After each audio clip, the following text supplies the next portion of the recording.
Well, they're open now. It's alive! Hey, it's alive. Okay, it's alive, but it wasn't opening up for me. Oh God, chat is melting. Chat is melting. Help! Powder Monkey off Twitch is currently red on mine. That's correct. That's supposed to be like that. Okay. The exclamation mark Q&A Twitch and Q&A YouTube supposed to be black or red? They're supposed to be black. They aren't should both be on. Yeah, they're both black. They're both on. Hello, everyone. Sorry, we're just doing a final check to make sure everything's working. We've been having fun, mostly of a poodle variety, but occasionally of a fleet variety. I wasn't ready to. I wasn't ready. You forced me to jump in. I wasn't ready. We did force you to jump in. We just started. No, We have a I poodle. mean just The I had poodle to... here is to say hello and tell you all that you're wonderful. That's the But poodle's main especially fault in that life. each one. Yeah, especially that. Please send biscuits to poodles. That's the main thing the poodles cares about. Sending biscuits to poodles.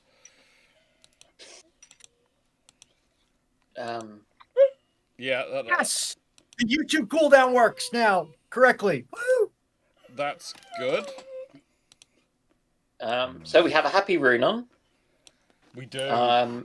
who we are told is steadily working away on the Minecraft server. Yes. No! Oh, it's I'm gonna- happy. I'm gonna seeing be some a- of these it- questions. It's going to be a wonderful server. It is. It's going to be a wonderful Lies, server. slander, falsehoods, fake news. So, what I've been hearing, Runo, is apparently you're also working on a mod pack on top of that. Dragon, you are lying more than a politician at the RNC right now. Look, You're in getting all of these the people nicest way, strung up. in the thing of balance here, I'm fairly sure the politicians at the DNC also do not say the truth. Yes, but usually it's a little bit harder to prove their lies. They put a little more effort into it. Not much, but a little more. It is not much more effort.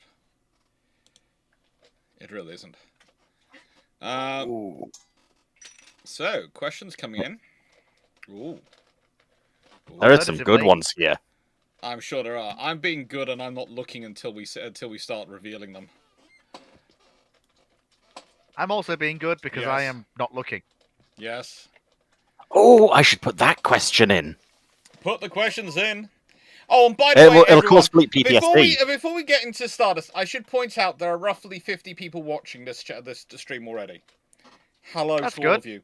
I do love you. Now, if you could all please go, Foxo's going to put a link to her channel in the chat, and if you could go follow her channel, we currently have a bet going that if Foxo beats Fleet to getting affiliated status, which requires 50 Which she subscribers won't. to a Twitch ring, he will do a show with his top off.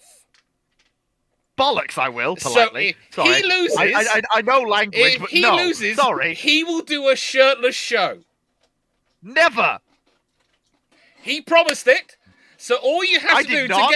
all you have to do for Fleet to have to do a show shirtless on Twitch, which I'm sure you'll all tune in to watch to check he does. So probably we'll get him to 50 subscribers as well. Just a minute. Is make sure Foxo gets the 50 first. And for judging by the response to the chat, I think they're all very popular. This idea of Fleet, if they get Foxo to affiliated status first, Fleet has to perform with shirtless. You do realise you're gonna have people actively unfollowing me now to try and get Foxo there first, right? So thank you, Dr. Clarke. No, they have to get Foxo only needs to get 50 subscribers. So really, they don't need to unfollow. Well, I'm No, follow. Followers. 50 followers on Twitch.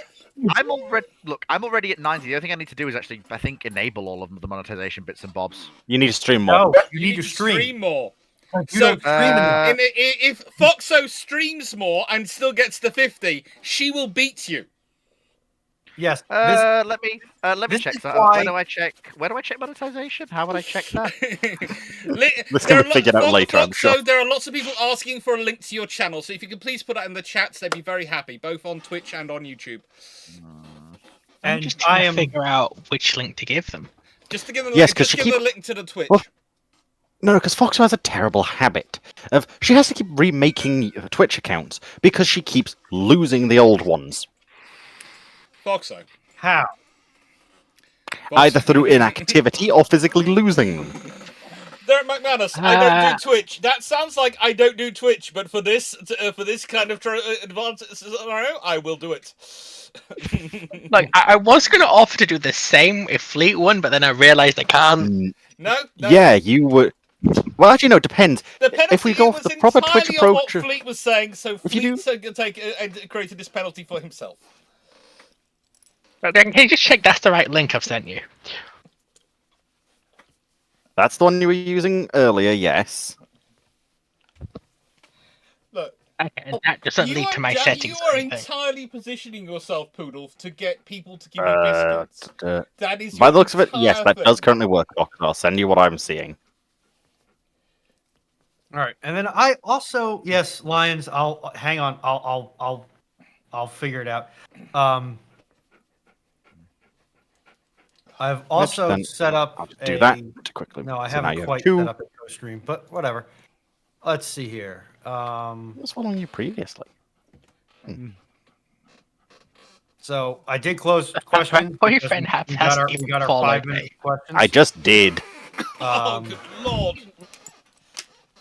I didn't even realize you had made a new one yet. I didn't even realize you had made a new one just yet. But Poodle. this has been corrected. Okay, so Fluffer poodles, indeed. yes, Matthew Blairen's first question: if during the 1960s the Royal Navy did get a 30 to 35,000 ton carrier, why would it be Stovall and not Catabar?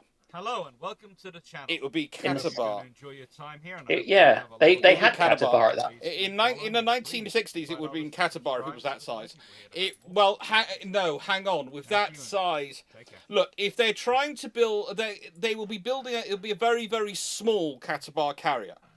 In fact, honestly, it won't be. If it's a 30 to 35,000 tons, it really won't be much of an improvement on their other carriers. But what we're talking about is if you're talking 1980s, then it would be Stovall. But Stovall technology isn't really available that well in the 1960s for them to make it Stovall, so it would be a small Catabar carrier.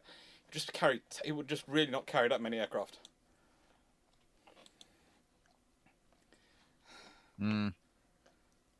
Yes. Yeah. Yes. Yes. And next question. Must press the button. Cue release. Questions Just are now don't. closed. Don't. I will make the sign go up saying questions are closed. Okay. We also have a link there for us to support Foxo's channel. Remember, if she gets affiliate status first and gets monetized first, Fleet has to do a stream with his shirt off. How realistic were the Earth Alliance ships in Babylon 5? What do we think? Don't know enough to have. Not very. The most realistic thing is probably the Star Fury, though. The Star Fury is actually So quite a good fighter. They had because they had the Omega class destroyers, which were the appropriately for They've got the big spinny contemporary bit. style, were hopelessly misnamed as destroyers when they were actually kind of large cruiser to battleship types. They only had gravity because they had the rotating section.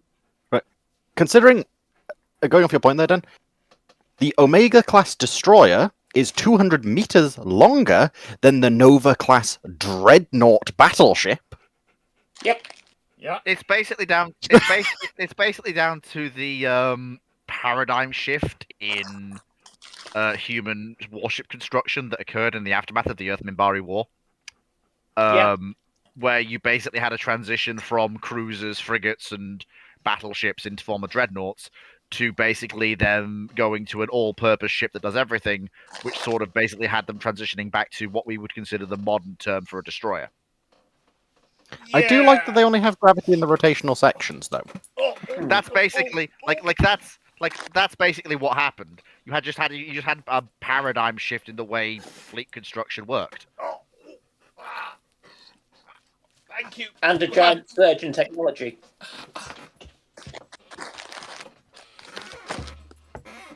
And they had the Hyperion class heavy cruisers that were very pretty. They had some little corvettes. They did have a carrier in the older stage, which again they got rid of. Because they went, oh, our destroyers can just carry things. Yeah. Please So why note, do we need a purpose-built carrier? my dog not only has bony elbows, but has very bony knees.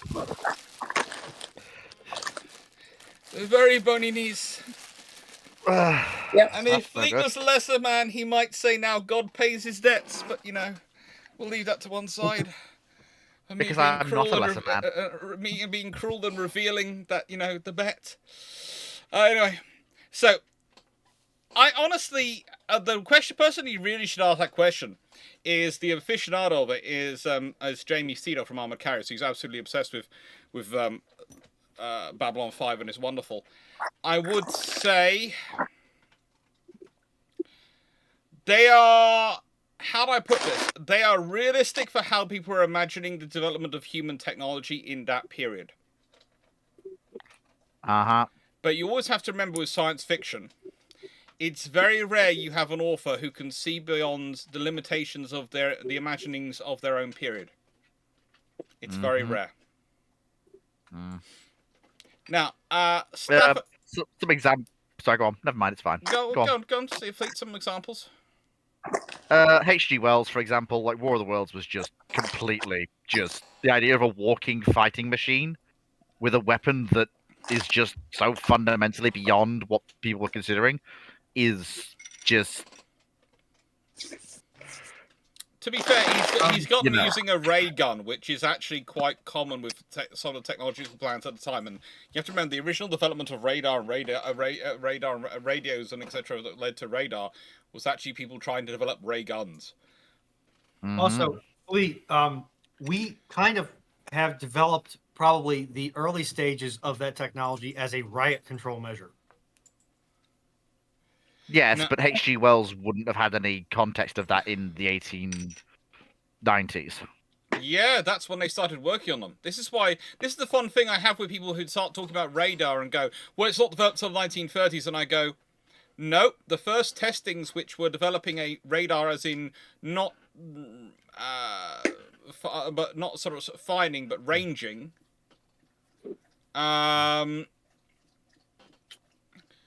systems are basically coming about in the 1890s.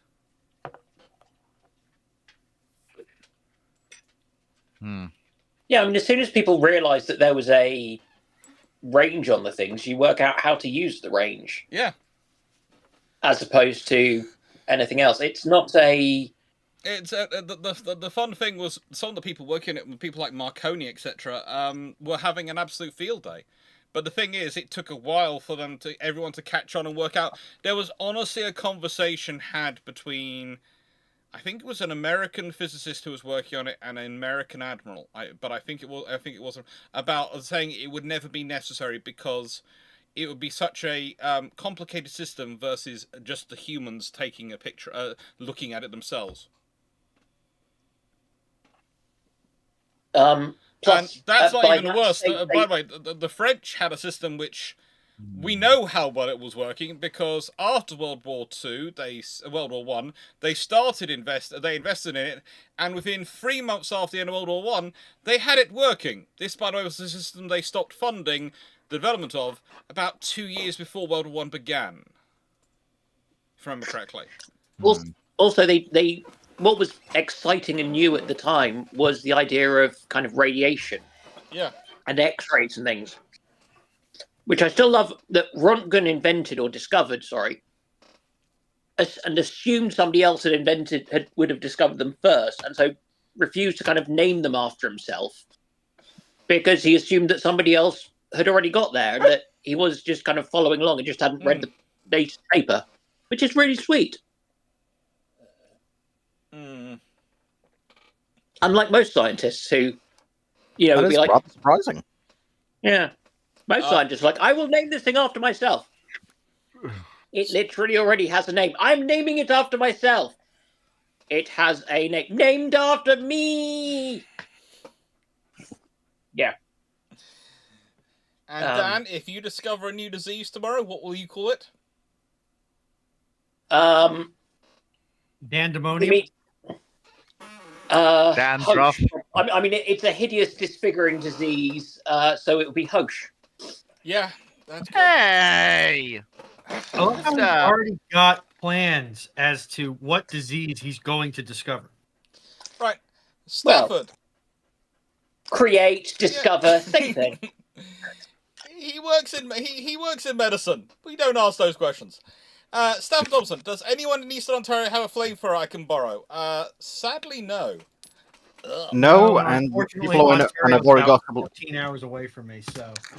No, and I've got a couple of people who are also living in Canada who currently have first dibs on those. Yeah.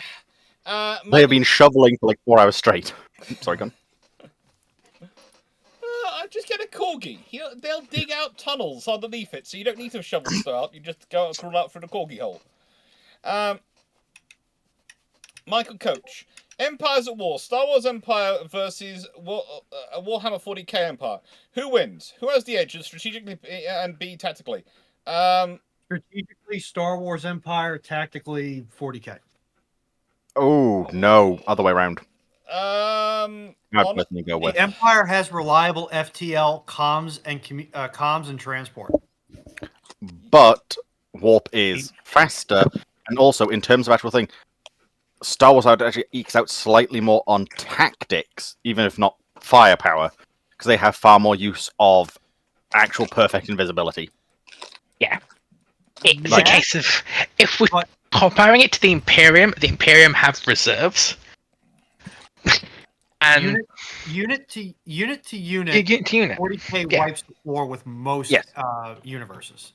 Oh, I 100% agree, but in far too excitement over being patterned, and I'm not sure why the tongue's coming out the whole so much. I think he's trying overall, sorry, the poodle's trying a tongue thing to see if that gets him more biscuits. But yeah, I would say it's a fun one with Warhammer 40k versus Empire. I'd argue that from most factions in 40k, they don't beat Star Wars unit to unit. They only beat them on the bigger picture. no, It's right. I'm sorry, but if you put a guardsman versus a clone trooper, the guardsman clone trooper wins. I'd say no, the clone trooper wins on average. I would actually agree with the clone trooper probably should win. They are superior trained and also actually have armor that works properly. And they don't have works. Yeah, but the stormtroopers definitely the. Oh yeah, again, like I'm just trying to think. That's why I agree with Fox with the clone trooper. The Empire don't have clone troopers, or rather, they have a very still small do. number left. They do. Very, very small number.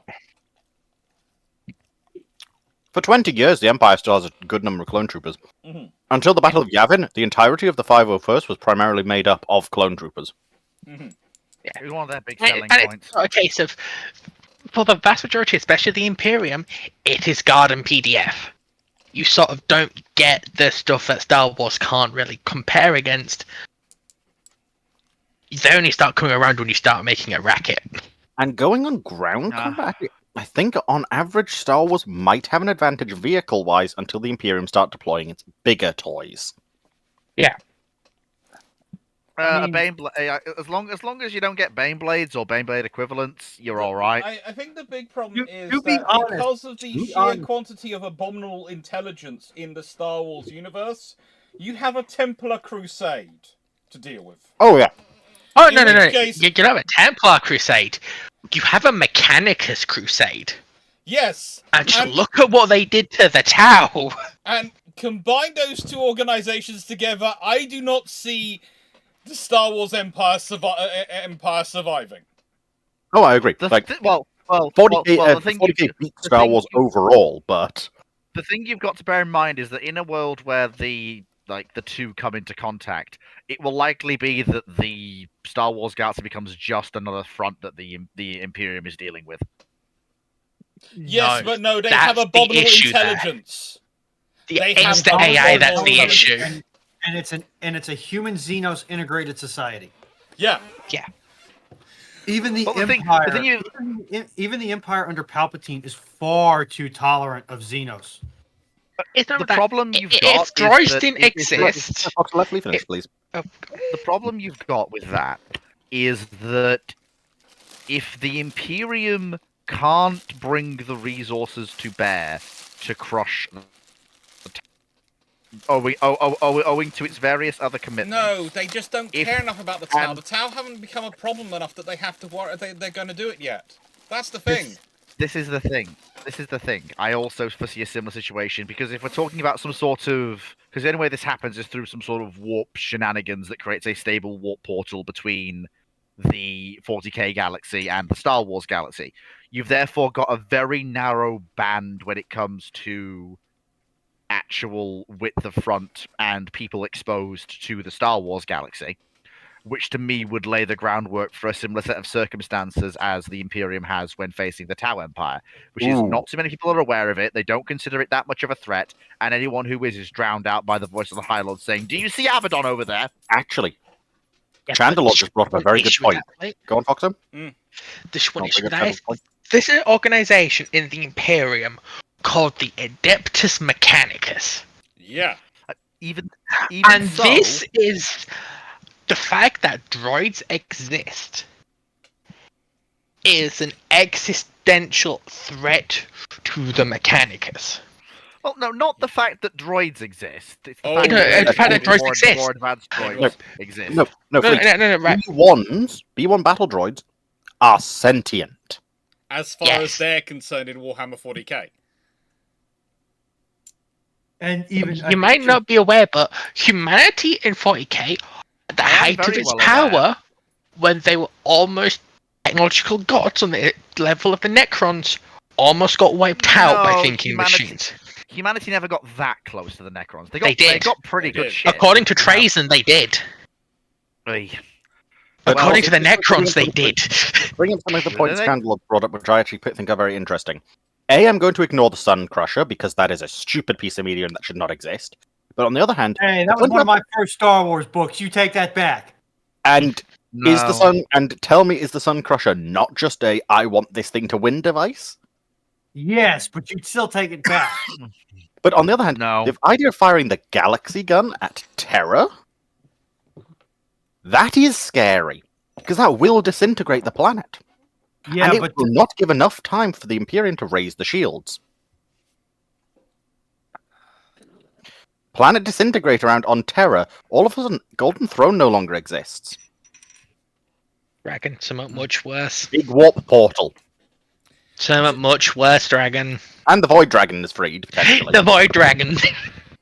Now both galaxies are having a fun time. And No. also, I would I'm say sorry, that if there the is Void the- Dragon gets released, the There Star is- Wars Galaxy.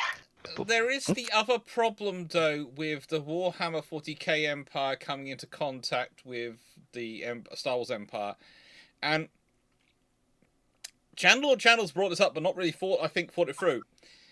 If Trazen hears there's a whole other empire to go and collect things from, Yeah. what the frigate does that's a he good point. disappear? That man's gonna, that man's I would gonna go, also- he's gonna go off with an entire I'd Star also- Destroyer. I would And I also swear, like to Darth point out. Vader, the Emperor himself, one of the clones will probably end up being in his collection. I would also like to point out something. Dragon knows this better than me. Would you say we ever saw the Empire fully mobilized for a total war, Never. using everything it Yes. had? No, never. The Vong?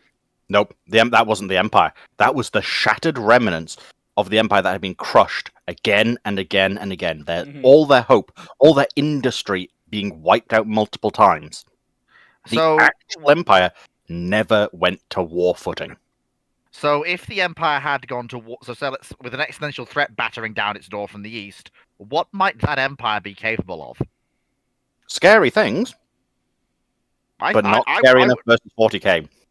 I would still. I'd say we're writing off Star Wars Galaxy too short here, especially given some of their advantages. Remember, Fleet, Reliable FTL for one Cobra thing. class destroyer, the smallest ship in an Imperial task force, hmm is the size of an ISD practically. Oh no!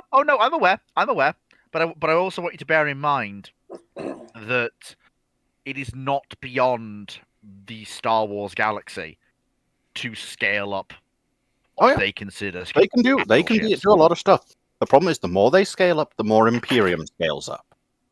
And trust me, Star Wars is not going to like it when a Gloriana comes knocking on their door, or worse, a phalanx. Okay. No.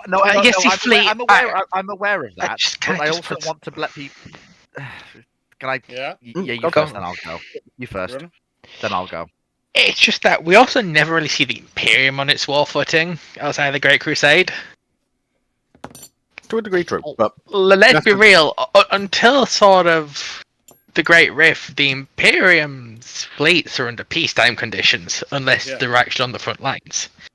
Like, sort of, even during the 12th Black Crusade, the Imperium having to fight because the Chaos is trying to take a mothballed fleet. Mm-hmm. No, I'm aware. It's a case of the Imperium is on wartime production, they just not mobilized for war. Chandlord, I you mentioned know, World Devastators, but World Devastators are strong. Phalanx is stronger. But I'm just gonna. But the thing that gets me is that it can't just. We have to accept that the Imperium is under threat from a lot of other powers. I have to accept. I'm standing here. I'm thinking unless we're pitting the Imperium without any threats at all against the Empire, I still maintain the Empire can establish a new status quo against the Imperium and become just another front in the endless total war of the 40k galaxy. It's gonna suck for the Star Wars galaxy. But yeah, I'll explain this to him. Can I just bring us up? Okay. We might want to move on at some point just because we are going on a bit long. Foxo, I just want to answer Foxo Fleet's finish question. and then we'll go to the next question. So Foxo gets it, no one gets to respond to Foxo. The issue with that fleet is the fact that a lot of the foes the Imperium face, especially if we're going on before Abaddon's 13th Black Crusade, it's a case of the Imperium has the raw power, it has the reserves, it has everything it needs. I know. Its foes survive by being in places they can't get to. They can't get into the Webway. They can't get into Comora. They can't get into the Eye of Terror. When the Tau actually start provoking them properly, Damocles' Gulf is what happens to them. And you have to have the Tyranids come through. Which is a cop-out because they didn't want to knock the Tau out. But the issue with that is, the Empire don't have something like that. And they have the provocation, which is the droids. The Mechanicus are sort of the nervous system of the Empire, the Imperium.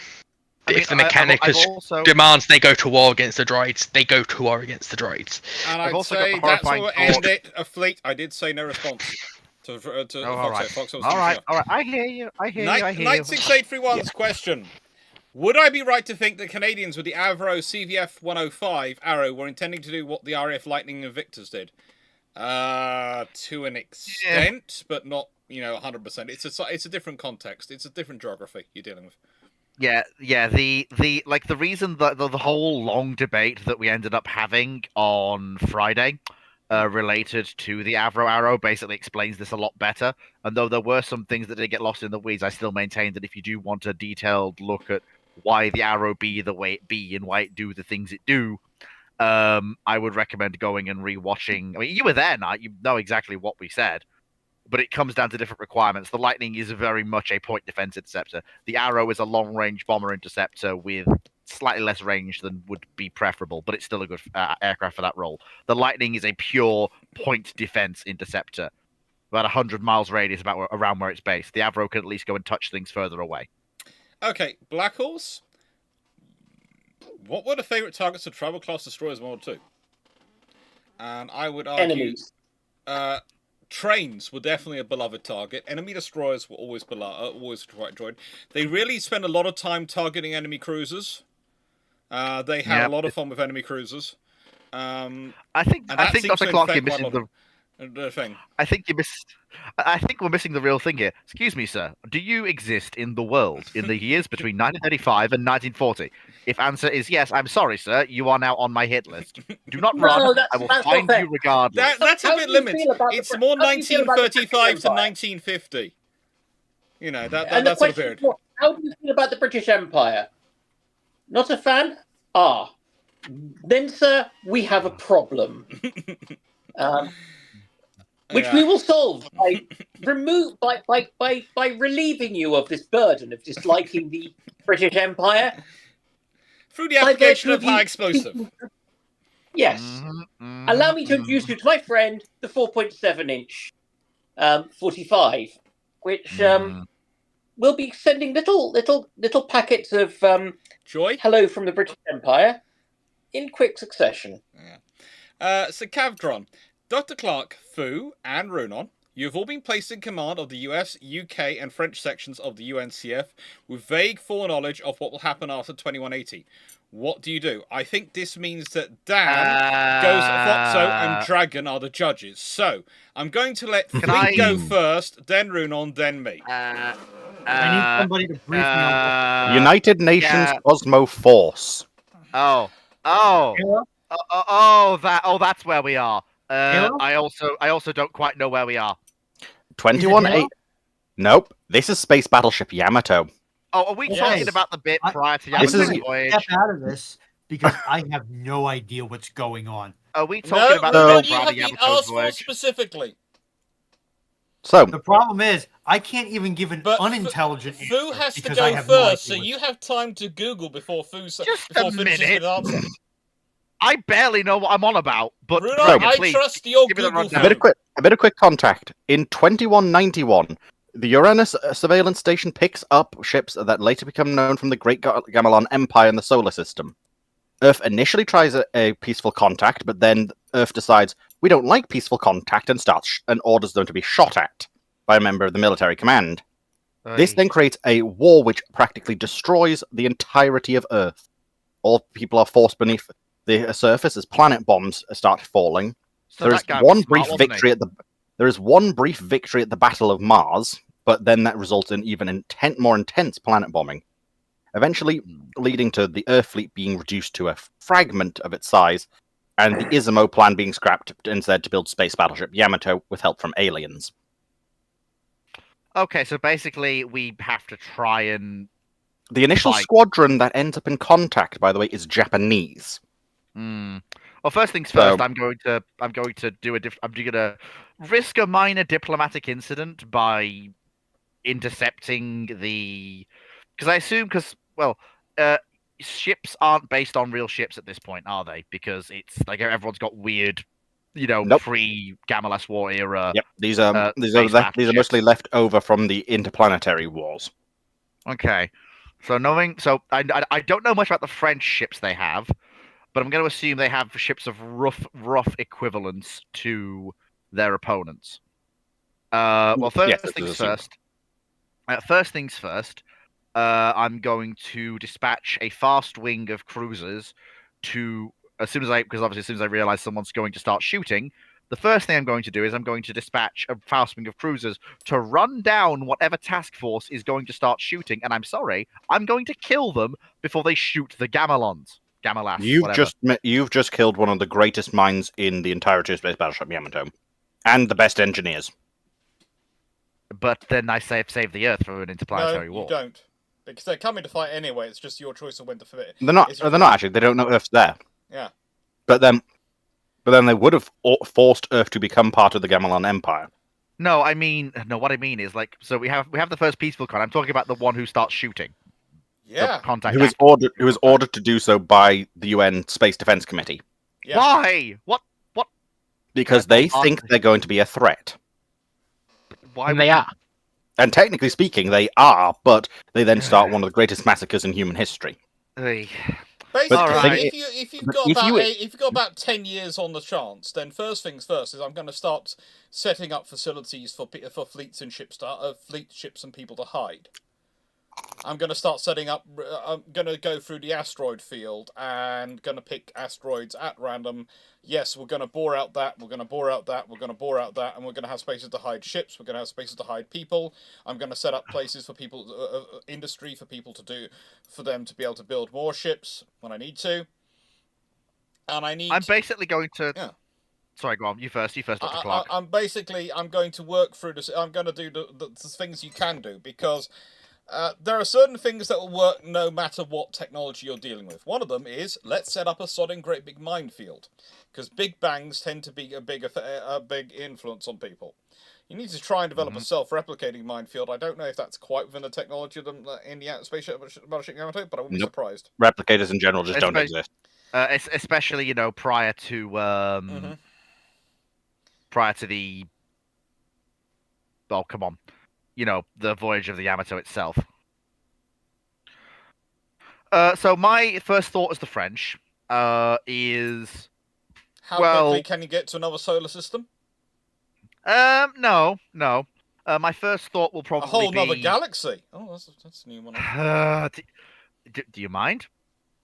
You're the French. How could... Do you mind? I'm surprised the first words out of your mouth were, how quickly can I get your host in space? Do you want to let me finish, or are you going to keep talking? I'm going to let you finish. Can I finish, please? I'm just surprised host hasn't come up yet from you. You know, if you'd have maybe shut up, I could have gotten to that bit. Okay, carry on. We all know it's coming. So if the entire universe is saved by host... Fuck you! Language! Language. I know! Right, anyway, as I was saying... Come on, Frenchies. So first... No interruptions, please. So, the first thing that we need to do is we need to look at the circumstances as they currently are. So, Gamelon ships are fundamentally immune to Earth-based weaponry when it comes to the primary artillery weapons that we have, or the things analogous to shipboard artillery that we have in the fleet. They are not invulnerable to our missiles. So we know that some of our more powerful weapons can deal with some of their smaller craft, but any of their line combatants will primarily have to be dealt with via missile warfare. So basically, what I'm looking at is I'm looking at a vessel. I'm going to look to immediately start crash building a new class of ship that has a pair of triple of the most powerful lasers. What are they using at this point, Dragon? It's not shock cannons, is it? It's on what? So like Murasame's? Yeah. Well. To be fair, let me get this straight. Are the Gamelas vulnerable to general artillery? Because we see Yamato blow them under up a significant. They use more powerful positron shock cannons. Yes, they are weaker to other ones, but they need a lot more because they use high pressure beam cannons primarily as their turrets. No. What I mean is, we see Yamato actually blast away at them with cordite and shell. Is that fine? They do. Physical cannon rounds do work. Alrighty then. So the first thing I'm going to do is I'm going to switch back immediately to so all of my ships will have weaponry that is either dual mode, like the Yamato's guns are or will be, or is just purely cordite and shell based. Mm-hmm. And that will be the secondary weapons. The primary weapons will be vast of banks of VLS, of the largest and longest range and most powerful missiles with the most powerful warheads I can get. And I will basically be fighting constant delaying actions. But I will also have ships equipped with can I see some clarification quickly? Are people putting hearts in the chat, in the YouTube chat, over Hosh, fleet speaking, or just to try and freak me out again? I'm just clarifying because of those, one of those is actually truly worrying, and the last one really doesn't bother me too much. It just disturbs me on a fundamental level. I'm not used to being disturbed. Well, I wouldn't worry too much, Dr. Clarke. There are lots of people putting hearts and things in the chat in the moment. Doctrine Wolf does it. From what I've seen, Yamato technically doesn't need the wave motion to charge the physical cannon shells. They can actually just fire them with actual propellant. Though they then later do make wave motion charged. They call them Type 93 shells. Yeah, because what I'm saying is... No, sorry, not Type 93, Type 3 shells. Although, again, I will say... the shells are secondary.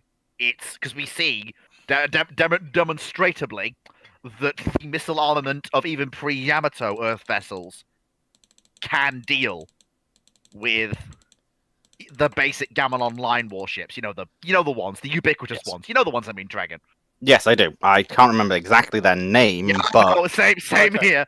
But All right. but- but so- also there's the most important thing about this, which is I am also going to, before I even consider engaging the fleets or actually getting to any sort of fleet action, the first tranche of these vessels will be patrolling around Earth. I am not letting a single one of those planet bombs get through.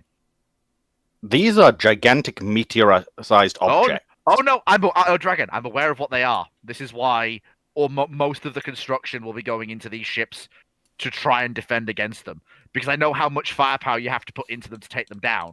But we're talking about trying to have ships that have that level of firepower, All right. especially in a squadron of 4. And now it's Ruinon's turn, basically. It is Runel's turn. You pick up the moon. So, based on what I'm seeing, if I have vague foreknowledge that the key to humanity's salvation is going to be found on Mars, I am going to start putting It's up sent the to most Mars. advanced sensor and search and rescue net I possibly can on Mars, and anything that doesn't, it isn't needed for that, is going to go help Dr. Clarke burrow us into the solar system.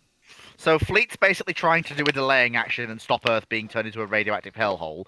Ruinon's looking for the things that's going to save us, and Dr. Clarke is basically building the Maginot Line in space. Brilliant. No, We can't fail, lads. not the Maginot Line in space. Please note, not that. No. I'm going to have hidden production lines, hidden fleet facilities. I'm going to be building more ships while doing this.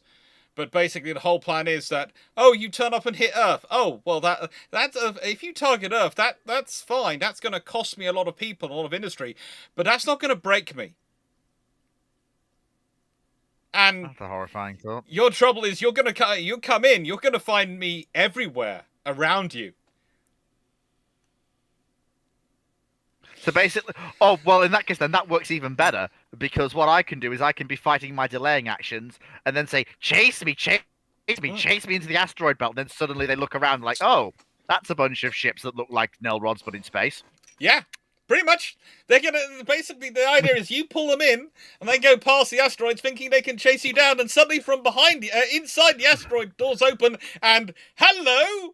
Have you met the Nelrod collection? Hello. Oh, it gets even better. It gets even better because we all know that the shock cannons and lasers don't work. We're going to open up the breach. We're going to open up the asteroids, and suddenly it's like, oh, that's a 24-inch rifle with a uranium-tipped shell. Yeah. Oh my. And by the way, all those missiles. Imagine asteroids which are entirely the asteroids which are actually just one entire Giant missile bank. Oh yes. Oh yeah. Oh. It's not don't 1,000, 2,000, or 3,000. There are 9,000 missiles inbound on you. It's And just, another yes, I'm 9,000. sorry. You have failed the vibe check. Yes. We might then, not of course, have anything our weapons might not cause much damage individually, but we are going to have so many of them that you will Dr. definitely Clarke, notice it. Do you want to know the funniest thing? Given that a moderately sized salvo of missiles takes down one of the mainline combatants of the Gamalas, you're talking about basically fleet-killing asteroids. Yeah. I will point out, you're talking about killing mainline Gamalas warships that are their destroyers. I know, but that's what they've said to the fleets around Earth. With such overkill as Dr. Clarke has, if ever my ships stop being effective in combat, just go, right, okay, chase me. Oh, look at that, it's 5,000 missiles. I will warn you that they do have bigger ships. I'm sure they do. And for those occasions, I will have multiple asteroids. Oh, and of course, me and Dr. Clarke, of course, with Dr. Clarke's spacers, we'll be trying to cripple but not destroy warships, to drag them in to be torn apart, to find out what makes them tick. Oh, yeah. I will have very, very well-trained boarding personnel who may or may not all speak Nepalese. PA, technically speaking, actually there can be space battleship anything. They named them after historical ships. It's why Space Battleship Arizona is very, very angry. Um, So Like, next this is the one. thing. Like, Wait, moving on. are you Moving on. telling me that Space Battleship Arizona doesn't get destroyed in the Alpha Strike of the war? Dr. No. Clarke. Almost. Yes. Clarke, Go are you going to tell these boarding crews that prize money is on the table? Oh yes, there Yeah, will be prize money. absolutely. There will be prize money. Absolutely. Like, and also, you better believe that the French crews are going to be competing with the British crews to get the most prize money. I'm hiring Nepalese as well as British. Well, I hope you don't mind if I'm hiring the West Africans. For the people in my chat who may not understand why Dr. Clarke is being so very positive about hiring Nepalese, he wants to hire the Gurkhas. Mm-hmm. Look them up. If you Yeah, think the Navy Gurkhas SEALs are insane. terrifying, No money required. They want ears. Leslie, I realise what they want, but I will give them money as well because I'm generous. they can buy many ears with that much money. No, they can buy many lovely stands for the ears. Ramal, how would the Sea Sparrow fare in the Falklands War and the Royal Navy guided missile ships, especially against excellent and fast jets and bombs? Do you think Sea Slug would still do the job? Sea Sparrow is roughly comparative to Sea Wolf. In that time period, in that time period, they're roughly comparative weapon systems. So it's going to have the similar limitations. The reality is, you just don't have enough of them. You don't have enough ships fitted with Sea Wolf. If you'd had some ships fitted with Sea Sparrow as well, it'd been really useful instead of Sea Slug. Sea Slug is very much a first generation system. Sea Wolf is about a third generation missile system. Yep. Sea These are all Sparrow is about, truisms. Sea Sparrow is about a third generation system. So basically, yes, Sea Sparrow would have been more useful than Sea Slug, but it would been about the same in terms of value as Sea Wolf. The big problem, as I've said, was that years of focus on fighting in North Atlantic meant that the Navy hadn't really, they didn't really have the systems they needed to fight in inshore waters, despite the Royal Navy's role being to resupply the northern bastions, northern sort of flank.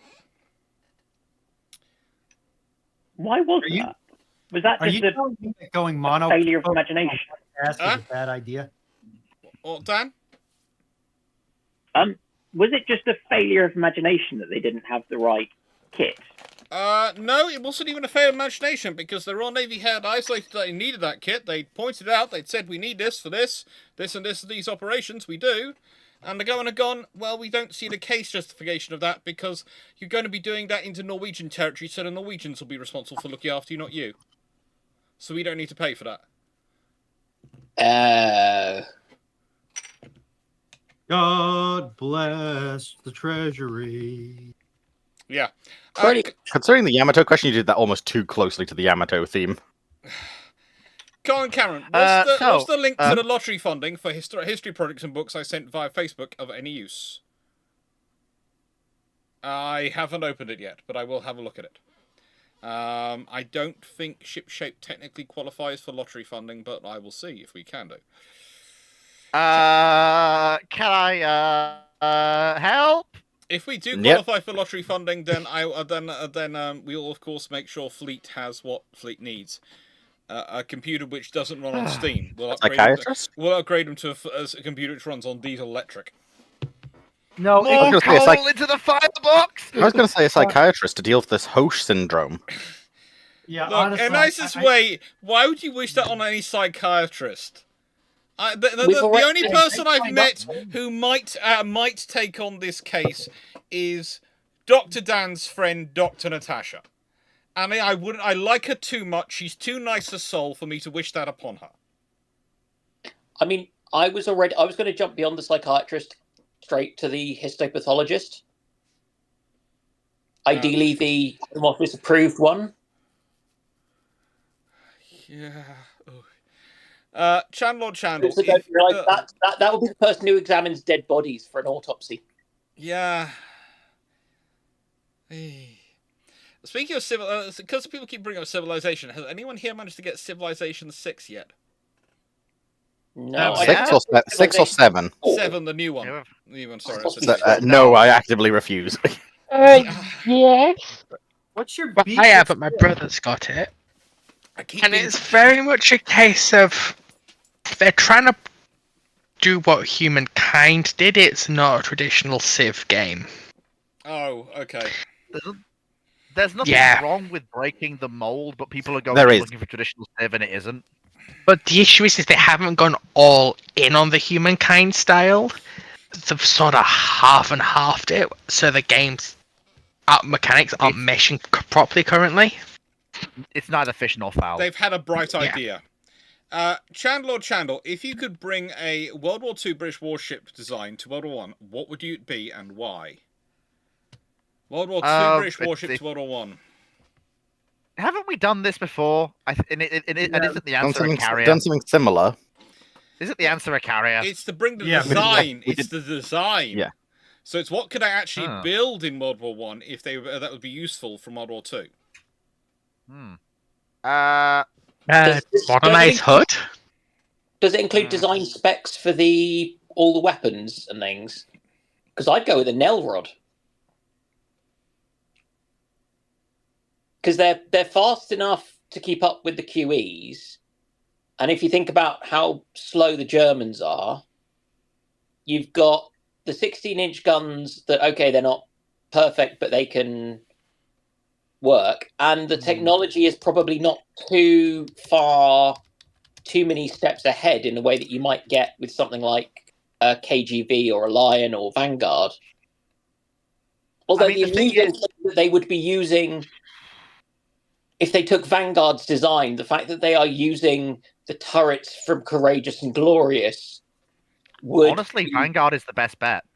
Because Vanguard has the primary battery that they can use. She is a large ship, but they could build ships of that size. My choices are twofold, because it depends on what adaptations they're going to have to make.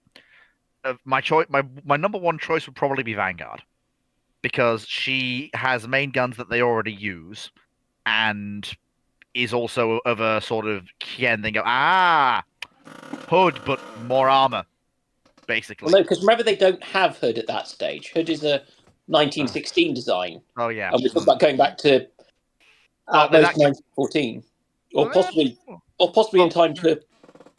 A weird one I might throw in is actually a Leander class. I think we're all missing the forest for the trees here, gents. Why not just send HUD back? Why not just send HUD as orders This was mentioned, back? I'm pretty sure. Like, Yeah. Actually, I think I'm going to be cruel and I'm going to gazump you all, and I'll explain why, but then we'll move on to the next question. I know Fox was just about to come through with a good answer, but I'm just going to gazump you all. I'm going to send back a landing craft mechanized, Mark 1. Ooh, that's a good Sometimes similar choice! thought. But would you bet it comes with a Thornycroft petrol engine, which is an evolution of one they already had at the time, so they could do it. And the thing is, that would make Gallipoli actually possible, because you'd actually be landing quick enough to be able to do things. It would make all sorts of other operations possible. And the thing is, if you have it at the beginning, and if you have landing craft mechanized as part of the Royal Navy forces, then there's a whole thing of, right then, we've got to have a doctrine to go with it. And the doctrine would explain, that these are fast enough to go in underneath the firing of the guns. But don't send the battleships in to fight and try and do the Gallipoli landings until you've got the troops there. And if you've got troops turning up when they do the first run in, and the troops are going in with the landing craft mechanized, you can also use the LCMs.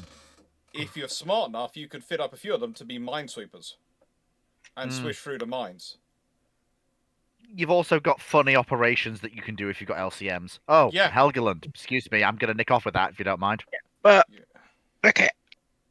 In that vein, wouldn't it be better to take back something like a hunt class? Especially a late war hunt class. It's basically because the so LCMs you can effectively.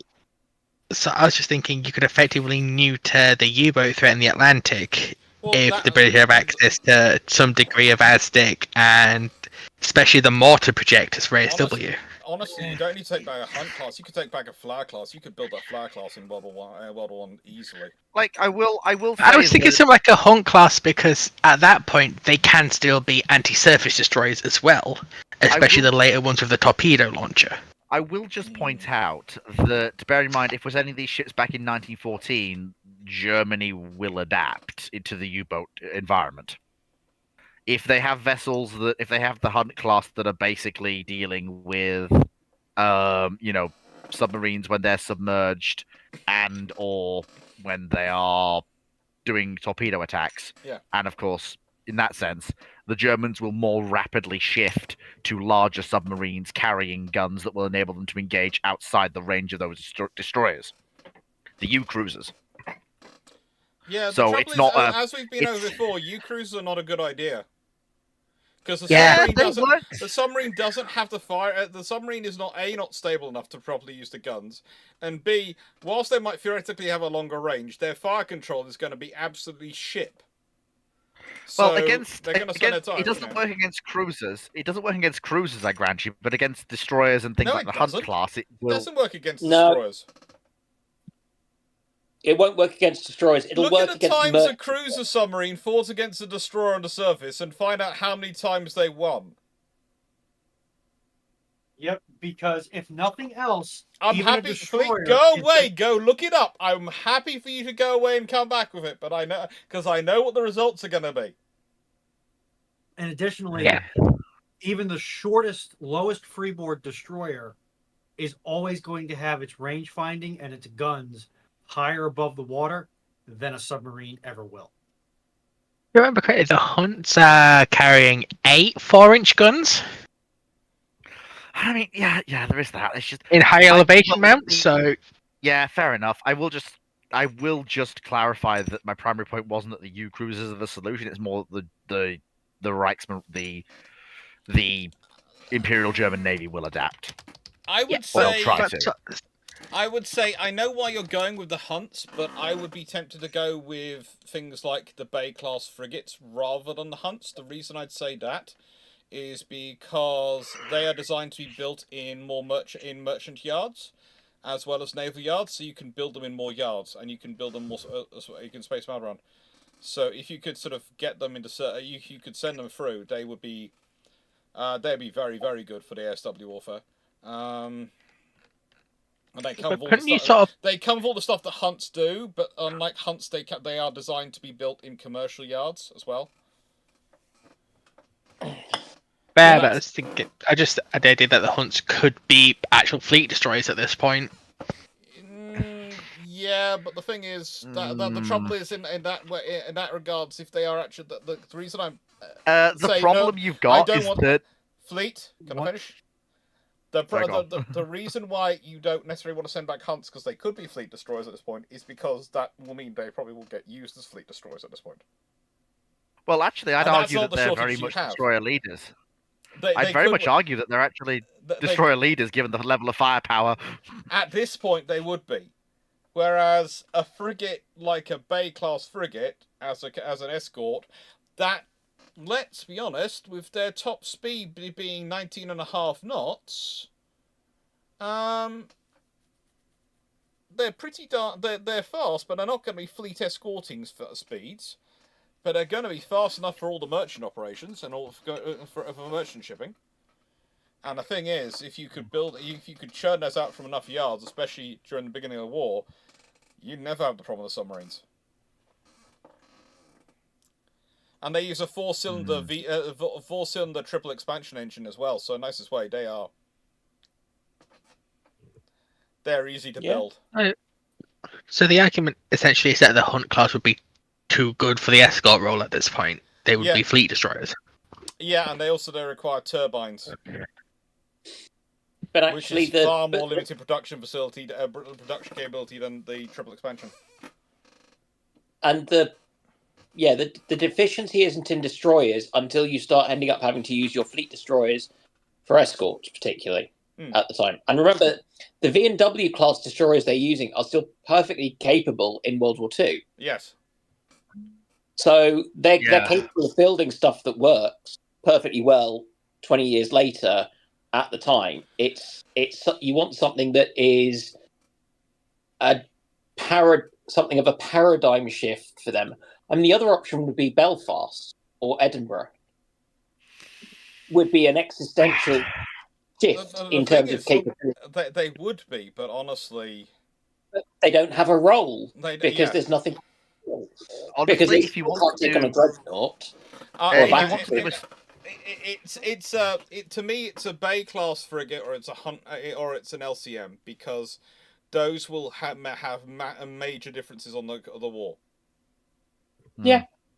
I think your point is very well made with that. Yeah. I think County it's class were like cruisers. The Waratah enjoyed. They were. Yeah. I would also just throw in a wild card. T-class submarines. Congratulations, High Seas Fleet. You're dead. You sailed out for the Battle of Jutland and you're just gone. I mean, it would be amusing. They certainly, if you had enough of them sitting in front of Wilhelmshaven firing 10 torpedoes apiece, I could imagine there would not be many High Seas Fleet left, but that the Battle of Jutland might well be just might not be the Battle of Jutland. It might be the Battle of Wilhelmshaven, where the German fleet comes out and gets some. Thinking of Wilhelmshaven. Would it be more apt to call it the Wilhelmshaven turkey shoot? Yeah. Something like that. Yeah. Yeah.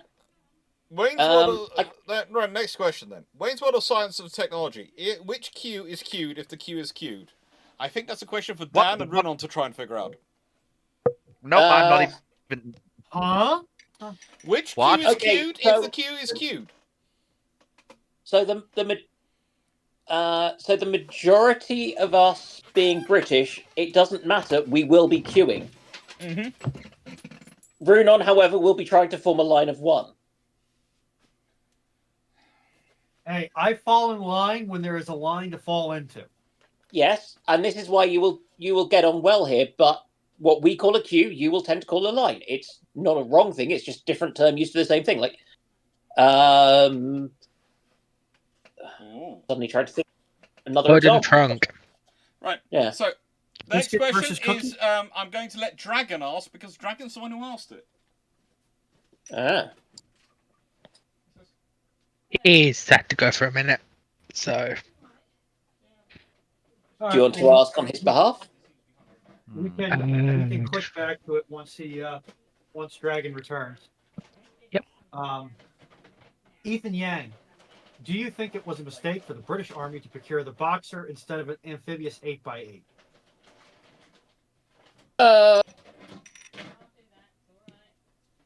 I think Boxer makes sense and works. It's what they've done with the Ajax that is the mistake.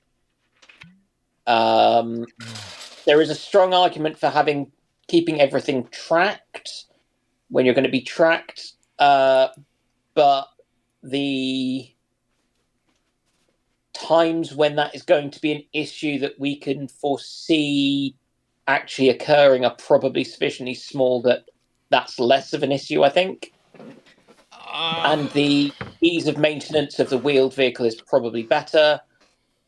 But the entire Ajax project should probably be replaced by the CV90 and derivatives thereof, procured properly off the shelf and not kind of obtained as a we're going to totally change it completely and utterly. So that it doesn't work. If I could go back in time and change the original procurement for the Boxer, I would go for an amphibious Boxer, amphibious vehicle, because I think having the independent, because the one available would have had the independent ability to cross the channel under its own steam in most sea states, which would have been a very useful asset for Britain to have for its vehicles to be able to deploy, because it means we wouldn't be able to have problems caused for us by the Channel Tunnel, which is a rather easy point to target, because it doesn't move. But saying that, your tunnels don't move over there? No, tunnels it don't does. move. It's just not very quickly. Plate tectonics and all.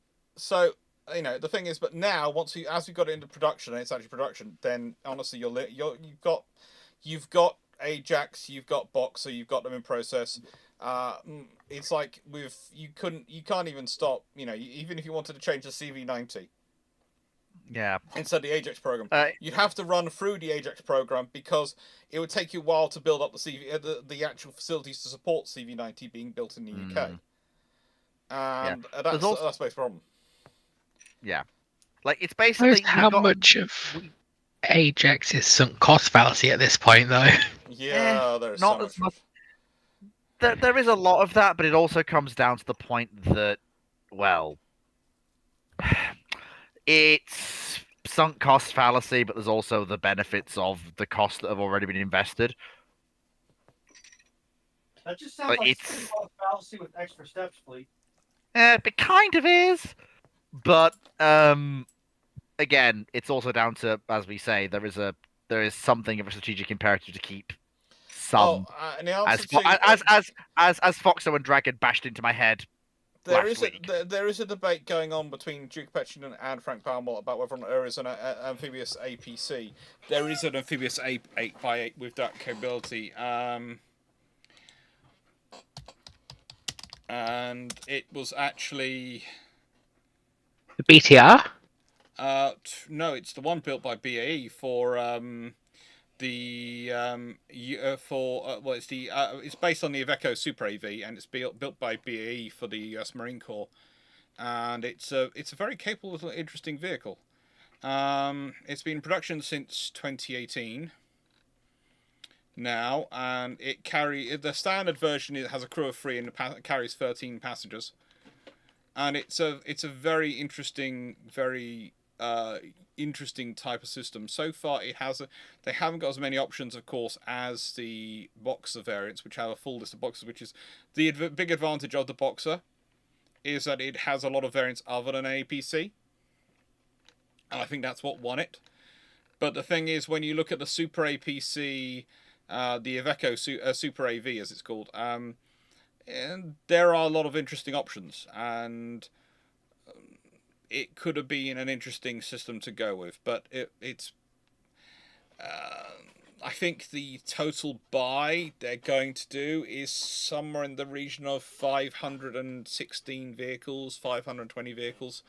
So it's as modern procurement goes, that's not bad. It's not bad, but like it's not perfect. But I will, point out that what in modern procurement, what is perfect? Yeah. The Russian and Chinese, because apparently they make no mistakes. As I pointed out in the dry dock earlier, today earlier, the problem for British armed forces generally and the Royal Navy in particular has been clear advocacy. Basically being able to say to the government, here is a need, here's what we need, this is why, and the government basically not being able to go, aha, you're wrong, we see this and therefore we can say no. Whereas now, especially in the last 5 to 10 years, the government's trying to go, aha, we see, oh no, you are right, you do need this. That water enjoyment, yeah, you know who you are. The host pandemic is whatever fleet is infected with. Now listen here. Okay, next question. I think it's Warritor. I'm so spread. I like the Dantons. Is it spreading? No, yes.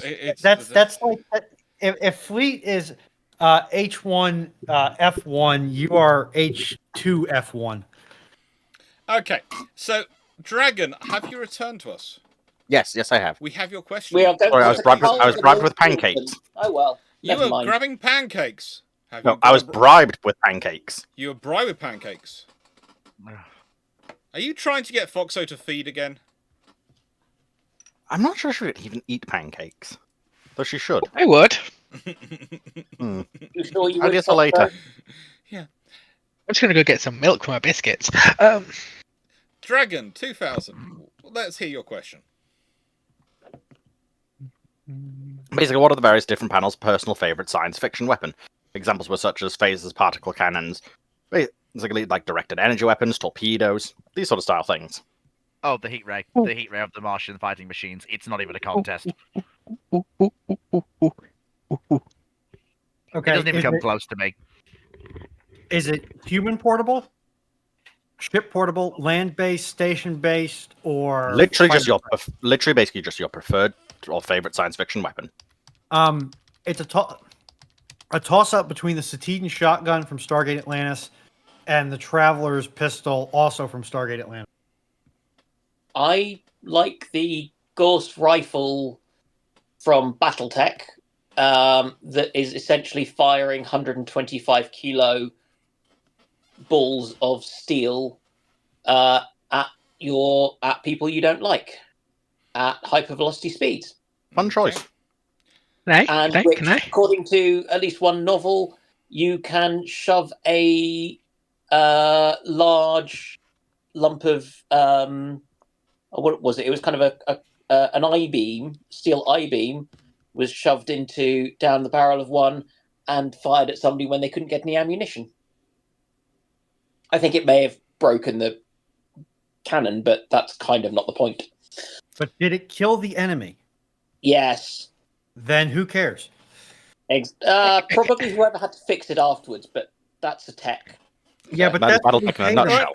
I'm just going to answer the question, and then we're going to go on to the Fun Police's question.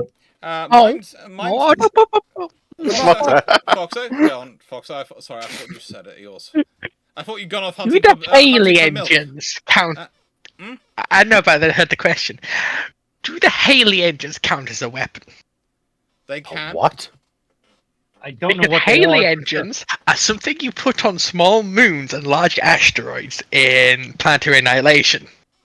You power them up, and then you use them to throw rock. I feel that's technically speaking not a weapon, that's a thruster. It, technically speaking, is a weapon when you're getting hit by it. Mine's the TR-116, and everyone who knows will know what that means. A or B? The A has the transporter, the B doesn't. I'm a traditionalist. I'd go for A. Yeah, the same thing Carl is talking about, yeah. Gordon Gatenberg. Rock goes zoom. Okay, Fun Police. What do you think of lightsabers as light huggers as a science fiction ship design? Light Well, huggers? first I gotta look it up.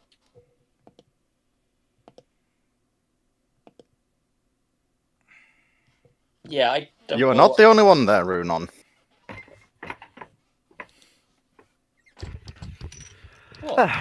What was the question? Sorry, I was away Oh, temporarily. wait. Light huggers were spacecraft that traveled just below the speed of light, taking months or years to accelerate to their cruise speed.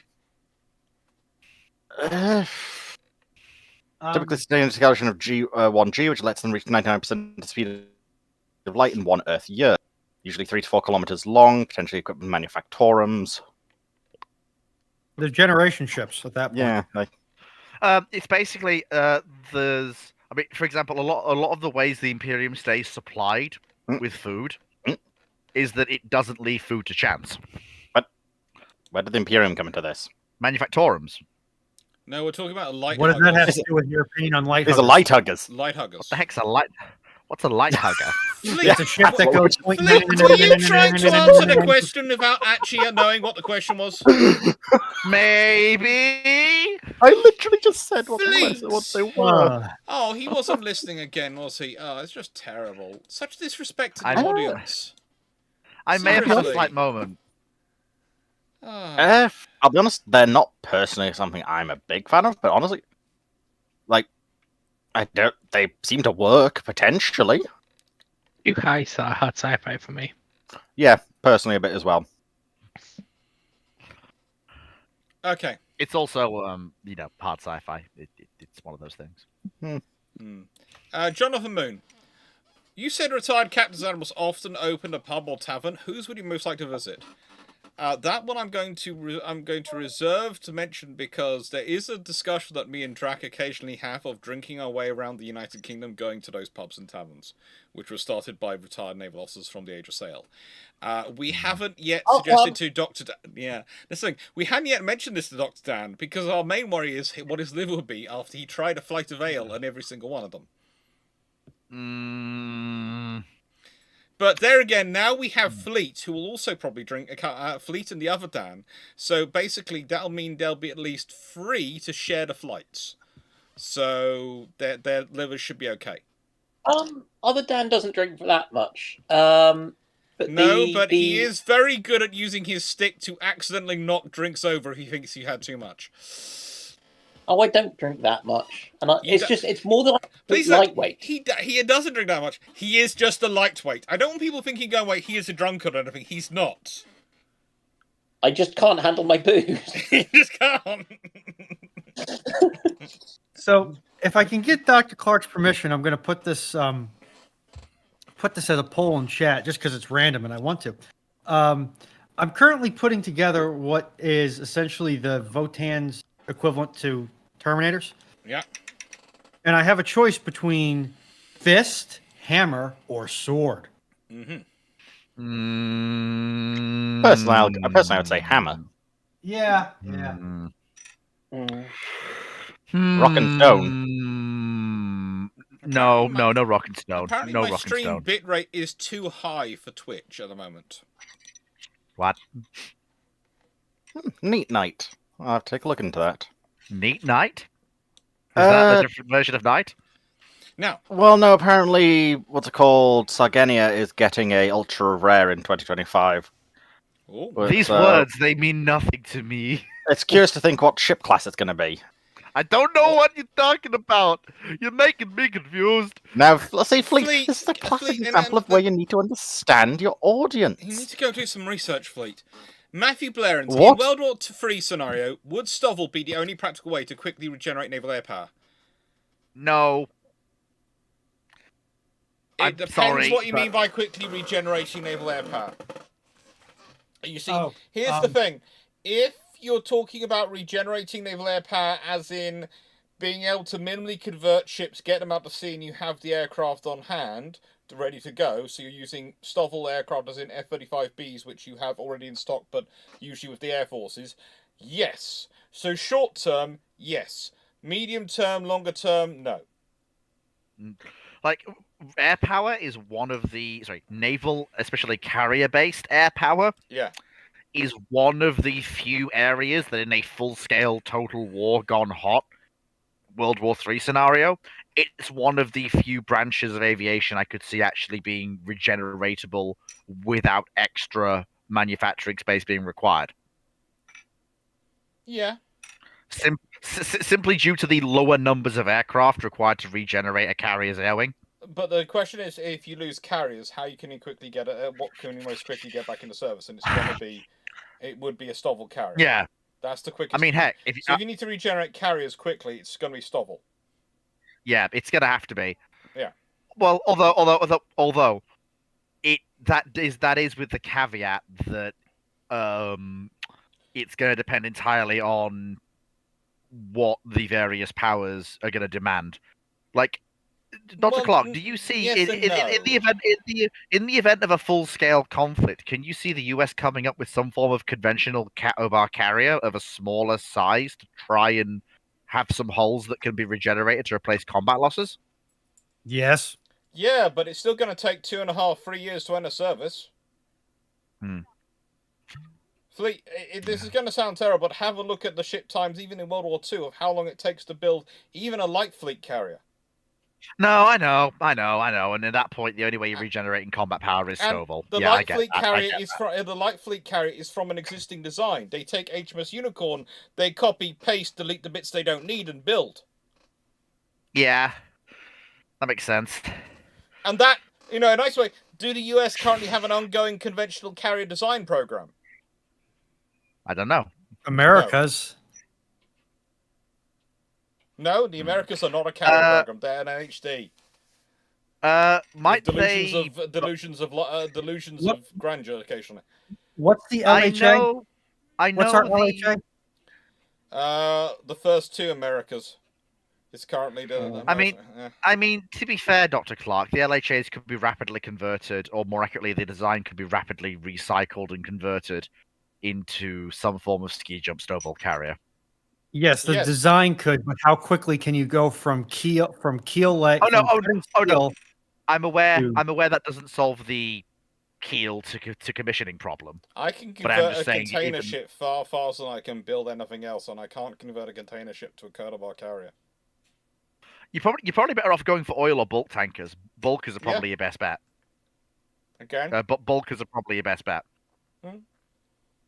Simply because an oil tanker has residue problems, whereas it's far easier to clean out a bulker's internal hold to serve as quasi hangars. Yep. And you've also got the flat deck to work with. Mm-hmm. Lions, Queen Elizabeth But class. even Yeah. those take. Queen Elizabeth Even class those take. are the only large conventional design. This is the joy of the scenario. They're the only large conventional design currently in the Western Navy that's actually proving a viable design to build off. So you would probably take if you want to rapidly build ships, the quickest way you probably build it is to take Queen Elizabeth class design and adapt. And by the way, yes, the Queen Elizabeths do have a fully worked up Cadabar design because that was designed for the French. Yep, we never went with it. Which honestly, I can kind of understand it. It did mean we did actually manage to wrangle the government into buying 2 ships rather than 1.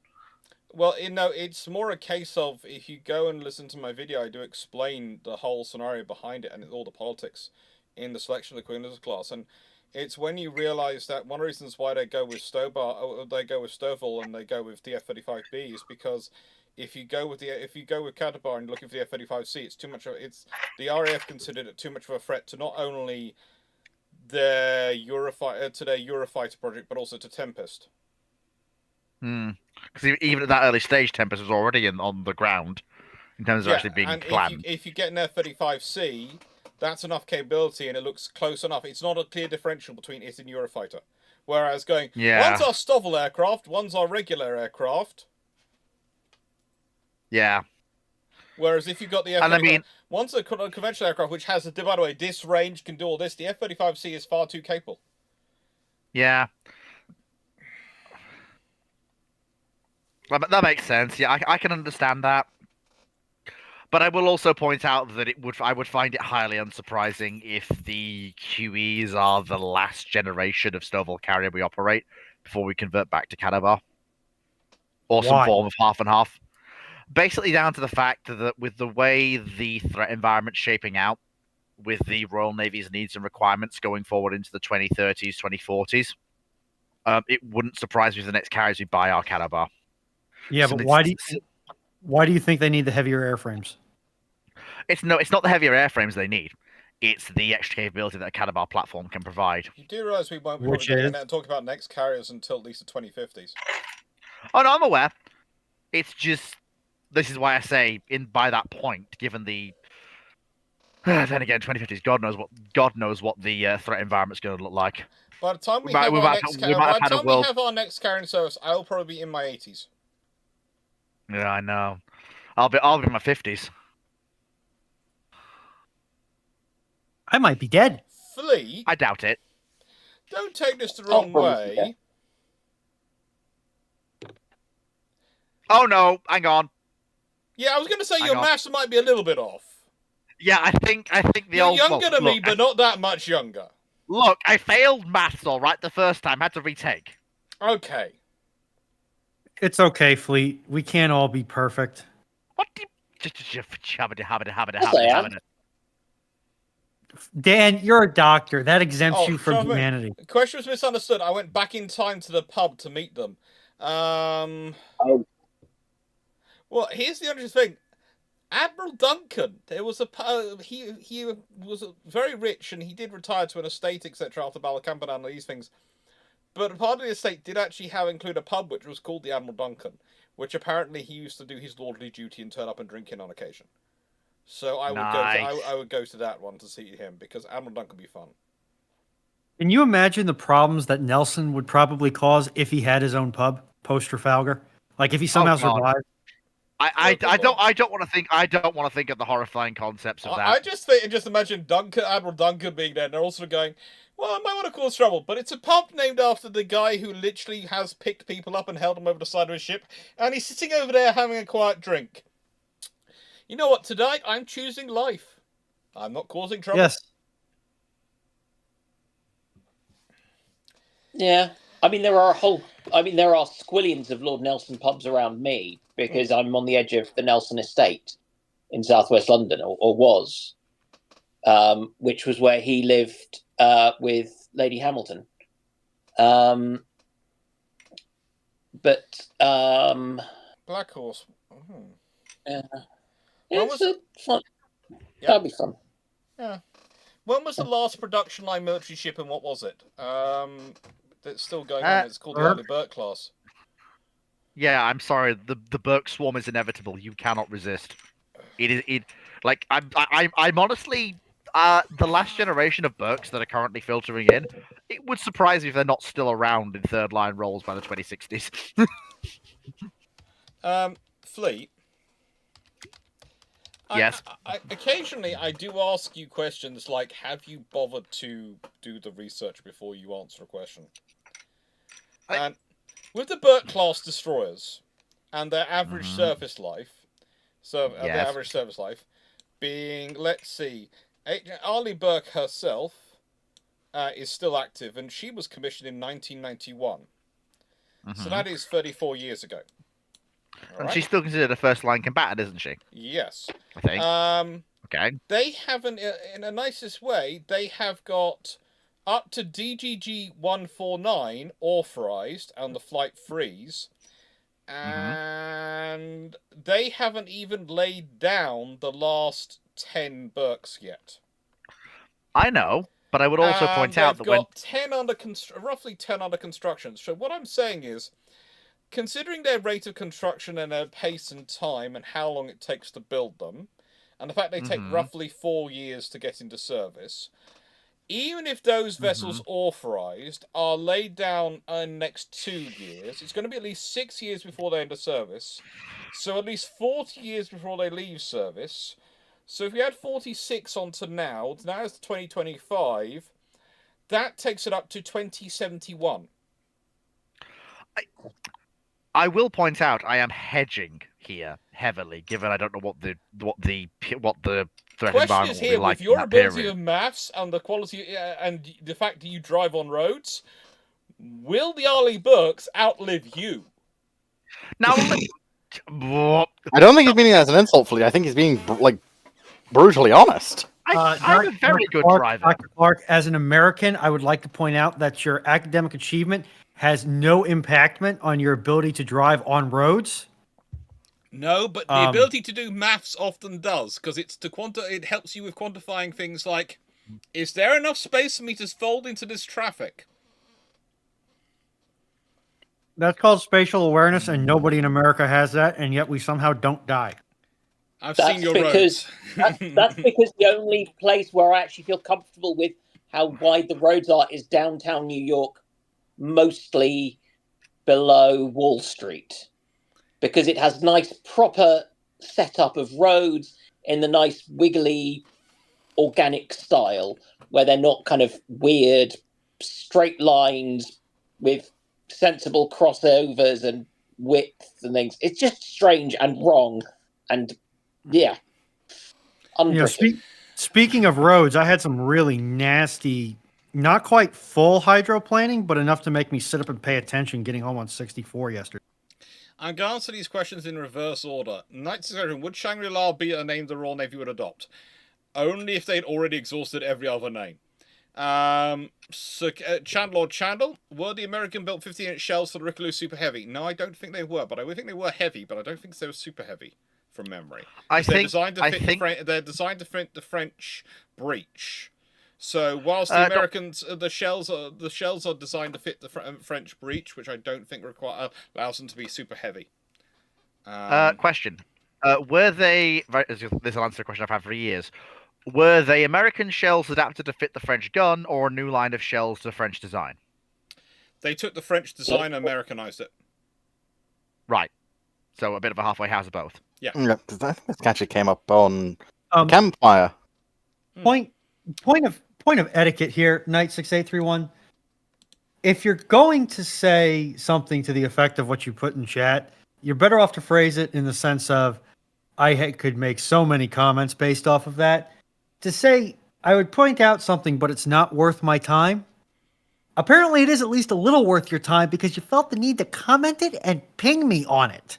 It is a tad rude. So obviously, it's at least a little bit worth your time. Just a little bit. Just a touch. Just a smidge. Perhaps some different phrasing might be better in future. Really? So Cavden, in 2490, in Halo, a slightly damaged ISD crewless appears from faster light travel or a failure in orbit above reach. How does that impact things in Halo? And Bruships are the officers investigating the ship. Very quickly, Oh. we have a Halo expert here. Dragon, how far is that from the Battle of Reach? 2490. Ugh. Believe it or not. Come on, you're the Halo man. Right, just because I know Halo does not mean I am a complete Halo expert.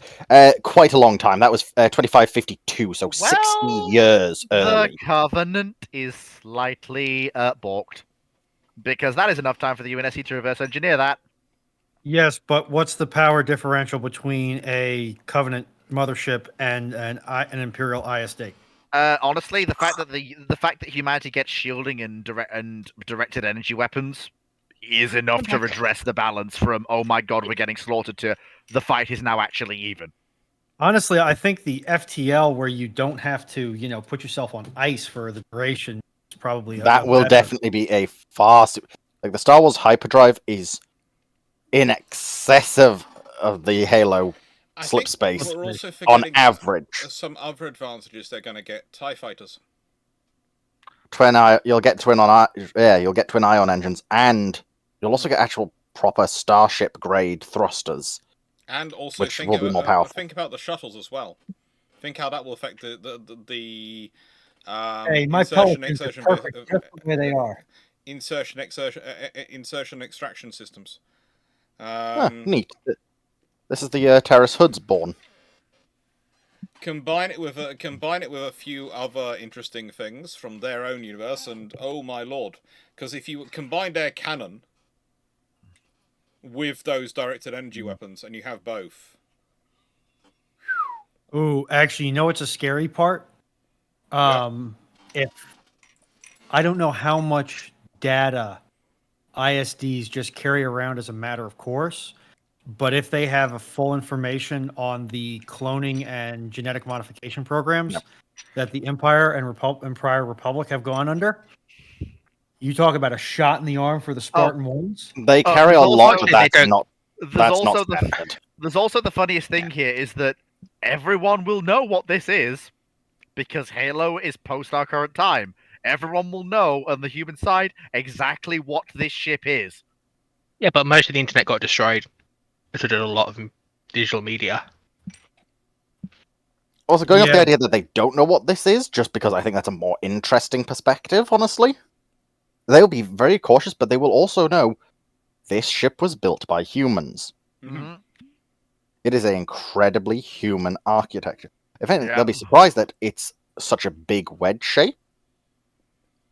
Like, because, again, Halo doesn't tend to do that as much, but on average, AISD will contain all the information on basically standard Empire weapons, standard Empire ground forces, troops, blaster weapon, infantry blaster weapons. Medical Keep in mind, procedures. medical droids. There's also this explicitly mentioning it's crewless. Droids aren't crew; they're machinery. Mm-hmm. So this will have gonk droids, mouse droids, probe droids. Hey, don't knock R2-D2 like that. He's part of the ship and part of the crew. Imperial astromechs aren't, though. Probably some command droids as well. That's the one issue that Halo that's not probably much of a big thing for Halo. Faster than the type of hyperdrives that probe droids are, it is. And considering aside from probe droids, but stuff like a lot of their just like human scale and mouse droids probably not a big thing for Halo. You'd be surprised how useful mouse droids actually would be in for Halo. Yeah, but the UNSC has an equivalent, especially towards the end of the war. This is in 2490. This is so much before this world. And also, but they have those. That's the thing. I mean, the funniest thing to me is basically them. Honestly, the funniest thing to me would be them going, the Scorpion tank that we have? Yeah. Mm-hmm. You know how that is the big? Yeah. We found this AT-AT on the Star Trek? Yeah. Can we fit the gun? One of the turbo lasers? Why would you? Okay. Can we fit one of the turbo lasers of the AT-AT into the turret of the Scorpion? Probably not. Yeah. No. No. Can we make a Or- scorpion or- tank which can take? Can we make something a scorpion tank like which can take such a laser? Yes. It's called the Potentially. Mammoth. Mm, Well, no, the Mammoth's too big. No, But I'm I guess sorry. that- I'm sorry. Put a Gneisenau style turret on it with 2 twin turbo lasers. Bada bing, bada boom. You've got your anti-orbit weapon. Foxo. And remember, those things can carry small mat cannons that can take on corvettes. Moving on. Colin Cameron, are there any particularly interesting remnants of the Dunkirk evacuation left in the area? Well, the city still exists. You have all sorts of interesting things that run around, and there's quite a few vessels still run around, and you can still see some of the landmarks that were used during the time period. And there is, from my knowledge, quite a few historical memorials and things going around that area to what was going on. That Oh is yeah, something I did mention, Steve. I've been to Dunkirk. I've seen one of the memorials. I have done that. It If I was a remember while correctly, ago isn't now. there one of the MTBs that's being used as a ferry now? Mm, The wooden hulled ones. Because I remember when I was down there as a kid, there was an old guy still running it across the channel. Not as far as I'm aware. There is a RAF motor launch which operates out of Portsmouth occasionally, which I think was involved in Dunkirk, which you can get trips on. Hello, King of England. Do you think it makes sense for an Arctic Navy to design their warships icebreaker-style hulls?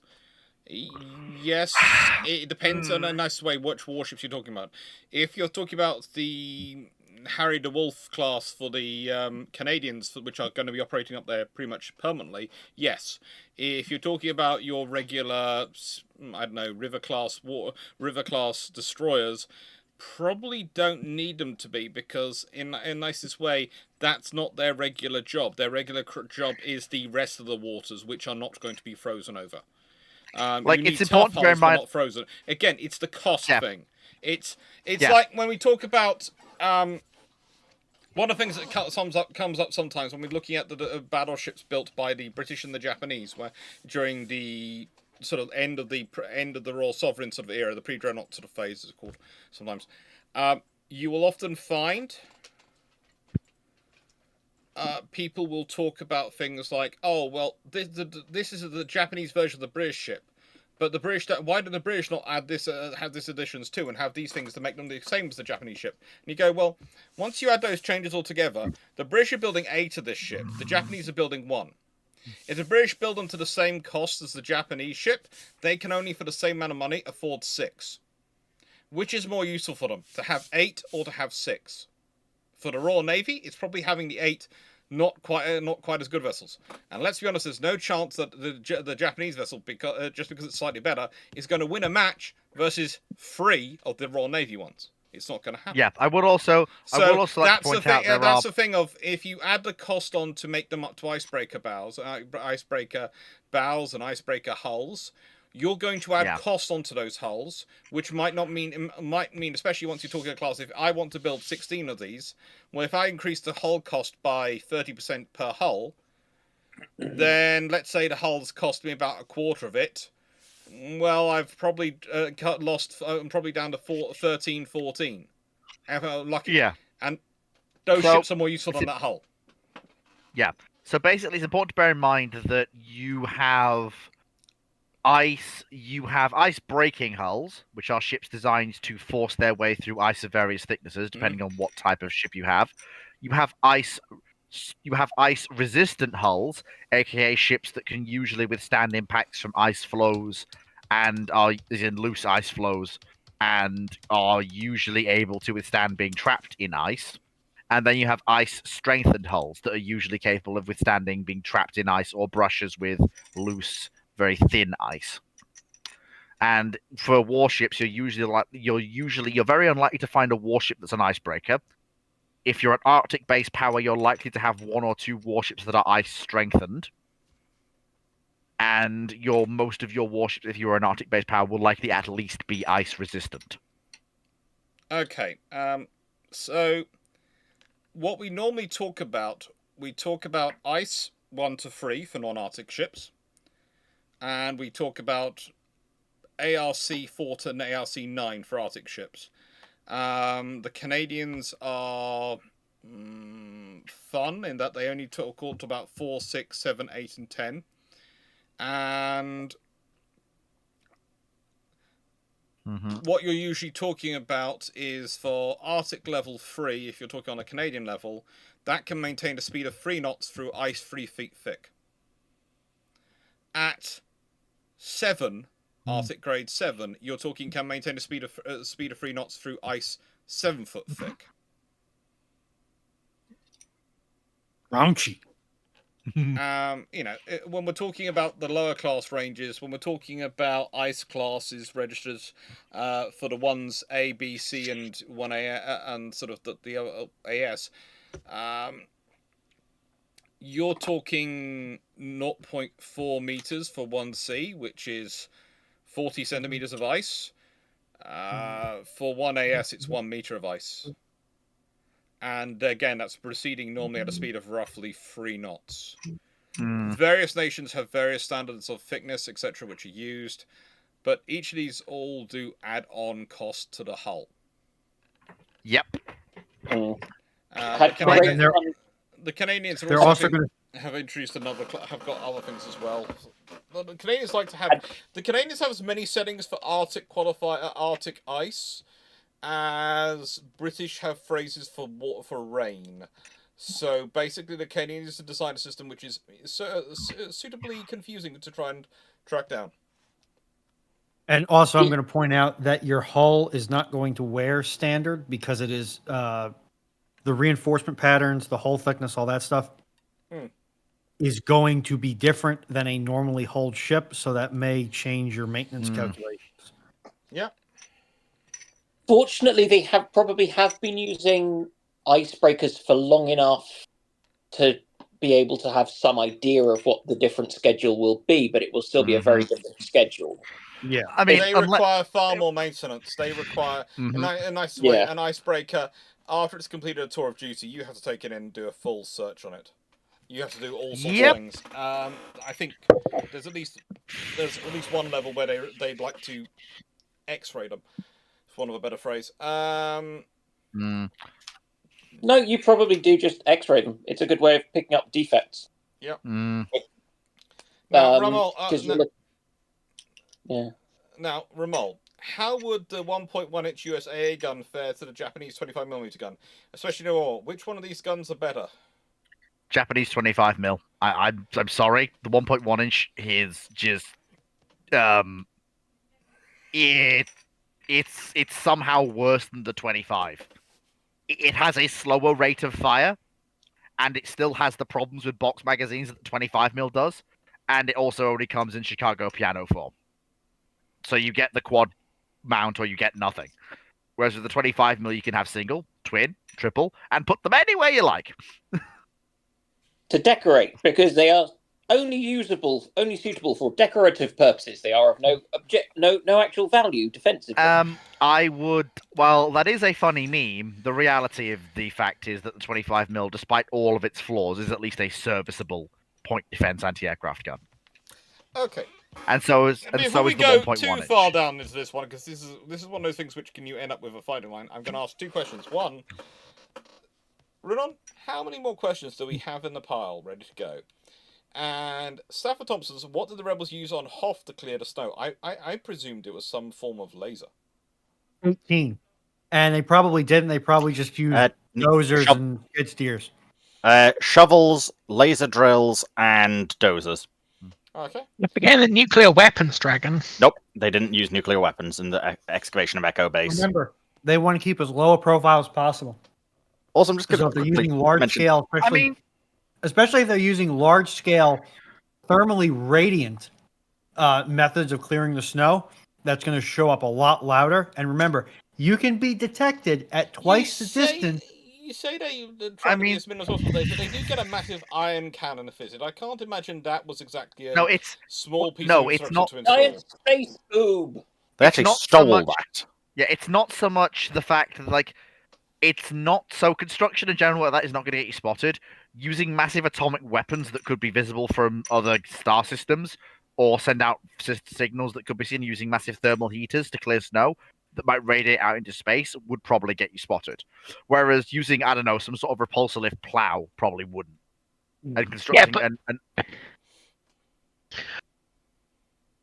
But my counter to that would be A repulsor lift plow is probably not going to have enough friction to be able to actually plow. Yeah, I mean, given that you get tanks going up some pretty steep slopes, they have to have some degree of tractive force. Yes, but the repulsor doesn't so much have to deal with friction as it floats over things.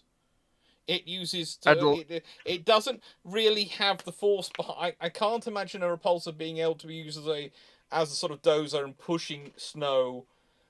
It could. According to Star Wars, they can because they've got thrusters. They basically are using their own inbuilt thrusters to push even harder. Okay. I know it doesn't make much sense, but that's how these repulsor vehicles even work. Seem to work in my head, but we'll give it a go. Yeah. How do you rate replenishment systems in NATO navies as of 2024? They've got a lot of very interesting technology, just haven't got enough ships to do it properly. And good luck with trying to replenish VLS cells at sea. There's a reason why. Can I very quickly read this out and do some clarifications quickly, because I do know what this is in relation to. Earlier in the day, in Fleet Stream, he said no Tier 1 British Army force had ever been sent to Africa. Dr. Clarke in the panel, please can you explain to Fleet if this is actually the case or whether he is lying? I will point out your game or historical. I'm going to ask. So I was basically talking about the fact that when we're talking about Sub-Sahara, I obviously didn't make this clear at the time, but I should have probably done so. I was referring to Sub-Saharan Africa. The British really didn't commit Tier 1 forces to that theatre during the Second World War. Specifically, South Africa. Yeah. Why would they need but you never specified, especially in the stream, that it was in World War II. It was just you don't use first line units in colonial regions. They did. They sent some of the better because they took 4th Indian Division away from the Western Desert Force partway through Operation Compass to go to the East African campaign. Yeah, but they're not an armored division. No, they're not an armored division, but they were a top of the line. They're a top line infantry division, but they're not.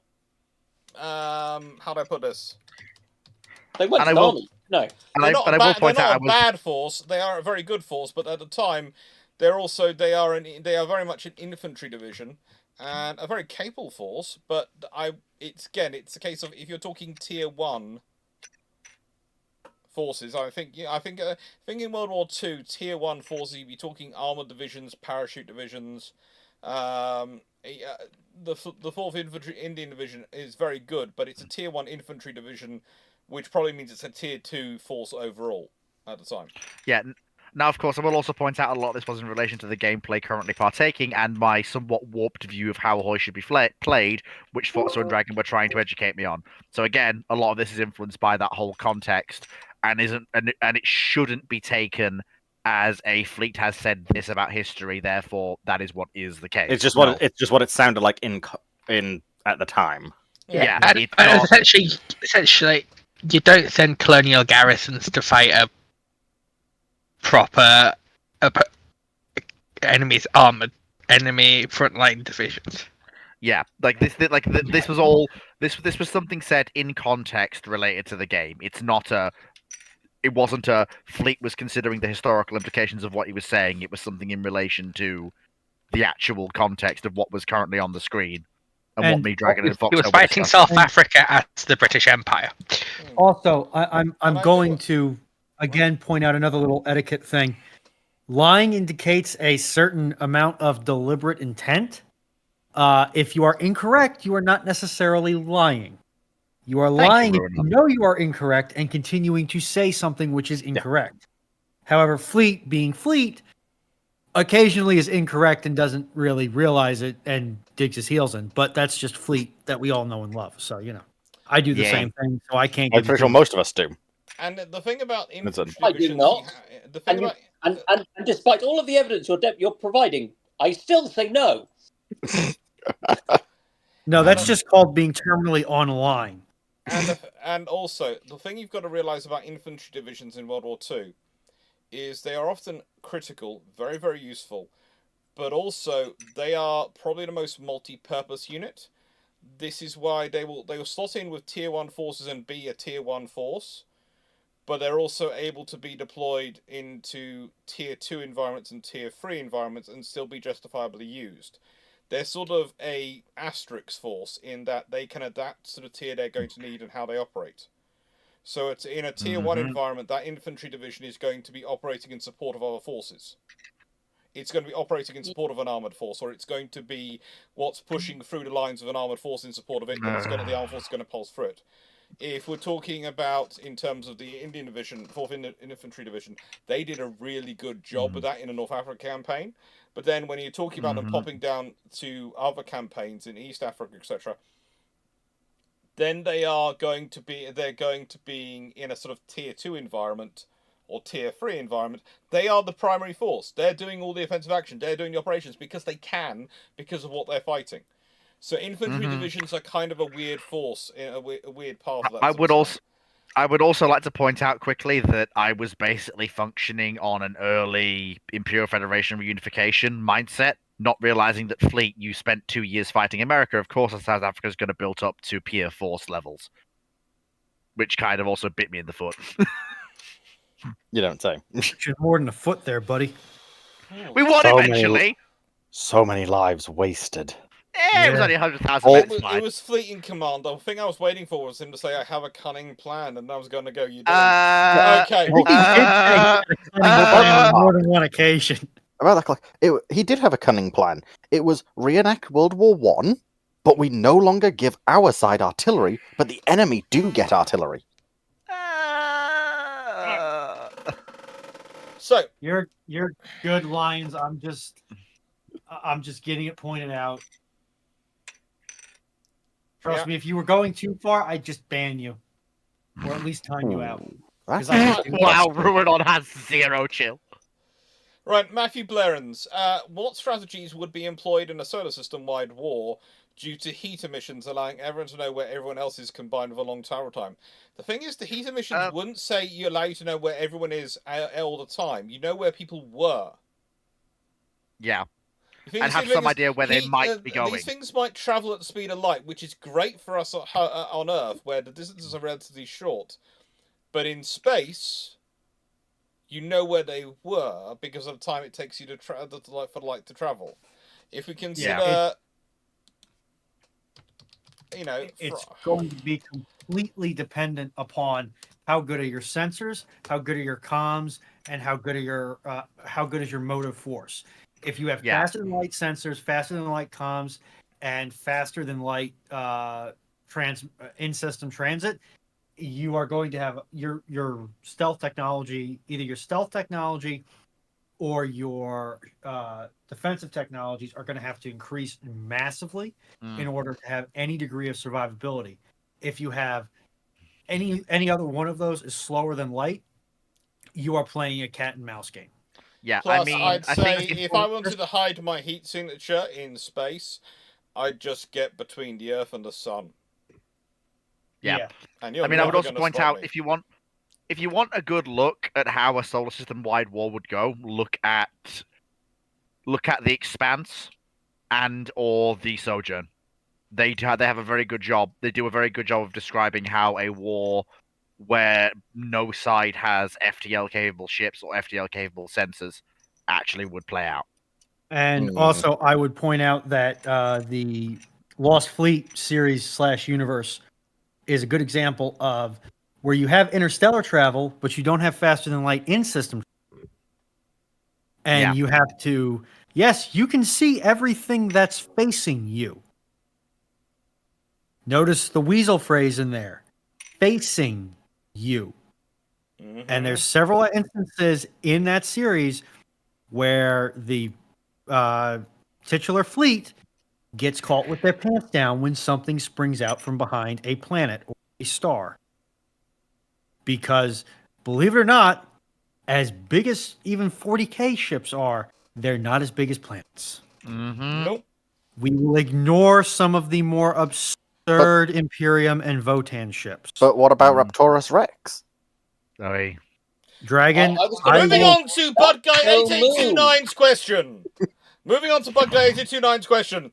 Could the USN have done anything to prepare and done better in the War of 1812? Yeah, if they'd been given more money by Congress, they could have actually built the ships of the line they'd been planning on building. yeah, there's Which would have at least meant, which would have basically given them the ability to deploy frigates at will, not because of basically, it's going to be easy. It's more just, if the ships of the line in a particular US port sortie, the British ships of the line on blockade duty have to move to intercept, which gives a basically pretty good chance that a big frigate Oh no, can it break means out the to British open sea. need to actually double the forces they have in every area, but it also changes the threat paradigm. You probably end up with actually a far larger, far more quick British response. The Yeah. British wants to go garden, so I'm just going to go put him in the garden. I was just I will So put up the next two questions. So There's the a next, dragon one, which dragon can ask. and then answer. I was just thinking with the War of 1812. So if the US Navy has built up a reasonable number of ships of the line, it's going to start presenting we deploy ships of the line here type threat to the Royal Navy, who will then start deploying some of the 74 swarm that they have floating around, bored now that they've shattered the French and they don't like coming out to play anymore. And if anything, it means it probably goes worse for the Americans. Yeah, that's what I was going to kind of point at, is that while the 6 American heavy frigates are great and they will flatten, as long as all of the things being equal, nearly any other non-Raze frigate that they run into, there is a calculus in the back of the Admiralty's mind that, well, there's only 6 of them. They are going to be limited in how much damage they can do. As soon as you start saying, well, yes, there may only be 6 of them, but now they are also backed by, X or Y number ships of the line, you need to have X or Y times 3 times 4 deployed to the North American station. If you're the Royal Navy. Yeah. That I think is the problem faced by the US Navy. It's a lot like the Kriegsmarine in World War II. As a setup, that you are so far behind the Royal Navy in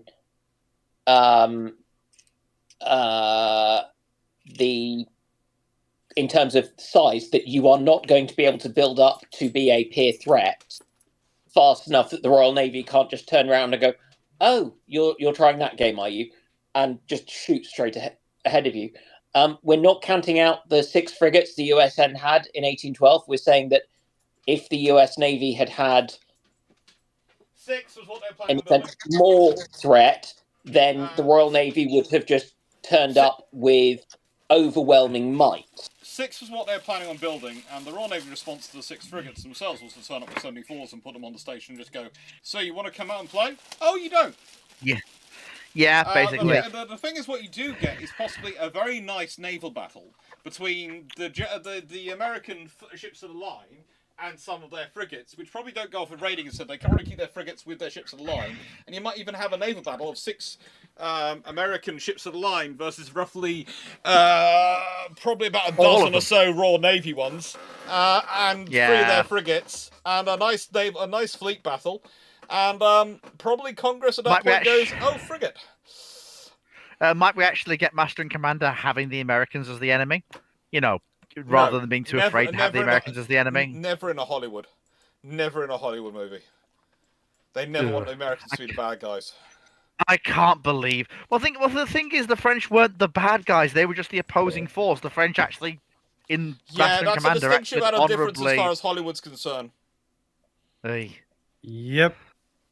It's Hollywood. Dragon, There's a- I need to know what the Hmm? very quickly. Because I'll need to know this if I can go do research. Dragon, what's the assault launcher bib? Help! You should know. I don't know.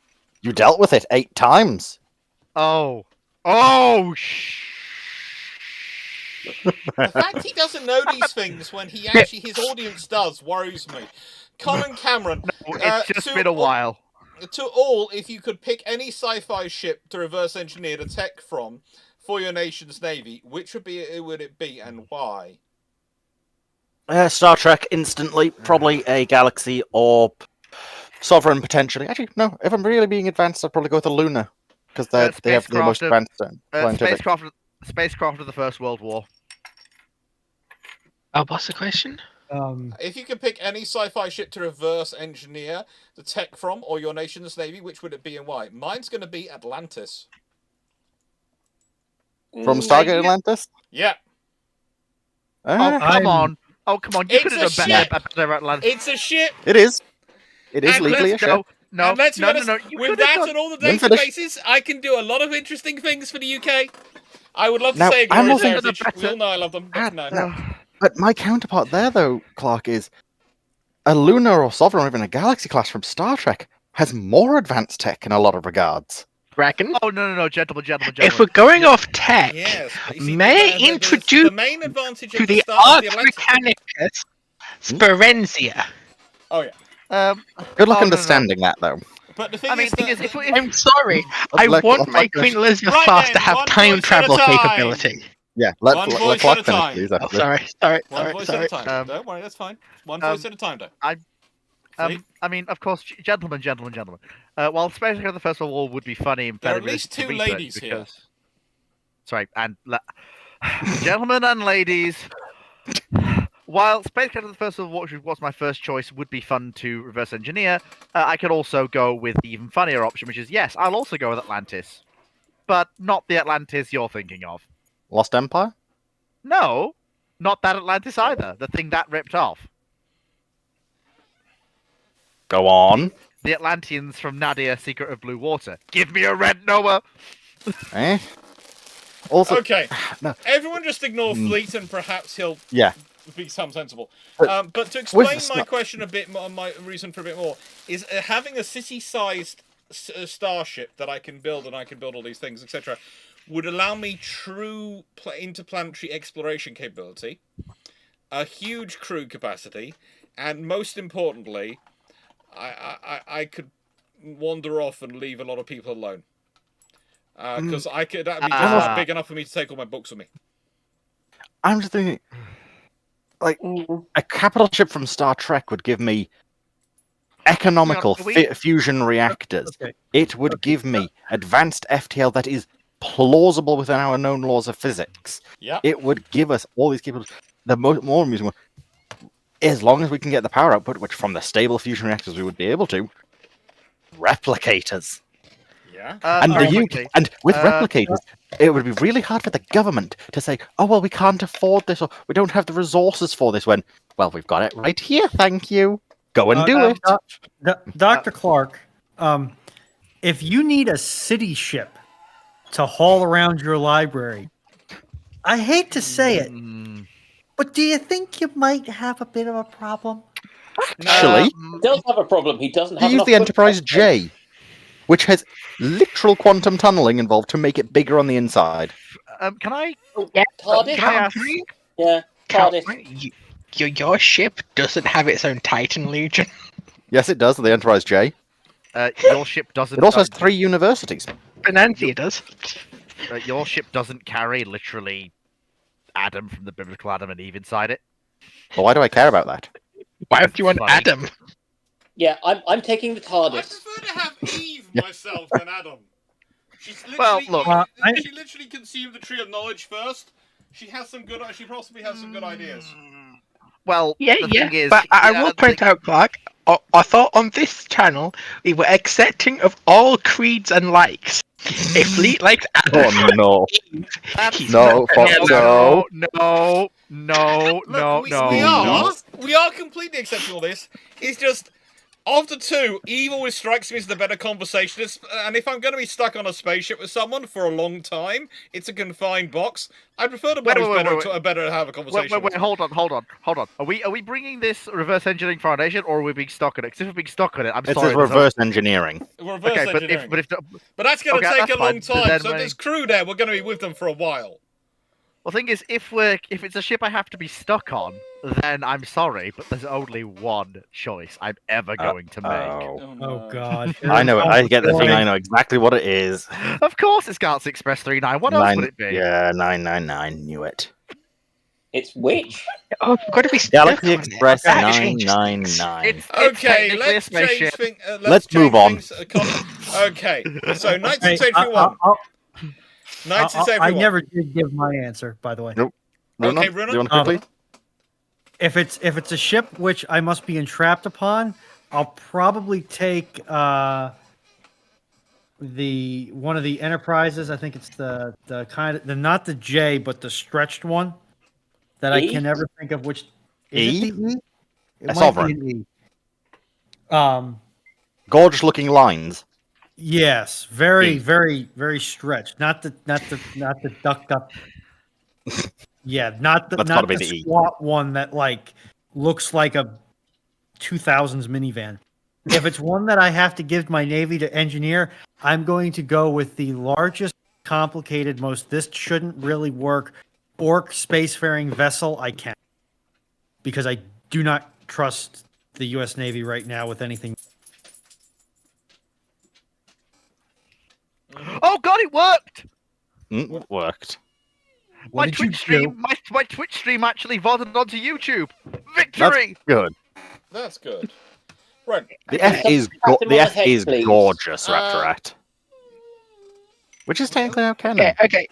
Strange choice, but the spaceship from Flash Gordon. I know. Oh, no. Yeah. Which It one? wouldn't be particularly useful. Right, do we want to move the on? only dog in the world, I think, who reminds me when he needs to be given his pills, because he actually likes the taste of his pills. Oh, good lord. Yeah, I assure you, my one's like that too.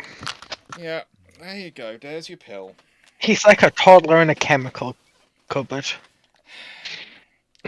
Before anyone knows that he's on Rimadol, which I'm Just so fairly you're aware, sure is Dragon, I am actually going through my back catalogue trying to find which episode had the multiple seizures of Jabim.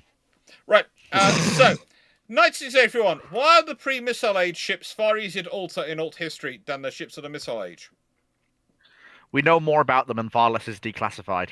Also, And on because top of guns are that- far more interchangeable than missiles. Yeah, essentially a gun is just a vertical stack with some digital linkage or electronic linkages back to the main firing control computer.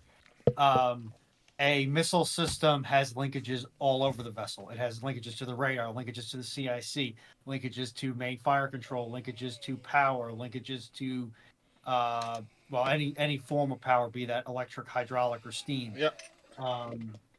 Whereas a gun, it's just whoop, move over, set down, set in new system. Okay. Chandler, if you could bring... Didn't we answer this one? Yes, we did. I know some questions were posted twice. Okay, Black Horse. If HMS Hood is severely damaged and not sunk, what would be done next, and how long would she survive post-war in reality, and not Naval's historian Dreamland? Okay, the reality is, if she manages to limp home and she survives, then the first question is going to be, do we fix her or not? You've got Winston Churchill in charge, so the odds are it's going to be, yes, we fix her, so she's going to have to go in for a major rebuild. If she goes in for a major rebuild, she's either going to be rebuilt in the UK or rebuilt in the US. I was going to say, send her to the US and watch her get. But the trouble is, Dan, the problem with sending her to the US for such a rebuild is she's a big ship of the Royal Navy. If you send her to America for it, yes, it makes sense from a logistical point of view, and they've got the yards they can do it without being bombed. But from a national ego point of view, yeah, as if it's rendering. it's going to be problematic. And If basically, I have sending ships for minor refits is what they marketed as when Nelson and Rodney and other ships went go over there. So sending them for minor refits is one thing. Sending them for a major refit poses probably not. And also, you then also have to take her across the North Atlantic anyway, and she needs a major rebuild. So the odds are, if she's limped into a Canadian port, yes, she'll go to an American one. If she's limped home to a UK port, she'll go into probably I'd take her into somewhere in Glasgow or in Belfast and fix her up there. if I may be so indulged by the bench of Dr. Clarke, I do have a picture of the Enterprise, Okay. and I can you- throw a link up. Let's see it. Just stick it into the Q&A, Bruships Q&A. Okay. I'll pop it. Doo-doo-doo. Yes, the US do have a dry dock large enough. Wow, there's a lot in here. Okay. Belfast gets bombed, but not as often as other places do. Also, we still need to have Dragon grill Fleet on Fleet's ground tactics.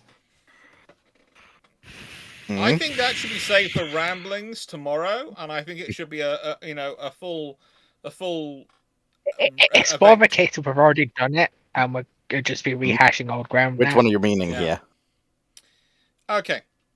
How long would she last? It's going to depend on the rebuild, but if she's rebuilt and she enters service Sorry. rather... For Black Horse's question, if she enters service rebuilt and she's enters service instead of Vanguard, or if she enters service alongside Vanguard, then probably she ends up being kept along with Vanguard and probably Anson and Hal because of her utility, and she might actually even last quite a long time. The thing is, if she lasts long enough through into the peacetime, then she might get preserved as a historic ship. It's going to depend on how long she lasts. But she's going to be from a ship from World War One, so she's got how do I put this? She's a World War One era. She's got a 20-year head start on Vanguard. So if she lasts to the same point as HMS Vanguard does, she's going to be sort of into the grandfather generation, if we think about it, because Vanguard lasts in commission till 1960. And she's scrapped in 1960. So if Hood's managed to ride, because she's from 1920, that's about 40-odd years, she might just about make it. She might make it to the point at which she's considered for preservation. Especially as she could argue to be from a relic of both world wars. Might. So that's the thing, but probably still wouldn't be past 1960. Marcus, why did the Royal Navy accept 50 cruisers at First London when it is either 50 or 70 hulls the US Congress wasn't going to pay? Because that was what the politicians forced on him, and the first Sea Lord decided that he only had 48 anyway, so in a nice way he could accept 50, and it's accepting 50 new build vessels. So he tries to make. That's one of the reasons why you have the tribals. That's one of the reasons why you try and make up the difference with the overage ships being modernized and all those things. And yes, that is the Sovereign E. Enterprise. Gorgeous ship. So, hang on a minute. We didn't answer Dragon's question. We did. No, we didn't. Fleet. Yeah, the fleet. There's a question. Sorry, Honestly, I I think Dragon should read that one out. Yeah. Go on then. After the previous rebel commander has been fired for incompetence for taking the planet 8 times and failing in the orbital invasion, you are now told to try and take the planet. You're aware that there's at least 30 Vic-1s and 30 Vic-2s and a number of smaller craft. You're not allowed to use Nebula-class Star Destroyers as they're too new. How do you break the siege? There are 2 hypervelocity cannons present. Oh, the assault on Jabim. We meet again. How many times good did Lord. Fleet fail to do this in the past? 8, he never broke it. 8 times did the rebel fleet attack Jabim, and 8 times was it repulsed. So The Imperial fleet eventually managed to go from... That's Fleet historically then. Yes. Let's see if he can do it without me trying to constantly make his life utter pain. Okay, so this wasn't Thrawn's Revenge. This was the other mod set we used. So in that case, then I'm bringing both of the bricks. You know the bricks dragon, the weird Yes, pancake. MC100. Yeah, I'm bringing both the bricks, and I'm also bringing the Viscount. Then I'm bringing as many MC80 wing types as I can. I'm also bringing as many B wings and Y wings separately from the fleet as I can, and I just have to basically batter my way in system. That's all I have to do. I basically have to batter my way in system and secure orbit so that the ground troops can get down. That's the only way to do it.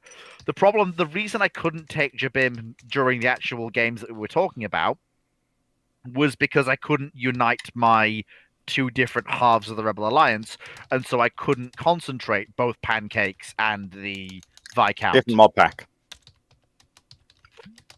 Different again, I'm pretty sure, but either way. But that's basically it. I would have to do something I was physically incapable Utter mass of doing. assault. Yeah. Didn't work previously, That's but... the most unrebel thing to do possible. Yes. Yes, but the problem is I had no choice. There's literally no other way to get through, because trying to do a ground assault to destroy the hypervelocity cannons, that's all the AT-ATs. And Veers. But why do you need to do it? Because Jabim is a planet which blocks access to Mon Calamari. Yeah. How And does Mon the planet Calamari... have access to another planet? Because that's how hyperlanes work. That's how hyperlanes work. Mon Calamari was only accessible through the Jabim system in that version. So Then the solution is don't let it get that bad in the first place. yeah, he tried taking it early in the campaign, and I held off by the skin of my teeth. Yeah. And then Unfortunately, then it just kept being built up. Yeah, and then we both ended up just throwing men and ships into the grinder, and it just grew and grew and grew and grew, and the engagements grew and grew. I think at the final engagement... that was the PTSD question, by the way. Oh yeah, it was for me as well. I remember like there was one point when I thought, right, I've built the Viscount at Mon Calamari, I'm going to break out, and that's the Eclipse. So that wasn't fun. Let's go on to, before we give Fleet too much stress. So Cavadon, what would have happened if in 1910, if a group of scientists in Switzerland had discovered nuclear fusion and beam weapons, a la Gundam and space battleship Yamato? And oh no! Oh no! That's bad. If they can be produced, that's real bad. Nuclear fusion and beam weapons, then frankly, the Royal Navy, Germany and Britain are going to have a race to see who can spend the most money. Let us give you all the money. And the thing is, Switzerland's probably going to want to supply both, because their best advantage to stop the Germans turning them on them to try and take over Switzerland is if Britain has them. And vice versa. Yes. In some ways. Well, yeah, because Britain's unlikely to go after Switzerland because they're landlocked and frankly we don't care. Having the Swiss as neutral and independent is quite useful at times. Yes, but there'll also be probably some reason why they'll supply both the French and the Italians. Because whilst the French and the Italians are looking at each other with such weapon systems, they're not looking at Switzerland. Yeah. Also, if you thought that Swiss neutrality was armed before, wait till you see it now. Yeah. Yeah. Okay. What if the Finns get that? Oh no! Please don't. In the nicest way. The one people who are going to probably really suffer are going to be the Soviet Union. Team Locker, if Darth Vader would stumble on Space Hoach manned with the rebels, would he use only the Force to get rid of the enemy ship? No. No, I think he would. We've answered this question before. We've had this historically, and usually it's gone ranged between the Death Star to all sorts, basically every single weapon system he can to save his own eyesight, let alone the eyes of anyone around him. Actually, his armor probably protects. His armor would protect him because his vision systems would just block it out. You do In the same way- realize that if Darth Vader is stumbling on some form of space hosh, then if it's a space hosh, then in Star Wars it's a peer combatant to a Star Destroyer. Is it? It's no, because if it's some form of space hosh, it's a capital grade asset. And I hate to break it to you all, but have you noticed how round the Mon Calamari ships are? That's They're not a all good thing. space hosh. This isn't a good thing, though. Okay, can we There's a move reason on why before he starts imagining Hosh in every scenario? This is getting quite disturbing. Steve Clarke, in a circumstance where the magnetic exploders are more reliable than historical Model 2, what do the team think the changes in history fit would be? A lot more sunk Japanese ships. A lot more sunk Royal Navy ships. Mm, Warsword Yeah. might actually get sunk. And a lot more No, sunk... she would. To be She has fair, the block there'd also armor. be a lot more sunk German ships, because actually the German ships probably sunk earlier, because the Royal Navy start putting torpedoes at their warships from almost day one. And that it's the thing is, some of their ships get away with being damaged because only one torpedo goes off, or two torpedoes actually go off, whereas theoretically, if they'd worked perfectly, then they'd all gone off. How do you think that impacts Philippines Mark 1? Lord help the Mark US Navy. 14s are actually working. Mark 14s are actually working. That's going to help the US Navy submarine service. But the thing is, those torpedoes working better means also it's going to help the Japanese. So some of those attacks are going to be even worse for the Americans from the Japanese. Because basically, I'm taking it in circumstances where magnetic exploders work as advertised by their sales representatives. You're going to up. This is the dirty little secret of all wars, and I usually use the Falklands War as a statistic for this. If all the air defense weapons worked as well as they were advertised by ad advertisers used in the Falklands War, then every aircraft in both the Argentinian Air Force, in the Argentinian entire air services, and the British air services would have been killed about twice over. Okay? That's the thing. If the weapon systems worked as effectively as they are advertised, and this is my point with today with modern weapon systems, and by the way, that applies to everyone. All arms salesmen, they are salesmen. They are slightly below, in terms of their ethics, probably used car dealers. And I mean that in the nicest way. Dr. Clarke, there is no nice way to mean that. So There we're is. talking just above lawyers on the level. Yes. No. No, lawyers are actually bound by an enforced code of ethics. Yes. Lawyers. Yes, but those enforced code of ethics are written in enough verbiage that a good lawyer can normally get round it. They are written by lawyers. Yes. No, but the arms salesman works on the principle that by the time you realise that what he's sold you is not actually correct, he will be almost certainly in another country, whereas the used car dealer is unlikely to have run that far away and so is more likely to be caught up with you when you go, excuse me, this is not working to spec.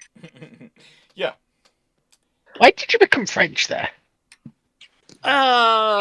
Because Dan just likes to become French occasionally. Runon, from Seneca Nero, question: how many ships of the line would it take to swarm a modern frigate? Depends which modern frigate, and depends how much ammunition it has. That's the basic limiting factor here. How much ammunition does the frigate have, and basically, is it able to run away or isn't it? Yeah, the thing is, I mean, I don't think there's a single modern frigate which wouldn't be able to run away. Yeah, this is the thing. They're If the frigate isn't able, they're all capable of well over 20 knots. and also to be blunt, well over 10 The is Russian perfectly ones? capable. No, I'm I can't sorry. leave port now. No, Foxo. The most of the Russian older frigates are now either rebuilds or are no longer in service. The Soviet ones, and the modern Russian general-purpose frigates, the Admiral Gorshkovs, are fully combat capable and are fairly not scary, but you have to take them seriously as combatants.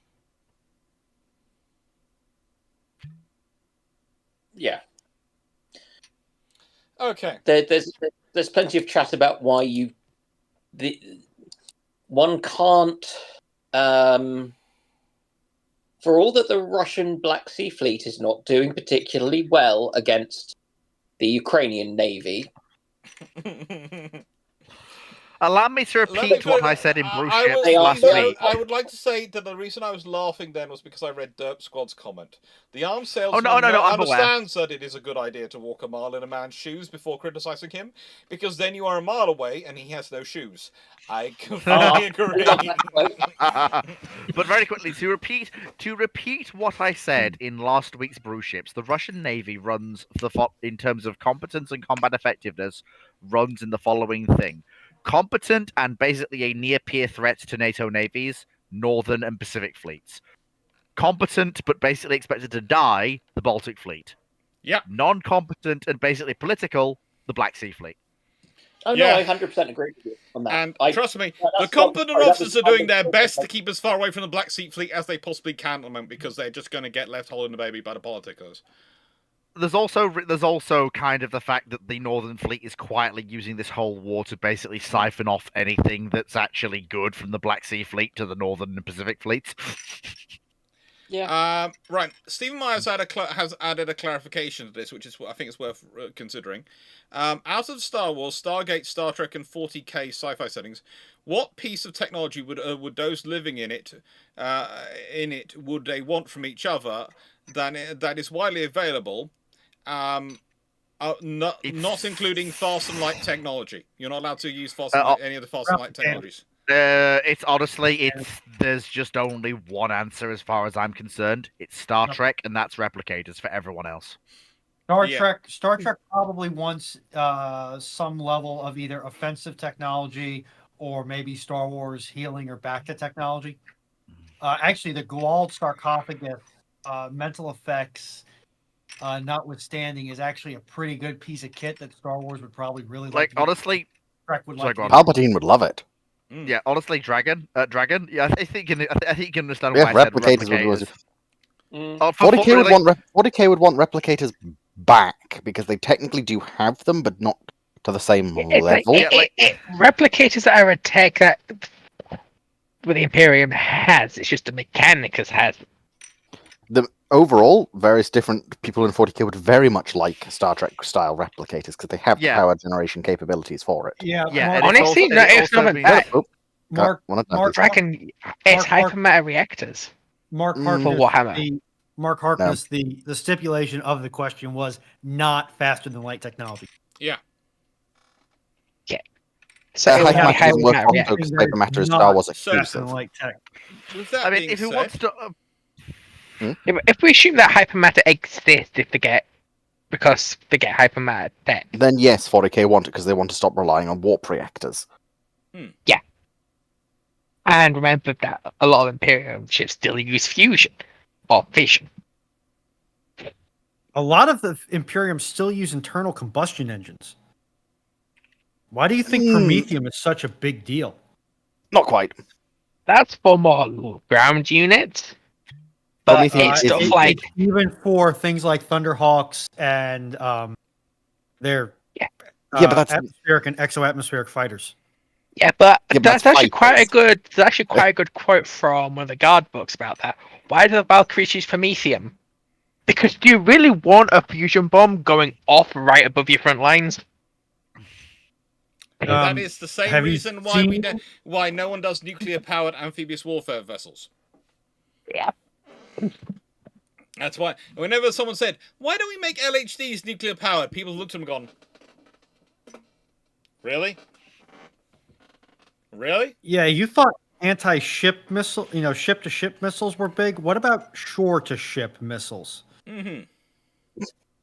Because you have functionally, as long as you're willing to pay the price of having a fixed installation, you have functionally no size constraint on shore batteries.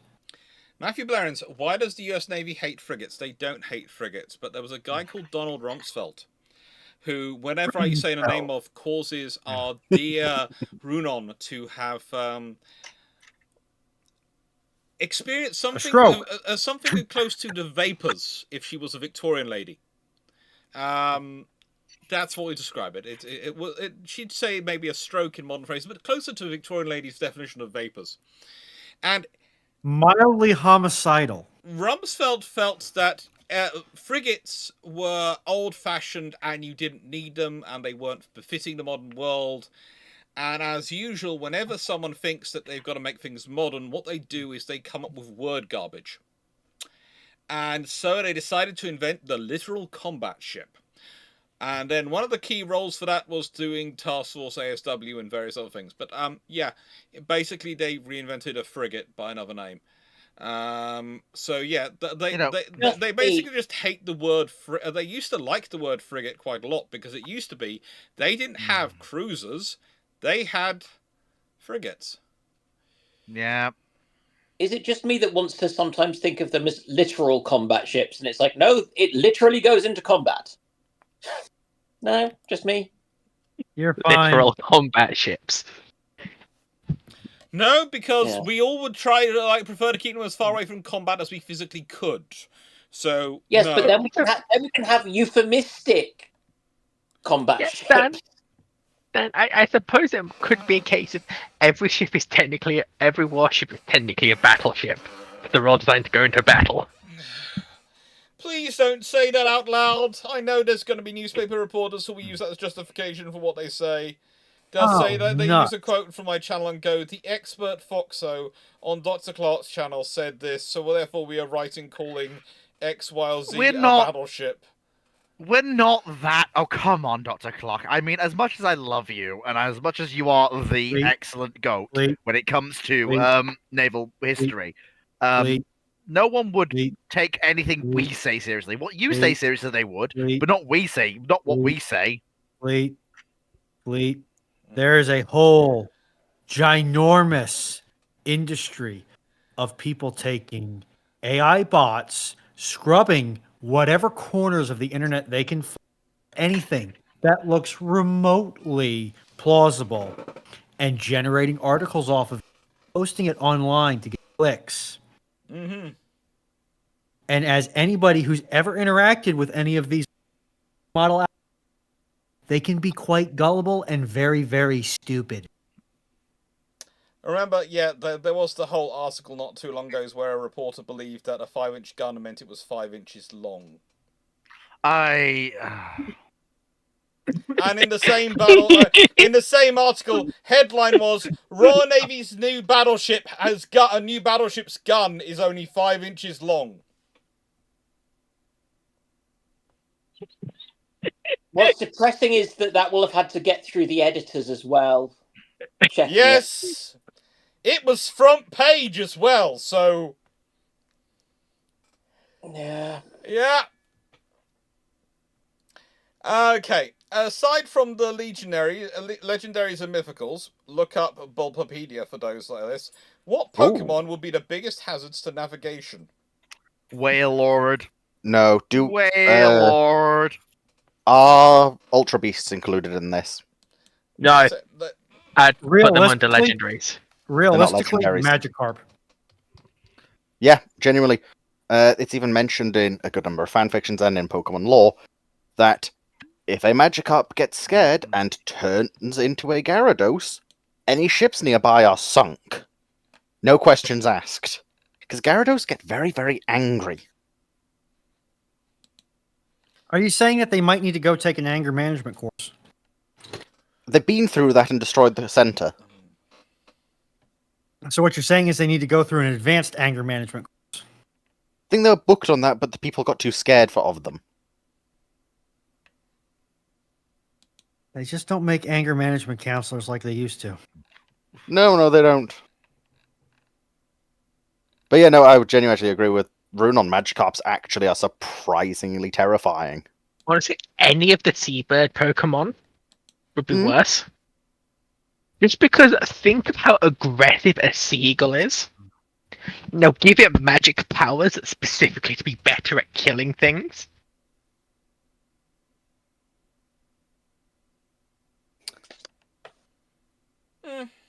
Should you explain to you how scary that is? Because Wailords, while they are titanic, aren't that common. And usually, you'd be able to pick them up pretty easily on most forms of sensor apparatus most ships have. Yeah, because a whale lord acts a lot like a whale. They're passive creatures unless provoked. I'm sorry. Have you met the killer whales off of the European coast? Yes, They're actually, very friendly. Yeah. 96831. How realistic is it to expect that an Eagle-converted Admiral-class hull with 1890 plane capacity would have been a real problem for the Germans and Italians?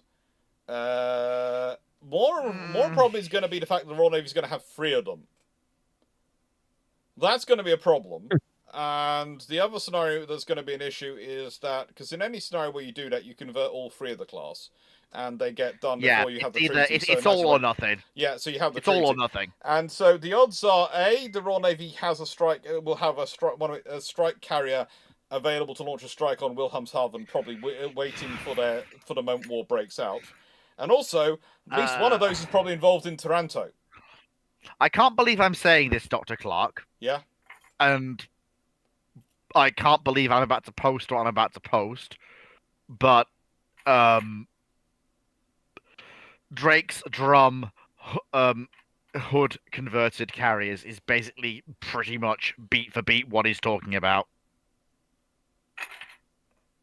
Yeah, but you get pretty much the same thing in The Whale Has Wings as well. Yes. A few different things have done it. But Drake's drum has the pretty pictures, and I'm just gonna go and find it because Sorry? because The whale has wings? because say what you like about Drake's drum's actual specs, but you can't deny the bloke's actual skill with doctoring images and creating line art. Yeah. Well, Mm. where's me snips? Right. Joke about Yeah. the whale has wings. Let's move on. But realistically, with such vessels in service, with 3 of them in service, the Royal Navy's got that. But also, that's going to have changed and affected things. And yeah, that is sort of what you'd be talking about. Yeah, and it would be, especially with the size of the you have. This is the thing, especially for the American audience listening who might not be familiar with this. In fact, most people don't really remember this. Eagle actually is one of the ones which has one of the largest hangars. And the interesting thing is, if Eagle survived longer in the war, she would have been the easiest to actually in the European theatre. Probably she would have been left in the European theatre for her to take the larger American aircraft, because her hangar actually has space to operate them with almost no work, because her hangar is that big. And the thing is, she has the largest hangar throughout the war, throughout the period for the Royal Navy. And so if you had it based on her, that's also going to mean the Royal Navy's aircraft are going to be bigger, because they've got all that space in the hangar, so they can make them bigger. So that's probably going to change how they store aircraft. Instead of you having the fold back wings, you're probably going to have more which are fold up, which is actually an easier system. Even if you do make them full Egyptian, as I like to call it, because it's fold like an Egyptian. Because you've all probably heard the song "Walk Like an Egyptian." Well, it's fold like an Egyptian when the wings do that. So instead of them being fold back wings, cantilevered like this, they're going to be fold up and maybe do that, but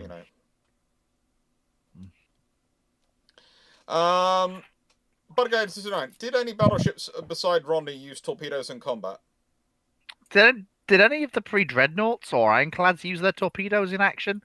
Because I know there were a bunch of different South American wars that involved torpedoes and capital-grade ironclads. Lots of battleships have actually fired their torpedoes. How many of them have actually hit their targets is a different matter. But they do like to fire their torpedoes.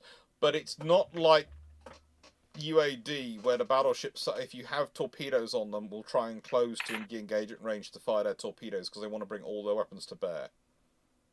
Yeah, the thing with capital grade torpedoes is that they usually meant as "I've battered you into submission, now sink" weapons. And that's the whole reason why it's almost tempting to make sure you don't fit secondaries in UAD, because then your battleship won't close to secondary range. But the thing is, you need the secondaries to deal with cruisers and destroyers when they try and attack you. So you have to have secondaries. But that means your battleship in UAD wants to close so that it can bring all guns to bear. And you're going, no, if you have you do not try and close to 3-inch gun range when you're fighting with an enemy and with a counterpart battleship. But yeah, that's another time. Charge! That's why you No, basically... if you get it, Tariq. That's why if you're You like get- me, you end up with... You basically put every single ship, all the forces, the destroyers and cruisers as escorting the battle line. And you keep the battle line in one squadron under your direct control. And you end up going, no, you go where I tell you to go. No, Clarke, you don't understand. You don't understand. If you get to 3-inch gun range, you can't miss with the 16-inch guns. That might be true, but at that point, armor is pointless. I mean, Exactly. I'm not saying close to point blank range. I'm saying half a pistol shot range. Perfectly respectable. If it was good enough for That Nelson, is it's good point enough blank for you. range. If it's good enough for Nelson, it's good enough for me. Okay, Black Horse. Black Horse, we're going on to your question, and I'm hoping it's sane before I even read it. What effects did the Laconian Order have during World War II and in the outcomes of war crimes trials post-war? Discuss. So this was the one to not try and save people. For kind of the U-boats to not try and save people. I mean, it's difficult, but didn't this literally come up at the War Crimes Tribunal after the war when the Kriegsmarine were brought up and said, you did a bad, and then the American officer in charge of the submarine campaign in the Pacific during World War II literally walked into the stand and said, we literally did exactly the same thing with a similar order. If you're going to charge them for it, charge us. Yeah, pretty much. Because it was unpleasant, but it is about... It's one of those things which actually you need to order from on high. It's a bit like the whole Admiral Parker giving Nelson the order to retreat so he can't be accused of cowardice if he had decided that he couldn't go ahead at Copenhagen. Mm-hmm. It is not because he's necessarily wanting him to retreat. It's so that he has an out. This is so that you, as a U-boat commander, would have an out to say, I know it's not supposed to be an excuse. I was only following orders. To not sort of stay and save other people from their... It's in many ways, it's dealing with the realities of war. It's the realities of conflict. Yeah. And I think the Admiral in particular... It's the realities of true unrestricted submarine warfare. Yeah. I believe the Admiral you're thinking of also was actually Nimitz himself said it. Well, Nimitz was a submariner. Yeah. So he was one to point out, the US on the very first day of the war was doing this exact same strategy, so... I'm pretty sure the Royal Navy was as well. Yeah. Yeah, but the Royal Navy... If you ask... I have actually had the conversation with people about World War II and the Royal Navy people who don't believe the Royal Navy had aircraft carriers or submarines in World War II. What? What? People are stupid. This isn't that student again, is it? No, this were other students, but I was also once told by an American student who came to us that Ark Royal was a Yorktown class of the US Navy. What? Have carriers. And I went, where are you from in America? And they were very Couldn't that have been obvious just by asking the question? Where do you This reminds me...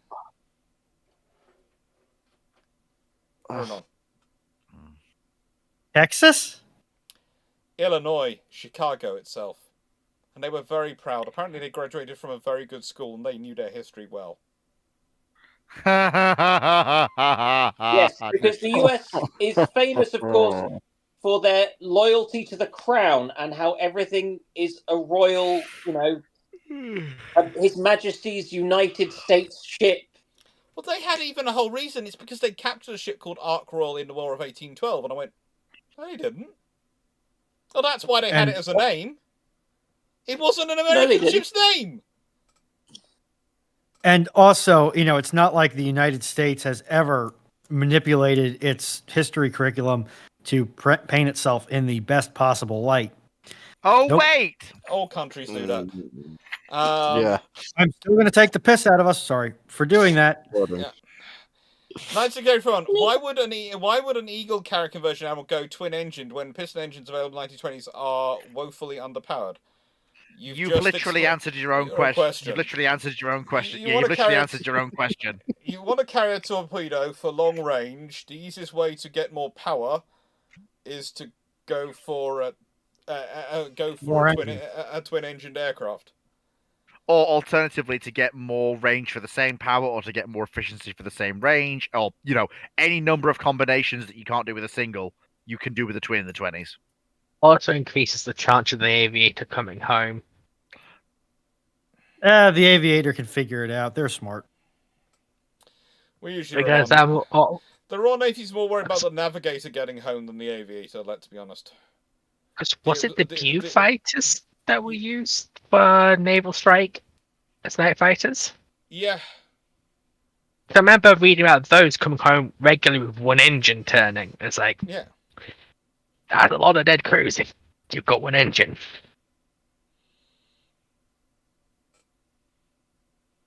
It gives you some survivability. It might not give you the same speed. It might not give you the same things, but yeah. And Nicole Ross, at least they knew of the Yorktown class. They did, but they also fought Lexington and Saratoga under Yorktown class. I think the Yorktown class was the only class of carriers they knew of, and they presumed all carriers were that in that period. And I have no idea where they picked that up from. But to be fair, probably watching something terrible about the Battle of Midway. Their main area of interest was medieval history, and it had seemed that they hadn't done many general history courses. In fact, I honestly would say they had managed to almost over-focus on medieval history to the point at which they had ignored everything else. But probably. Yeah, but people are still going around with crossbows, don't you know? It's the newest weapon. Don't you know, firearms are still a new and untested technology. I'm sure our heavy armor can resist them. There's a joke in here somewhere. So, don't worry, the Turks will never breach the walls of Theodosius. Next on, moving on. Okay, Hi, Steve I'm Clarke. the joke, you call? Steve Clarke, a sensible sci-fi comparison question. Which sci-fi universe do the panel members think has the most coherent physics in its technology tree, and why? Coherent is in its setting, or coherent to our current understanding? Yeah, that's an important thing. I'd say you can pick, but everyone's able to answer to both. Coherent to our understanding, or coherent internally. And for both, it's the Spacecraft of the First World War series by Mike Dosha, given he explains how the Martian equipment salvaged from the cylinders during the invasion of 1897 is turned into the spacecraft that the various powers used to fight the First Great War across Earth, Jupiter, Mars, etc. Internally coherent, Steve Clarke said. But internally coherent, Warhammer 40k. In that case, then my point still stands. You off to bed? Battletech is fairly internally coherent. He's eaten most of his food, but he's left some of it. And also isn't too bad for some of the other stuff. In the sense that the two main glaring holes in it are the giant walking mecha, which are a big bit of it. How do they weigh so little? Yeah, that's fun. Yeah, and the other thing is they have the FTL, which is kind of very much just hand wave. They have an FTL. Also, the fact that the FTL I think is a form of wormhole transit. They say hi to Dan, everyone. They kind of leave it vague. Please note, before Mum gets worried about the food, he did finish the bowl. I had a quarter of a cup left for the rest of the day. Didn't think there was enough to put in it, so I filled it up a bit more, put it in, and then he hasn't touched it since. So he was complaining he hadn't been fed. I put it in, it wasn't much, so I topped it up a bit more, and then he hasn't touched it. Sorry, poodle food. By the way, I've got you a present. The only issue with Battletech I know, Karen, but at the moment I'm live. So, yeah. It's probably Foxo? It's probably some of the Star League stuff. What about I the Star League? The biggest inconsistency is why they go from having space warships to not having space warships. Yeah, I was going And to mention. Comstar going out of their way to destroy all space warships. Yeah, That's Stuff like the destruction of the Tirpitz. the Tripits. But Tripits. those aren't. I mean, those are issues Those aren't with the physics-related. storytelling, but they're not issues with the physics. Yeah. Like, They're it's issues definitely, about- it is most certainly a huge issue with the storytelling because it makes no sense at all. But It sort of makes no sense because if there's the physics to make warships, like conventional sci-fi style warships, we do you would also know. expect people to still be able to make them, but more primitively. Also, then you've got the whole point of apparently they can actually equip a starship naval PPC, and they can actually be equipped onto battle mechs. So you're taking literally a starship grade cannon designed for blowing holes in other warships, and you can stick it on a 50 to 100 ton mech. That's to do with the slightly crude kind of construction stuff that it's only cares about weight and Yeah, slots. but it's also something done in law, though. Which It's not one? commonly done in law, but it has happened. When? I would need to try and find it in particular, but I have seen it in one or two sources. But I'll see if I can find One it. of the but ones. I I said can't they're old. Don't Comstar bring them out? not on mechs. Attempts. Like, normally if they're stuck on a mech, it's normally someone making a Franken mech. Yeah. That's one heck of a hunchback, that's for certain. Yeah. Okay. Right, I'm just going to answer this technically, question, and we're going to move on to the Battlestar Galactica one because I think that'll be quite fun. So, Steve Clarke's question, and my answer to it is the most coherent physics in its technology tree internally, I'd probably say is Glyn Stewart's books. The most coherent with our modern physics is probably also Glyn Stewart's book, because he does a lot of work on them. Pretty much any of them will work, barring the magical ones. Colin Cameron, which were the versions of the Battlestar Galactica do you prefer? Blood and Chrome. I'm sorry, but because it was the first one I saw, I do actually prefer the original Battlestar Galactica. I know the new show is much more consistent in how the ships function and the whole setting, but I'm sorry, but I just can't look away from the original Battlestar Galactica as she was when she first appeared on our screens. I agree very with much you. can. I think is there anyone here going to be contrarian and say the modern one rather than the original? Yes. Modern I one. haven't seen either, so I don't have an So, opinion. right. In particular, I will say the modern one, but only in her wartime configuration, which we have seen once, and it is beautiful. It is ballistic excess to a glorious level. And it's honestly what I would have preferred to see Galactica actually looking like at the time of the show. Unfortunately, they removed most of her armor, 90% of her guns, and almost all her capability. I do like the original Battlestar Galactica's design, but overall the newer one with the much more sleek and slender lines fits my sense of Starship aesthetics far more. It sort of almost comes off less Star Warsy, I want to say. Sort of like she has her own identity in the newer ones, not just knockoff Star Wars. But that arch is kind of what the original feels like. Not gonna lie. Also, I have to say, I'm listening carefully because I'm trying to work out if it's Dan or Dragon or Foxo or Fleet who keep putting the hearts whenever they're when Fleet's talking in the chat. That's I will not me.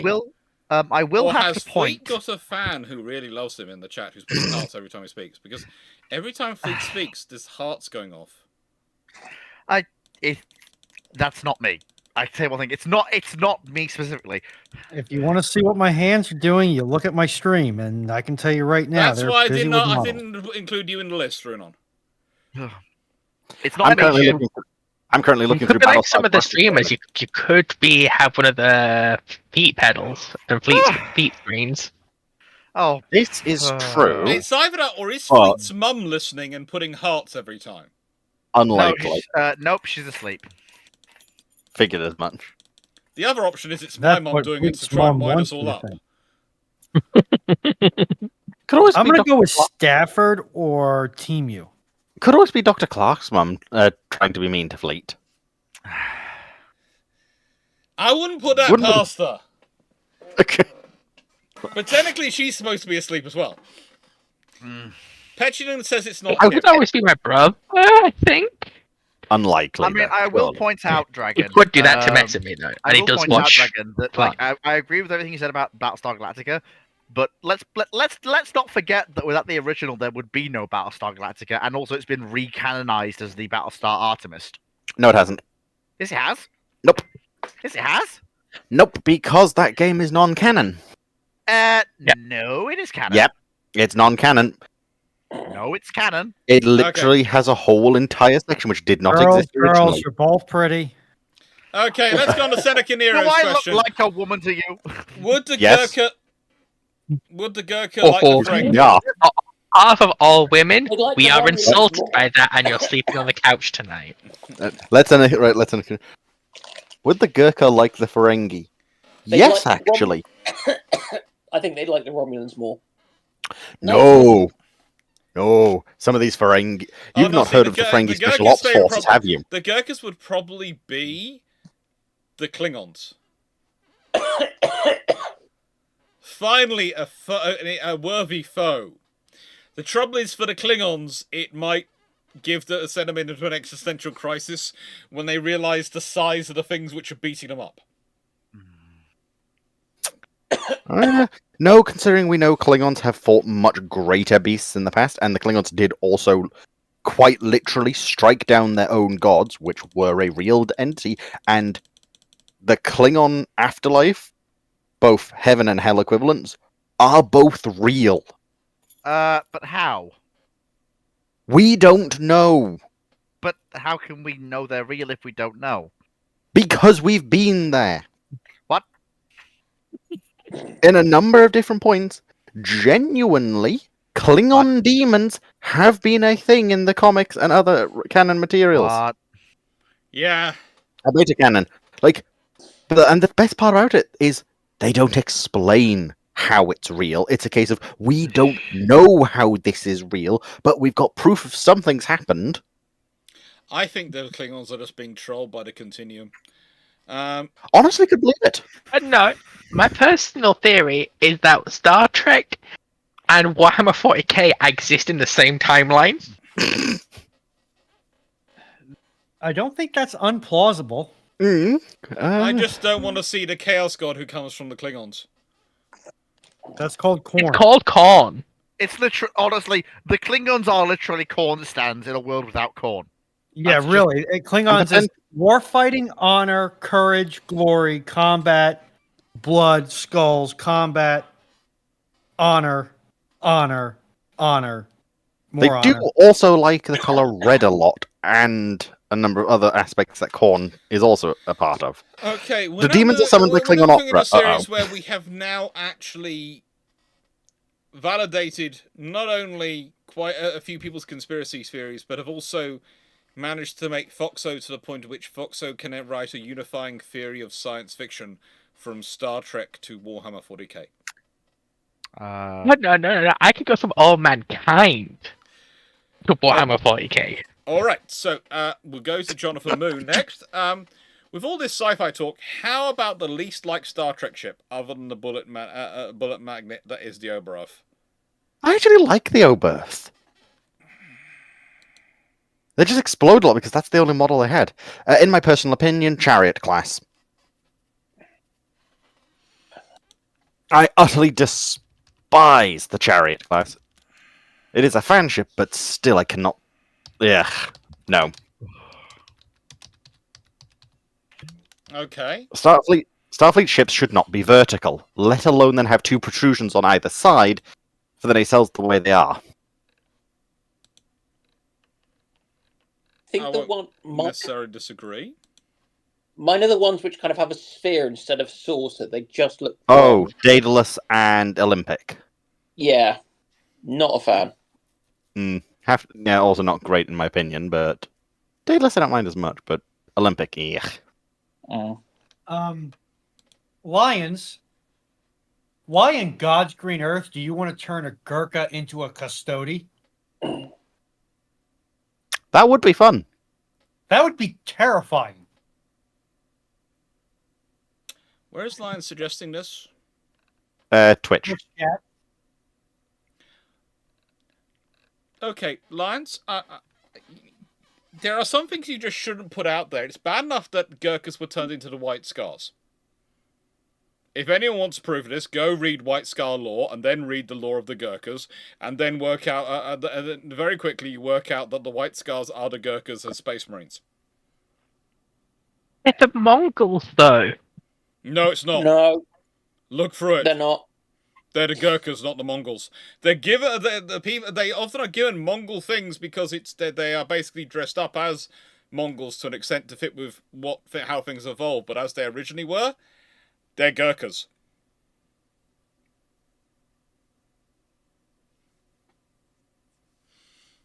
They're Gurkhas. They are scary.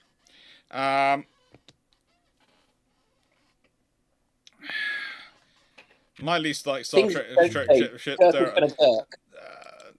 is also the same as my most like Star Trek ship. It's probably the Defiant, because I just find the way the size keeps changing just so annoying.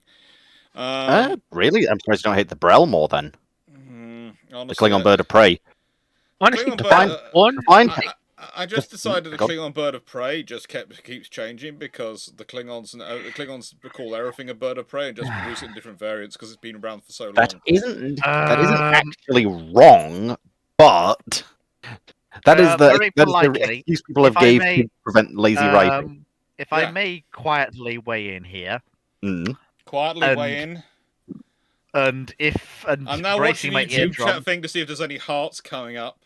And bracing my eardrums for the expected backlash. I'm sorry, but the Constitution class is just overblown beyond all degree. Yes, Enterprise is good, but I'm sorry. That's because of their crew. The Constitution class are average. I actually... Well, yeah, I don't dislike it, but I do agree that the Constitution class has become a bit overblown at this point. Wait, what? Dragon actually aligns with something I said. I feel like what have you done with Dragon? That's because I like the Constitution class, but I'm not overly a big fan of its design or its aesthetics. I actually prefer the other ships of its era's aesthetics over it. Hey, Dragon. Which is the Klingon dreadnought that's got a massive hole in the center that begins with D? The massive D9? Klingon dreadnought, which has a hole in... No, the dreadnought's a massive hole in it. I can't remember if it's Klingon or not. Foxo. Romulan. D-Daradex. D-Daradex, that's it. It's not got a massive hole in the center. It's not got a massive hole in the center. It just doesn't have a center. I know, that can be described as a hole. Please, do I have to get the Oxford definition of a hole up for you? Yeah, probably do. I would make a really dumb joke. Probably do, knowing Fleet. Okay, Oxford Dictionary. You'll only confuse the poor boy. Now listen here. I know where I stand. On my feet! You are indeed right, Steve Clarke. Thankfully, Star Trek has not had to have the worry of a USS Hosh. It's only a matter of time.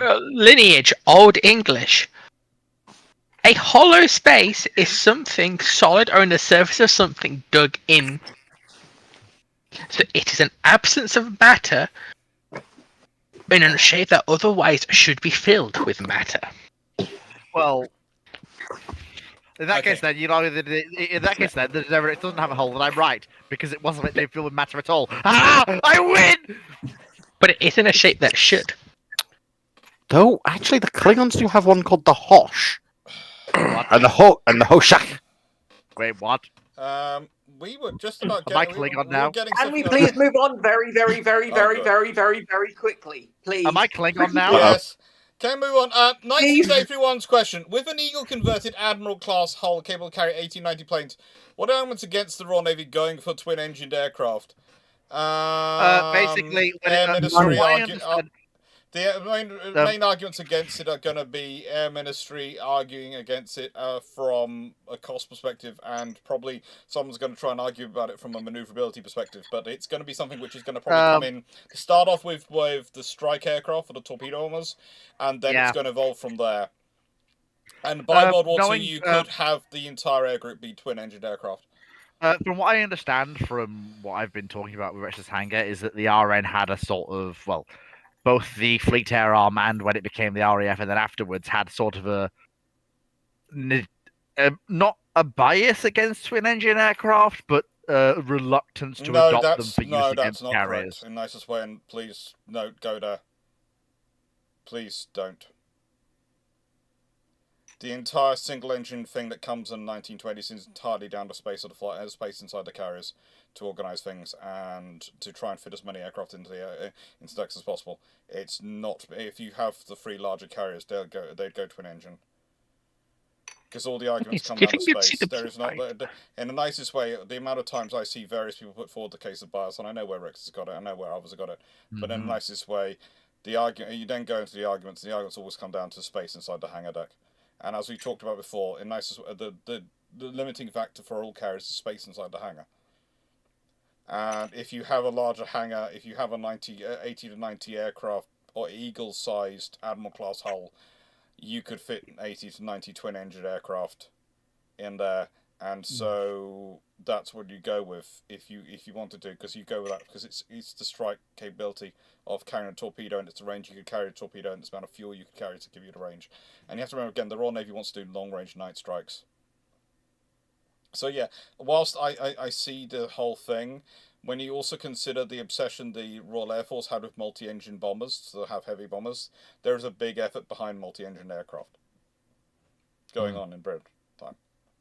You reckon you see a naval-led Beaufighter or Beaufort then? No. But you might. The reason I say no is because you can't.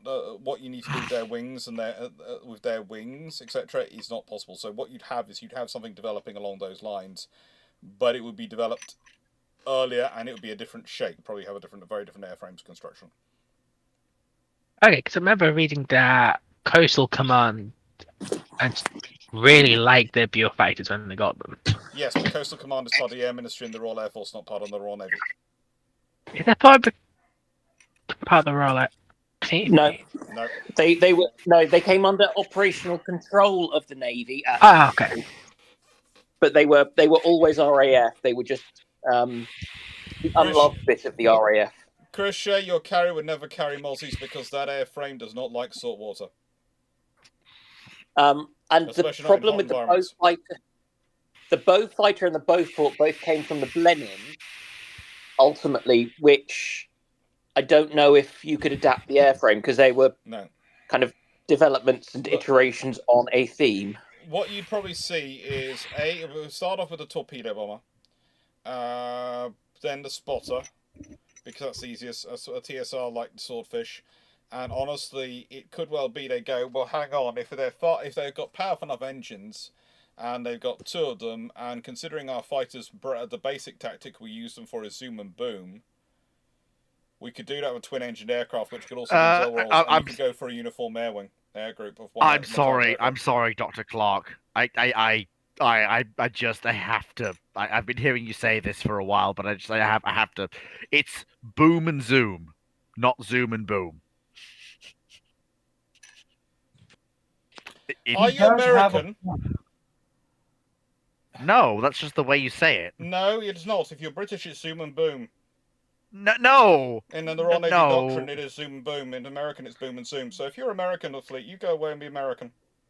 No, that's just right. I can see. I think Fleet's partly this is the War Thunder community, and a lot of other flight games have now just made it in general to be boom and zoom, which I think where Fleet's sort of getting that one from. Like, and also it just sounds better. Zoom and boom is just worse than boom and zoom in how it sounds. I mean, let's be honest. Lock and load, as opposed to load and lock. Yeah, but in One of them nicest is way, correct. One of them sounds better. But one of them is I'm still not better. in the habit of rewriting history to make it sound better or to make it, fit what I prefer to phraseology. I prefer to use what the historically accurate terms were.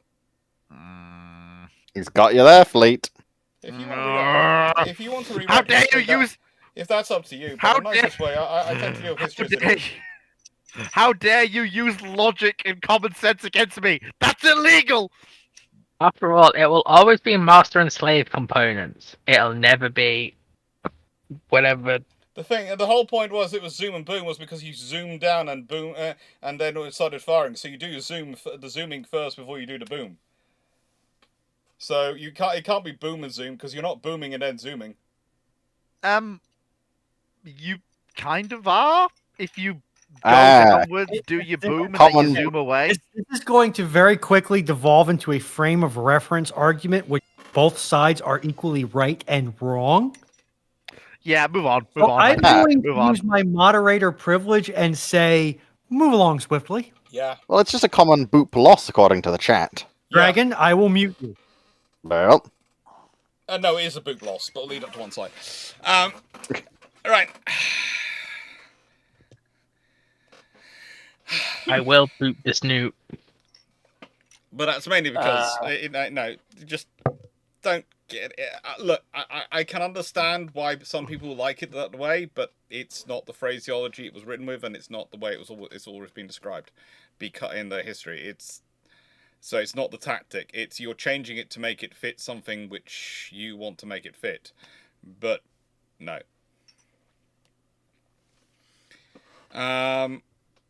Black Horse. What ship had the worst placement of aviation fuel or its magazines?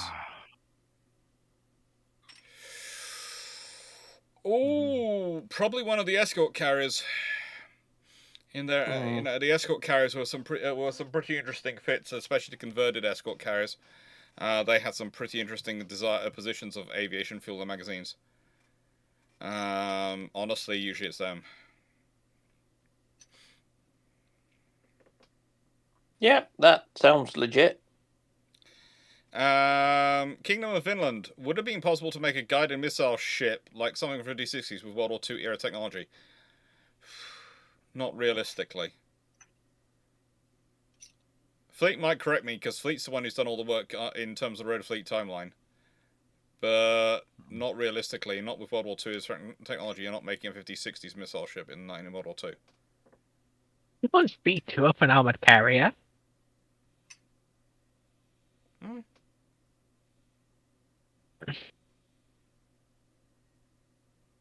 But how if they'd be able to take the temperature? I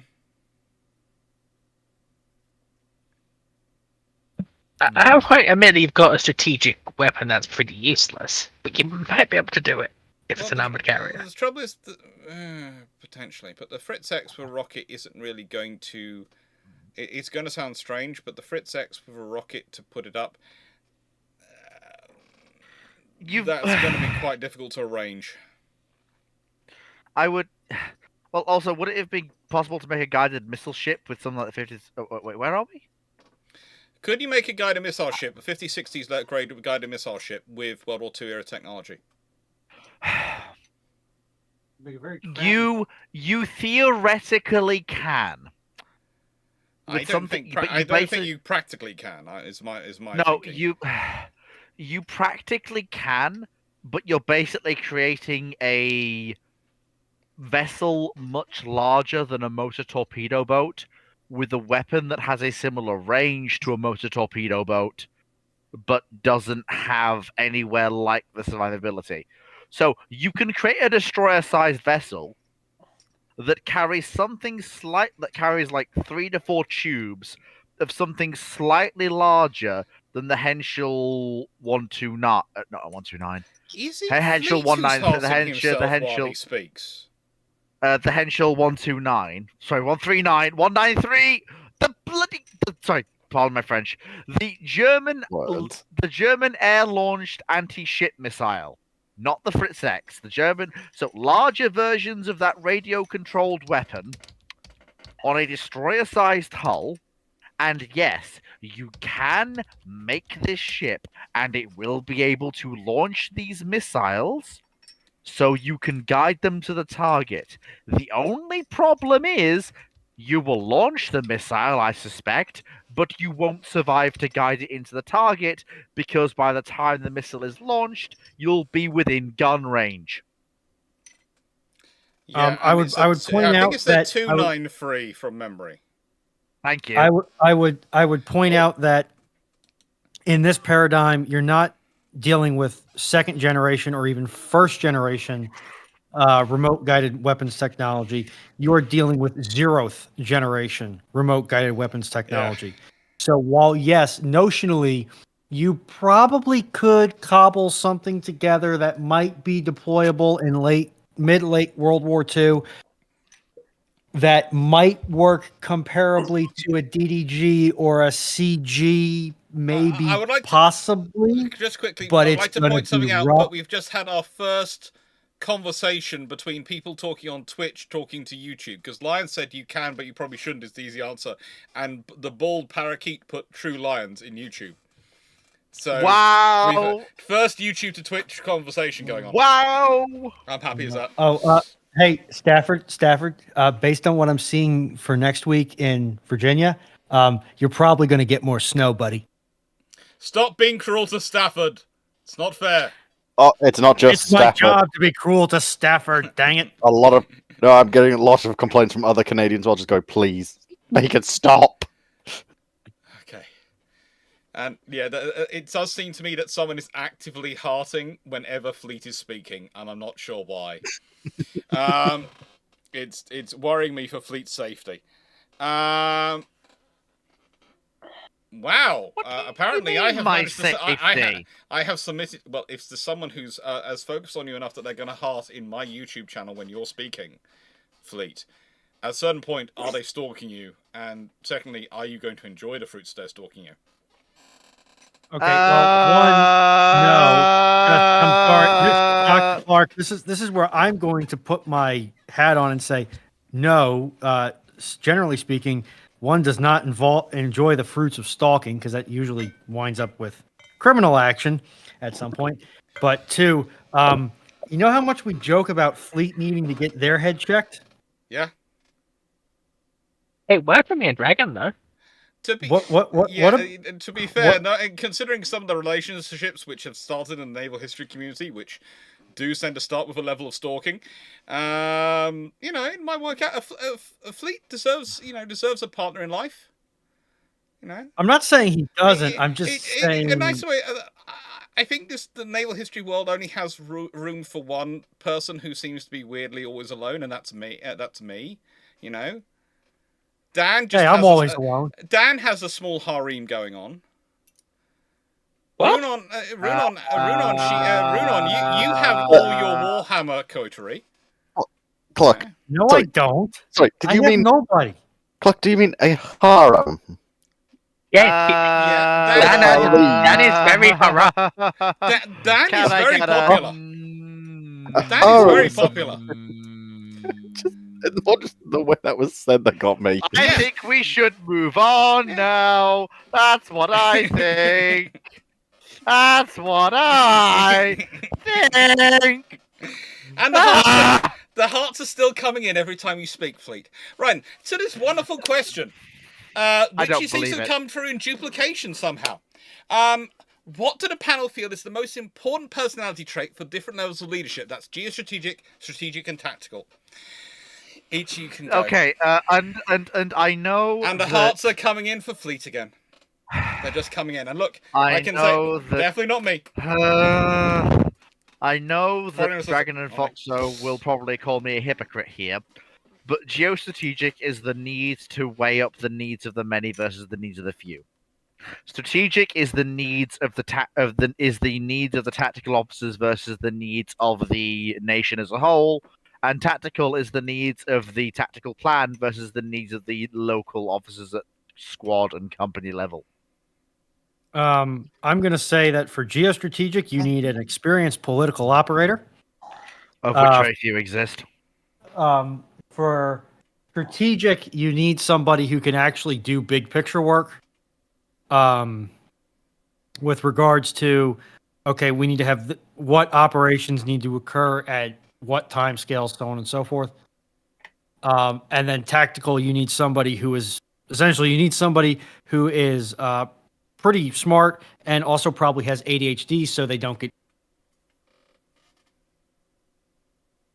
Did Rudon cut out for anyone else? Yes, he cut. Right. He cut out. She cut out for me as well. Yeah. Okay, at what point did I cut out? Some ADHD, and then we lost you there. Oh, Yeah. well, you probably need somebody who is well versed in tactics and probably has ADHD, so they don't quite get. They're less likely to get completely overwhelmed in the moment. Take care, Frank. Yeah. Mm. Okay. Dan. I don't believe in the trait concept of personality, having actually had to study some of this stuff, which is unhelpful. I prefer the kind of the big four, the big five ones. I tend to use trait personality as what generic skills am I looking for in my people? Yeah. What things do I think of them? That's what I tend to think of. Is this someone who's naturally who is prone to thinking in depth and sitting there taking a step back, or is this someone who wants to actively get involved? Yeah. Sort of thing. Geostrategic needs a high degree of sociopathy because you will be writing off a load of people who are going to die as a result of your decisions. Mm-hmm. Strategic, you need to be the kind of chess master type who can think 27 moves ahead. And tactical, yeah, I think ADHD and a reasonable awareness of what's going on. Yeah. Oh, around you. Excellent spatial awareness would be really, really good if you're. Yeah. I've got a bit of a differing opinion, to be honest. Okay, Foxo. When it comes to sort of geopolitical, I'd put it more on you need someone who's relatively adaptable and can talk like a human being. Because how many times has stuff gone wrong for a nation because geopolitically they couldn't understand that things had changed or stuff had changed? You sort of. Yeah. Because if you operate under paradigms that don't work anymore, it doesn't matter how good your lower officers are. Because you're not prepared to fight the war you're going to be fighting. So you need an almost paradoxical degree of dynamism. Mm-hmm. Which is strange because I'd argue that you want someone young and dynamic on geostrategic, someone old and experienced in strategic, because you need consistency on a strategic level. So you're not sort of changing your plans like a rabbit on crack. And then on a tactical, that's if you want someone dynamic who can think on their feet, or just someone who's diligent and will do the work given to them. I would add one addendum to your strategic, though,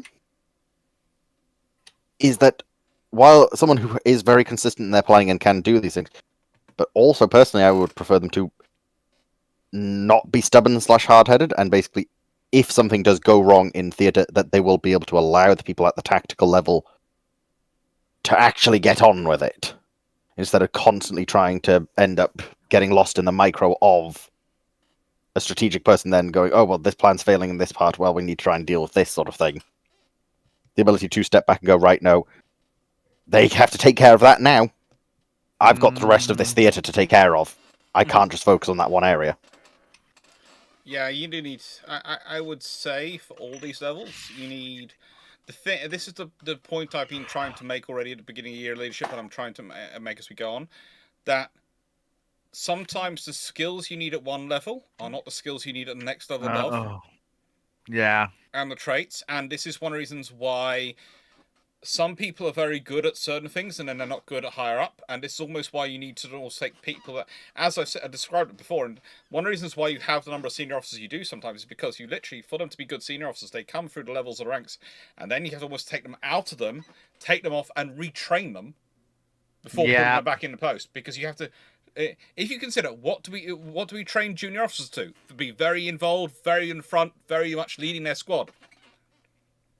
You don't want a colonel leading your unit, leading their battalion from the front, because if the colonel dies, the whole battalion goes to pot in terms of their formation.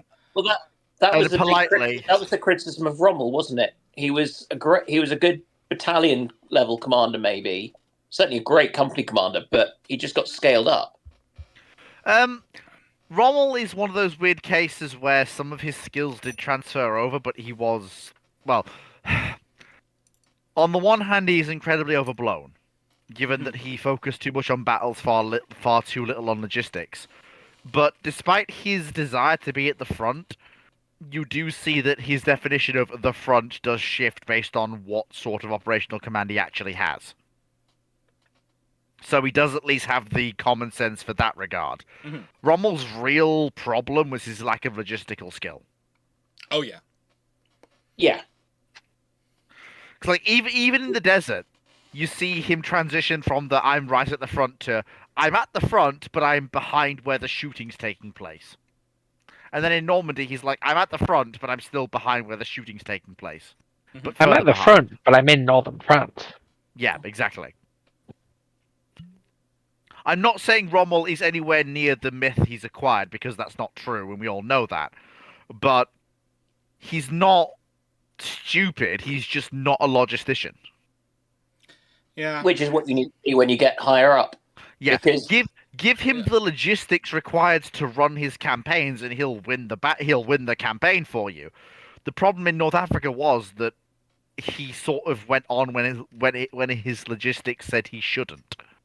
Yeah. Lee, are you saying that the German war machine in World War II was not as good as it's cracked up to be by some people in the modern era? Nonsense. Wow, shocking. It was perfect and wonderful, and that's why they won the war.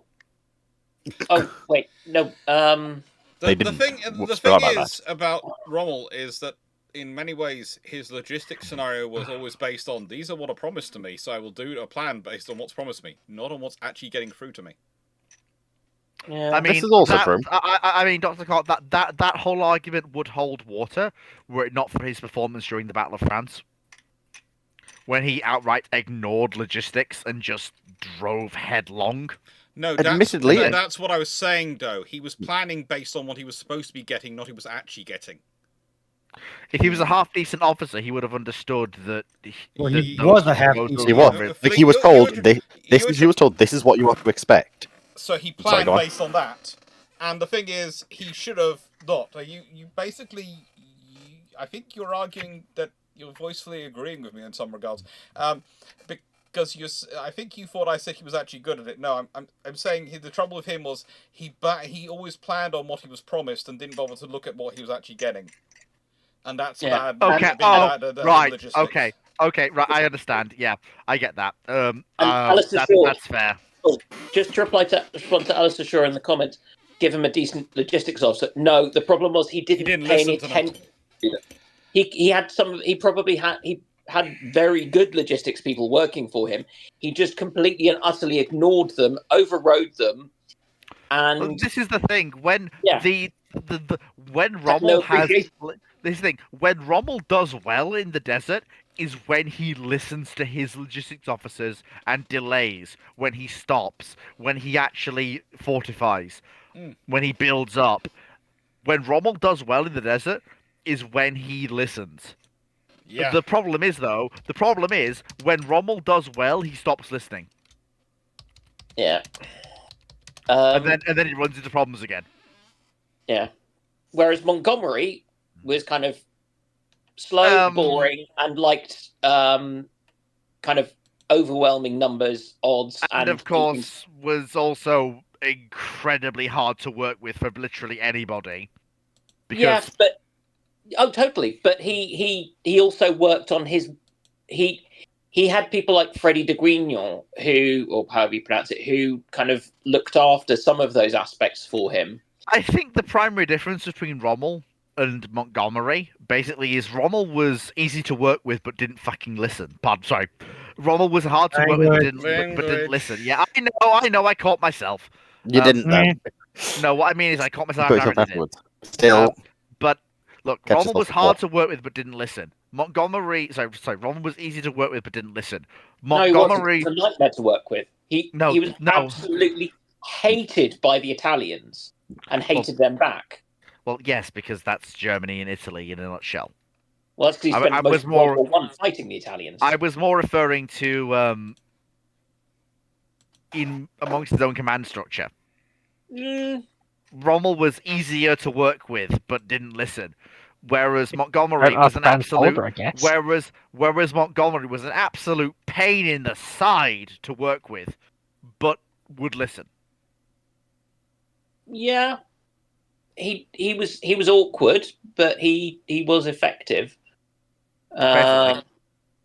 Yeah, because when someone said to Montgomery, "Market Garden isn't working anymore," he actually listened, even though the plan was his baby. Well, and it worked. Yeah, the whole Market Garden thing is tricky because there's always these questions as to how much it was his, how much it wasn't. And part of the problem is him during the latter part of the war and post-war creating a mythos around himself and then annoying the pants off everyone else at that stage, which I think isn't reflective of him before about, let's go with August 1944 as an arbitrary date. The Navy found him pretty annoying whichever year they were dealing with him. Yes, that I would agree with. I'm not saying he was easy to work with. I'm saying he became insufferable later, and I think that has tainted some of the opinions about him. Because he did become truly insufferable. There is a nice conversation now going on between Lions and the Bull Parakeet, one on YouTube, one on Twitch, where the messages are going backwards and forwards. It's quite cool watching it going backwards and forwards between the two. Now, you're building a multi-platform community, Dr. Clarke. It's so like cute. I like that idea. Steve Clarke, you operate a combined squadron. Soon we will have Minecraft as well, won't we, Ronan? No. I'm sorry. I keep maintaining Ruidon is safe in my server and no one can get to her. I can, Fleet. I'm glad you have that level of confidence, Fleet, but unfortunately, I've had too many conversations with Dr. Clarke and Leslie that. So what I'm hearing is when Runon is captured for their mandatory evacuation to the UK, this will also include a mandatory occasion where, well, now that you're in the UK, you must pay the tax, which is setting up a Minecraft server. Well, as someone in my circle has said, principals don't get a vote. She's setting up an SMP. Why am I going to get into the Scottish National Party? No. Or whatever the heck that actually, yes, because you're actually competent in government. No, I would not be competent in government. I would be arrested in government because I'd start slapping people in the parliamentary floor. Hey, if you're high enough in government, they won't care. Okay, so now what they do? Moving on. They do the smiley face when Runon's speaking, and they're doing the hearts when Fleet or Dragon seems to be speaking.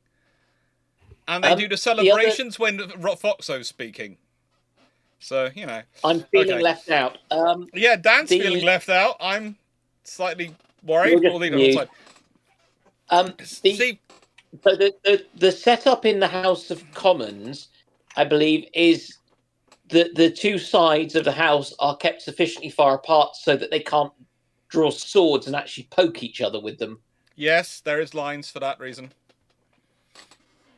Wait, what? Okay. Okay. Yeah. Steve Clarke, you operate a combined squadron, 8 to 12 vessels, of surface ships from any nation which existed in 1933 to 38. Your task is to sink 90% of the German High Seas Fleet on the 1st of June 1916. Which ships are you choosing? I'm allowed vessels which exist between 1933 and 1938. As in commissioned or just built? 8 to 12 vessels? Oh, Yeah. well, that's fairly simple. Let me think. 8 to 12. So I am Counting. choosing Renown. So no. I'm choosing Hood. No, hang on. I'm choosing Nelson, Rodney, all 3 Colorados, both Nagatos, which brings me up to 1, 2, 3, 4, which means 7. 7. I'm then choosing Karga in their rebuilt forms. I'm choosing Ark Royal. I'm choosing Lexington. Hang on. Yeah, Lexington, which gives me 3 full. Hang on. No. Let me just swap out something quickly. So 1, 2, 3, 4, 6, 7. So 7. Then I get a Karga, which is 9. Lexington Saratoga, which is 11. And then for my 12th, I am probably going to pick Hood. Because that gives me an incredibly powerful battle line with 1 fast ship. And 4 carriers. Which basically guarantees me victory. Does it? Are they in port? I need to sink 90% of the German High Seas Fleet on the 1st of June 1916. That's why I Okay, picked what I so picked. I have no room for screen. You have answered your question. So I want Lexington, Saratoga, Yorktown, Enterprise, Ark Royal, Courageous, Glorious, Furious. I'm taking 4 which give me good night strike capability and 4 which give me good day strike capability. Then I'll take on. I need some fast ships because they're fairly fast. They're fast carriers, so I want to keep them well escorted. So I'm going to have Hood, because she's the fastest battle cruiser built in that period and available in that period. Renown. Shall I go for the 2 fast American fast battleships? They're being built in that period but not available. I'm going to go with Repulse and Congo. And I'll be able to take out the entire German High Seas Fleet at my pleasure. I won't stop at 90%. I'll go for 100% with that lot. Are they in port at this point? I'd be tempted to swap out maybe Repulse and Congo for either the 2. I think the Japanese cruisers get converted into utter torpedo farms just outside that.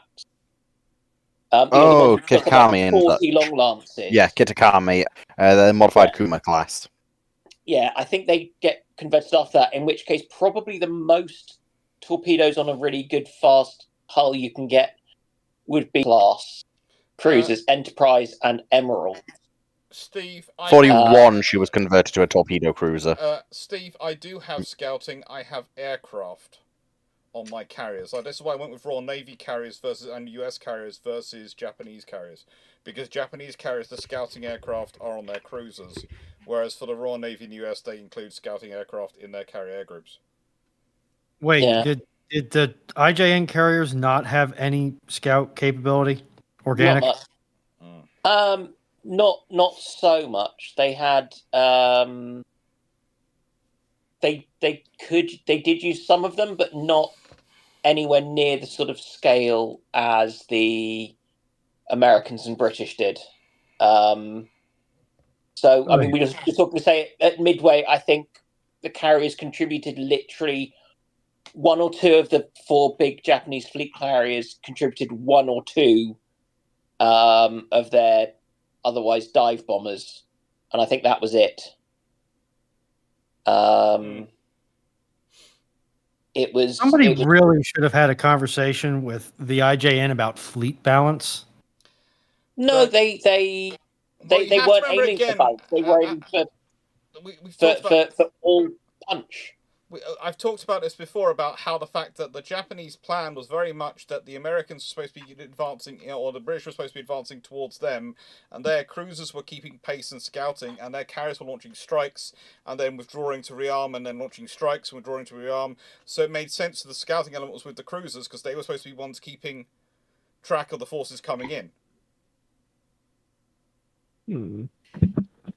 So it makes sense. It just only works in that scenario. Yeah, and fails to take into account the limitations of their float planes, and that actually sometimes you just need to spam numbers. Yeah. Yeah. And yeah, it was all to do with them trying to go for maximum offensive punch, whilst reducing, because they knew that they couldn't achieve the numbers, so they needed stuff to be stronger. It's a whole thing. Yeah, I can't say I agree with it. I don't think it was necessarily a good plan. It lacked flexibility. Yeah. It's like a lot of IJN doctrine. They're trying to get the best out of their force, but to an extent, they're designing around the best case scenario for that force. So they're kind of feeding into their own issues. But there again, they've got limited options, and if it isn't the best case scenario, then they're in real trouble. Yeah, I think that was the big difficulty, wasn't it? Was that they drank too much. They drank too much of their own Kool-Aid, or they listened to their own hype too much, or whatever. Too far down their own logic hole. They went too far down. They followed the logic rabbit too far down its own hole. Right. Yeah. So, what's that? What do the rest of you think? What would your 8 to 12 vessels be? And while you're doing it, don't take a strong way. I'm going to go see why it's knocking on my door. Okay, this is going to be a strange one, but Nelson, Rodney, and the 10 Asciano class destroyers. Asashio. Asashio. That's a lot of If torpedoes. they're in port, we just Norwegian field this shit. Fox out language. Oh, sorry, we Norwegian fjord this stuff. There you go. Good job. Good save. Well done. Not the good save because it already not went really through, a save there, my girl. And sort of we run in, we put long lances, and I don't understand it. There isn't really a World War One era Dreadnought the Germans have that can withstand a long lance. Hang on, fleet's doing a thing. There was something I wanted to say. What was it? Ah! Can I not finish? Yep, keep going. Keep going. And sort of you got Nelson and Rodney there just to clean up after them. And if they're at sea, well, I don't think in World War One they have the concept of torpedoes can be that long a range. So I'm just a little skeptical you'd think it that much. But they shall not carry torpedo reloads. Yeah, my biggest problem with most of these ideas, the only one that really kind of works to me is Clarke's, is we have to sink 90% of the high seas fleet. So far, people have very much been thinking of capital ships. The high seas fleet contains a lot of lighter elements. It does. And do you know what you've got with all of that? You've got a lot of secondaries and a lot of bombers that will be able to come home because there's no AA and then bomb the... It's why I think the heavy carrier one works better than necessarily the more heavy on battle. I'm sorry, are you telling me that 10 Ascianos that have actual post-Fubuki class destroyers wouldn't be able to look at most of those glorified torpedo boats and go... yeah. Really, bruh? I'm worried about ammunition. Really, bruh? Tons of times. I'm just going to copy and paste it across for you, Ramal, because you keep trying to get it in. So, one which might be a weird one. It's bad I'm actually looking at Dunkirk and Strasbourg if I want fast fleet elements. Yeah, why would you take those two? Because in combination with Hood, they do 29.5 knots. Their guns will go clean through German dreadnoughts and battle cruisers. Why aren't you taking Renown and Repulse in that case? Or are you taking them as well? There's a potential as well. But basically so that you get the 8 guns, and you also have more, you can carry more ammunition, potentially. Also, with them in their all guns forward configuration, you don't have to present as much of a profile that the Germans might be able to shoot you back in. It's a weird one that just sort of popped in my head there. This is why It I went could for the potentially carriers, work. because in a nice way I could just spam Yeah. and attack them from range and never bother them. No, it doesn't matter if they're in port or where they are. Again, if they're in harbour, Yeah. that's another reason to have the Royal Navy with me. Because on the first Oh, yeah, in like- 1916, it's a case of if they're in harbour, I can still go take them out with the Royal Navy carriers. Oh yeah, like give me 4 Royal Navy carriers with swordfish, please. Well, yeah, but I didn't want to just go 8 carriers, sort of just go Oh yeah, with neither 10 neither torpedo do I, but- destroyers. Okay, KVG. I would It's just in personally- case Okay. if you I'm get gonna- them into Wilhelmshaven, the Kriegsmarines having a very bad day, especially I'm with long gonna- lances. I'm going to be the rebel and say K-class. Give me a lot of K-class. And I'm going to park Actually, those wait a minute. guys right outside of the harbor, and I will either sink 90% by tonnage or by hull number. But one way or another, I will take 90% of those ships out of action. Runon, T- I do you might mean have a T bet. class? I was about to say, what about T class? Oh, T-class. Yeah. The ones that have just an absurd All of number the of torpedoes. torpedo tubes. Aren't the T-class one that take forever to die? 10, yes, And- but well, they don't. So take that all it long. would T-class take is take one longer. lucky torpedo boat going, oh, there's submarines on- here that can't Yes, dive but properly. we've still got a modern 4-inch gun that will be able to deal with them. Where I have 10 forward-facing torpedo tubes. Yes, 4 of them can't be reloaded, but still, Yeah. with then 16 That's extra 100 torpedoes. That's 100 and that's 100 and did you? I don't know Not- if it's just is it 16 torpedoes total capacity or Not in the Steve. I hate to say it to you, but not in your question. I'm going to be pedantic and say not in your question. No, yeah, there it is. doesn't It says surface ships. 8 to 12 vessels Oh, or surface crap. I ships. can't read. Linguistics. All right, yeah. Then I'm just going with a mega carrier strike group, and I'm just going to delete the high seas fleet from existence. I'd love a Can I Tropic-class just destroyer send in squadron, 12? but the trouble is they'd run out of ammunition before they ran out of targets. Yeah. That's the Like whole wait, reason. If Having you a were going to if they're go, in pod, fun. if they're in pod, could you do 12 Campbell Towns I don't think I it don't would sink 90% of the fleet. and just sail them into the Maud battle line before they go bang? No. Fire it ships wouldn't down. be able It doesn't destroy enough of the fleet. to. Okay, so next I think go- carriers are really the only way of doing it. But Yeah. moving on. So, we're going to move on to Sir Cavenon's question. Following your successful defense of the solar system, thank you, Sir Cavenon, we successfully defended the solar system. In command of the UNCF, how do you think this the post-war has changed? Given Yamato's voyage is the same, and how did the Gamalians view Earth?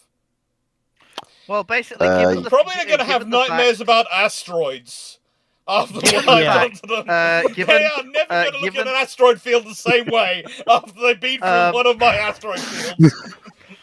Given the fact that not only were we able to stop them without the shock cannons that Yamato hit them with, not only is Earth now far more industrially capable in the post-war environment than it was even after Yamato's voyage,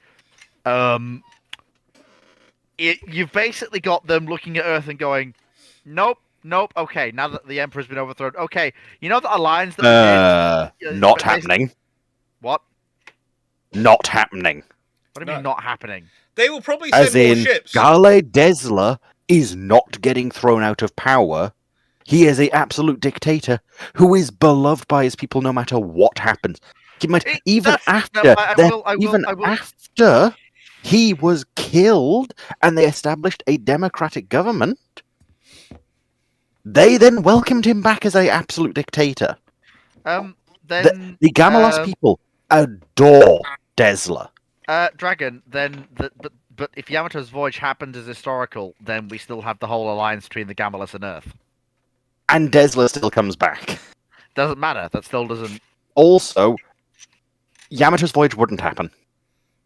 But it would. It wouldn't. But it's Does the but question that's the say point. it would? The Yeah. reason why, but the question, it can't happen. Because the reason why it happens is Iskandar sees the destruction of Earth, and therefore sends the Cosmo engine, the Cosmo Wave engine to Earth. Without that, Earth is they are not getting Yamato. But if they... I know the question says this, but The only The question's then, The yeah. only way it happens So- is they so- see the defense of Earth and they think we might be able to hold up the Gamelans, so then they send us the equipment of the thing. That's not why they did No. it, though. But the No, trouble, they did- the trouble is, they did under it that out of scenario, it compassion. wouldn't just be Yamato; it would be every ship we could get would get converted. They only get one. Well, Oh. They only had one core. Well, the thing is, basically, my defense ships around Earth basically have to be not effective enough to prevent the planet getting radiated to Planet hell and bombed. back. Yeah. Not So gonna I happen. Sorry, my, stopped- my, I- my asteroid so field I is going to stopped- give them nightmares forever. See, that's why this one's... yeah, that's the problem with this. Honestly, assuming somehow it does Literally, happen... by the time what my ends up asteroid happening- field is finished, the Gamelans are going to literally have PTSD every time they see an asteroid. They're going to see look, their but own what's asteroid gonna field but back the simple- home is going to cause them to have panic attacks. The simple solution can't is, though, believe- I they can't will believe I'm send gonna they say will this. send one of their battle fleet, not I a can't- scouting force. Yeah, I can't believe I'm going to say this, but just have Kodai's brother somehow end up on Iskander anyway. Look, nepotism and Well, political marriages are a hell of a drug. How does he get 170,000 light years then? The same way he does in the actual show. I don't know. Because the reason he was there in the show was his fleet was used as a distraction during the Battle of Pluto to allow for the Iskandarian ship to reach Mars. But how did he get 170,000 He light was years over? captured by a Gamelas ship. Yes, but how did The he? Yukikaze crashed on one of the moons, and a Yes, Gamelas ship picked them up. yes, but But that doesn't explain if how he that's got to Iskander. The Gamelas took him, and then the ship had a engine malfunction and crashed on Iskandar. Yeah. Literal law. Hey, That's how it happened. and he somehow They took him back fell in home to love- interrogate him. And he somehow No, fell he in died. love with the. No, he. There's literally a whole thing where, like, you are aware of 2199, right? Like, there's literally a whole. Yes, thing. he dies. Yes, but he's there when And- Kodai visits him. No, he's not. He's Yes, dead. he is. No, he's not. He's dead. No. He is what powers the Cosmo reverse system. He is dead before they even get there. Starship even says, unfortunately, he passed. They literally take Kodai to his grave. Am I going mad? Yes. But let's move on to the next like the question. host. You are Yeah. already mad. Look, Sorry, I- Crafton, but the whole bit of the Yamato one is a little bit awkward. Now, this is from Ramol. Question 3: would you rather the SM2 MR or the Sea Dart on your ships if your ships are deployed in a highly contested sea with high presence of enemy bombers? Why is Archive Monkey bugging at? Again, that depends on which variant you're looking at. The Sea Dart was quite. It depends on what scenario you're in also as well.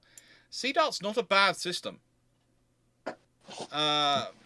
SM2 MR mainly gets a lot of its how do I put it? A lot of its capabilities post 1982, post Falklands War. And I would also point out that SM2MR requires a fully functional Aegis system on a Yeah. ship. And be if you really don't effective. have that seed, and if you don't have, like, if you have the Aegis system, you The take SM2MR. Yeah. But if you don't, CDOT. If you have a choice between the two, if you're talking pre about 1984, it's a half a dozen one, six the other. If you're talking post 1984, you take the SM2 and you put it in the Aegis system on your ship. That's Because literally it. because I mean. But in a nice we way, could there's talk a about- reason why there's a Sea Dart equipped ship acting as goalkeeper for the American battleships in Gulf War One. Mm-hmm. And it's not because the U.S. Navy doesn't care about the fate of its battleships. Mm-hmm. Even though they've recently been using them as giant minesweepers. Battleships Battleship. as minesweepers. Well, Um, every ship can be a minesweeper once.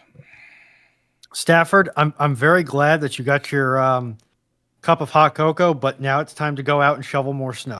Stop being Another cruel to 4 feet of- Stanford. Another And- 4 feet of and it- snow has fallen while you have got that hot chocolate. Runon, And it is also- it's enough that you're cruel to Fleet on a regular occasion. You don't need to. You don't. Stafford doesn't believe the Hosh is wonderful. You do not need to be a pass the cruelty on the poor Stafford.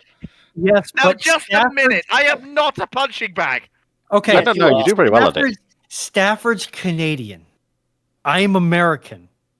Well, perhaps well, you should move to Canada, given America's current track record. Fleet. Not Canada. Yeah. Not Canada. No. Bugger829, how far back in time could a ship like USS Texas with her coal-fired boilers go back and be supported? Well, it's funny you should mention Just that. last week.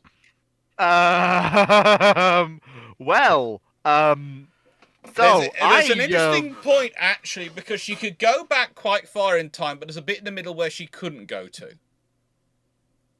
I'm gonna, Dr. Clarke, may I leave something in the replies, please? Because I actually had a question about this way back Okay. 2 years ago on Ramblings. Is it Hosh related? No. Then you may leave it. Yeah. It was basically, what if USS Texas went back to 1812? Well, And yeah, she could be supported. everything that came off of that. If you can get the coal tour, you can support her in 1812. But the question is, how far back could a ship like USS Texas go? And the answer is actually the Romans. Can I leave a link in Bruships Q&A? Yes, you can. The Romans. The Romans. You should probably make it a response to the actual question. If I remember correctly, there was a discussion about it in your After Ramblings chat. Yeah. About a couple of months ago. How do I do which that? was that the Romans were extracting high quality coal from the UK after the conquest. Yeah. So theoretically, you could support her with enough slaves after the Roman conquest of Britain. Wow, ouch. Okay, that just blew out everybody's eardrums. Yeah. Oh, that's a bit of a... I don't know what that was, but let's not, please. I don't know what it was either. I heard it as well. That was you, Fleet. As Was for it? Rome could. They had some good quality coal in the UK, but they had some other. The thing is, the good thing about Texas is whilst it's not great quality coal, it could be run on it. It's coal which is good enough quality, it could be run on it. It's going to require a lot of cleaning. But the thing is, if you go to the medieval period, when there really isn't the same level of coal industry and infrastructure going, because you think about it, coal mines and the way they have to be run require actually quite a level of societal organization to support them, beyond what you usually have in a feudal society. That doesn't really isn't really possible. But once you get on to Renaissance period, you can probably, from Renaissance period onwards, you could probably, there are certain nations which could sustain something like the USS Texas.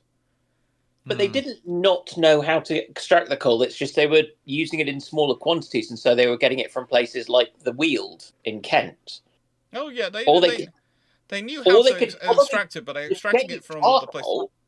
Yeah, but this is also it's not the good pretty Eurocentric. One at a time. The reason it's Eurocentric is because if you look at what's the options outside Europe, and this is sometimes something interesting. If you go for South America, well, at the same time as Oxford's being founded, you do have the Aztec Empire, but you don't go looking to the Aztecs for coal. They have many skills. India and China. India doesn't again have coal in terms of the coal production that period. Not in the quantities you're talking about needing, and not in the organization you're talking about needing. And as for China, they have their own issues. China having issues? But they could do it. It's impossible. They could do it, but you're going to have to find decent coal. They started using coal around about 6,000 years ago, is the general discussion and general point. But the thing is, whilst they have early coal mines and they are doing those things, they often have access to very low quality mines, and the mines are often not in places which can easily be expanded beyond what they are. Honestly, I do remember reading about them. Yeah.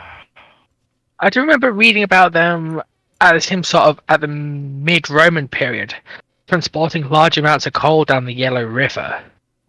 I'm just wondering, sort of, could they do that to sustain Texas, or just use the Grand Canal just to get built?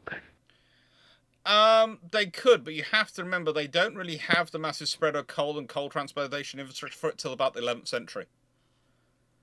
They're not. So, no, that's because prior to that they had a timber. They didn't have they had enough timber. They didn't need to, so they were concentrating on timber. Mm-hmm.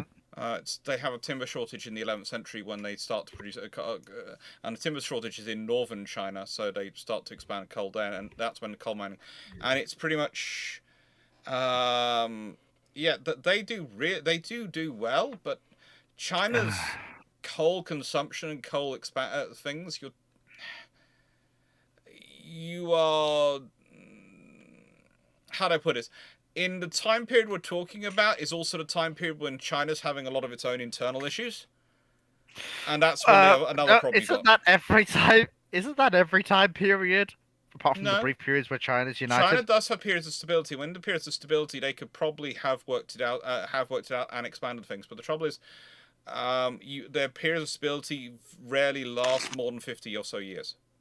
In this period, I know. And in terms of the lube oil, unfortunately, they had mineral oil in the Middle East, but also, unfortunately, they would probably use whale oil, which would not be that good. And sort of all of them. The other issue is going to be access to fresh water. Yeah. And sufficiently clean insufficiently cleaned scenarios. Hmm. Because again, your feed water has to be. You don't want that clogging Really up as well. clean. Yeah. So could you do Japan of all places then? Southern Japan did have a very early coal-based heating system, especially for the northern. And they tend to be a lot more stable, and it's a lot older practices than we're aware in Japan. It's usually it's going to sound strange. It's easier to make an island stable than it is a country with land borders. Land borders, you have things like Mongols coming across. Large enough islands tend to be far easier to secure. It's kind of like, why does Britain not have a history of of wild animal hunting? Well, it's because we got rid of the wild animals quite early on, and then it got organised. So those areas were quite organised and penned in quite quickly, historically, which is why hunting isn't as big a thing in the UK as it is in Europe, and certainly not anywhere as America. Japan's definitely a potential. Again, you're gonna have fun with the factions, but there are certain periods. I still think you're going to have a nightmare when it comes to dry docking. So essentially, we have the USS Texas before she gets converted to oil, going back through time, a bit like. And even the Romans have a period when they couldn't do it. There's a period where the Romans could, at the height of their powers, they could probably support it. Otherwise, though, they wouldn't also not be able to. I'm just trying to remember what the name of the film is. Is it Final Countdown? More they send Nimitz back in time to Pearl Harbor. Sounds right, but well, the whole thing with Final Countdown is that they go back and then they come back to the future, basically. Yes, but after leaving one of the men behind, who then becomes one of the main designers of the Enterprise. The Nimitz. Yeah. Oh no, yeah, it's Nimitz, not Enterprise. Like, so they did create a bit of a temporal paradox there. But that kind of had to happen for it to happen. So, I said it's a temporal paradox. Yeah, I mean, what I will say is, well, never mind. I'm fine. Okay. I was about to. Yeah. Very quickly before we move on. What did you mean by post it in reply to the question? Where should I put it? Okay, so take reply, the so when question you and press the reply button, and then I did. Then you didn't. You just put it in the chat. No, I posted a reply. I did that. No, you didn't. Scroll. And that's what I did. I'll do it again. Where did you put it? In Bruships Q&A, like that's what you said to do. No, yes, but you didn't put it in reply. Go and press a reply on Bug Guide 29. You just put it in the question, so it actually came below Alistair Shaw's question. Well, it still come below It still comes below. Yeah, but it wasn't in reply to it. It was. Yeah. Okay, I will. Speaking of Alistair, shall we move on to that one? Let me just put there. Oh no, that's the wrong thing. That's the wrong thing. Fuck. Sorry, What word? Frigate. We use the word frigate on this channel. Frigate. I need to put fleet on about a 30-second delay and buy one of those Elgato foot panels. No. So every time I hear him, I can just go. Do not mention feet around fleet. Okay. Moving on. Alistair Moving Shaw, on. Just if the US did build ships to the line in 1812, what do you think the breakdown of first, second, and third would be? Their plan was pretty much they were going for second rates. It seemed to me. Well, hang on, was it second rates? Why they were slight second rates guns in sort of size. I think. Let me just check. And I believe that's the last question for the night. In which case, shall we open up some more questions? Have some more because we are literally 14 minutes off midnight. No, I need to head to bed. Okay. And I also have work tomorrow, and I have to do laundry and be a generally responsible human being. Okay, so why can't I be 5? In this one, I was 5. I had no problem when I was. So the Columbus class are what we're sort of talking about, and they were roughly 90 gun ships. So they are they're sort of second-rate category. But the Columbus class were all cancelled in 1800. They'd ordered their first. They'd actually ordered. They completed the U.S. America, but they gave her to France in 1782.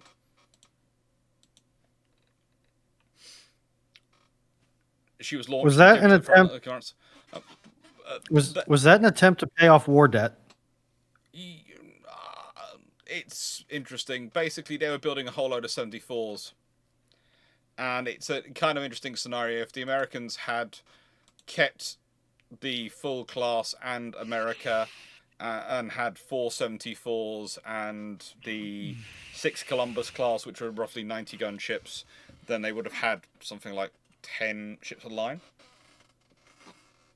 Which would have been a fairly decent little fleet. Nothing.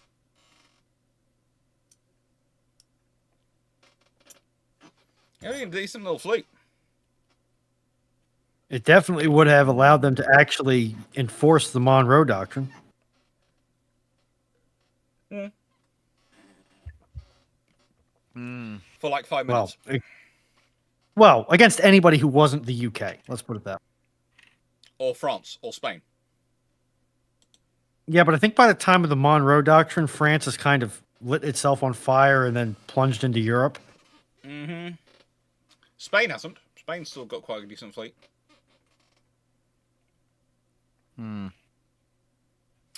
So, is that the last question? According to Archive Monkey, it is. All right. Cool. I will say goodnight. Thank you very much everyone for being here. Hope you enjoyed. We didn't do too badly there, did we? No. Leader, you having a stroke? We have a question from Stafford, which, considering how much we've been torturing him, we should probably answer. Question Q&A: Gundam, Mech Warrior, or BattleTech, and which suit would you pilot if you could? Mech Warrior and BattleTech are the same thing. The same thing. They are. But I would also point out that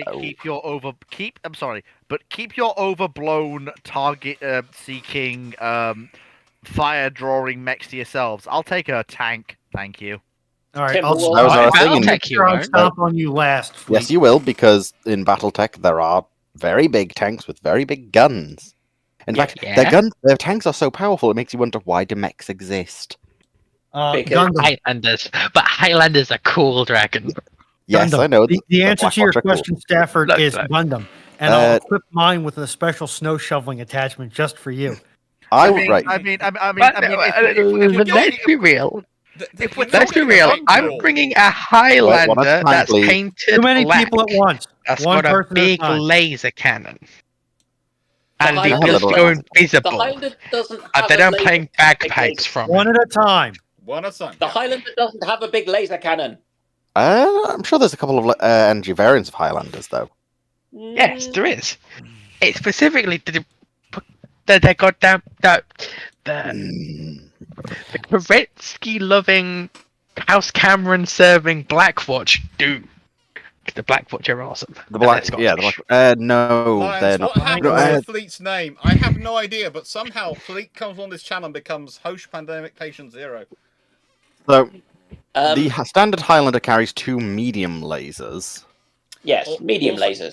Which But aren't it's- bad. yeah. I think we should- The Highlander 734 carries 1 ER large laser.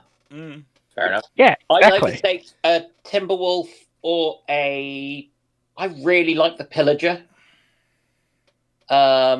which has got lots of medium lasers and 2 Gauss rifles and jumps and is 100 tons. Okay. So I'm going. Carry on. Yeah, it makes it hurts people. Now, I think we have to finish off by acknowledging something. As you all know, the rules of definitely male friendship. I'll have to seek Runon's and Fox advice discounts to female friendship as well.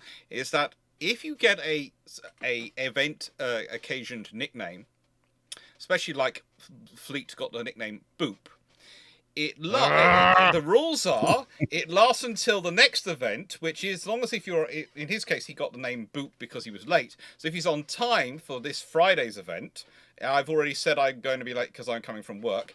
Then he loses the nickname goes away. Oh yeah, Bruships this Friday. I haven't forgotten. Not Bruships, Armchair Admirals. Sorry.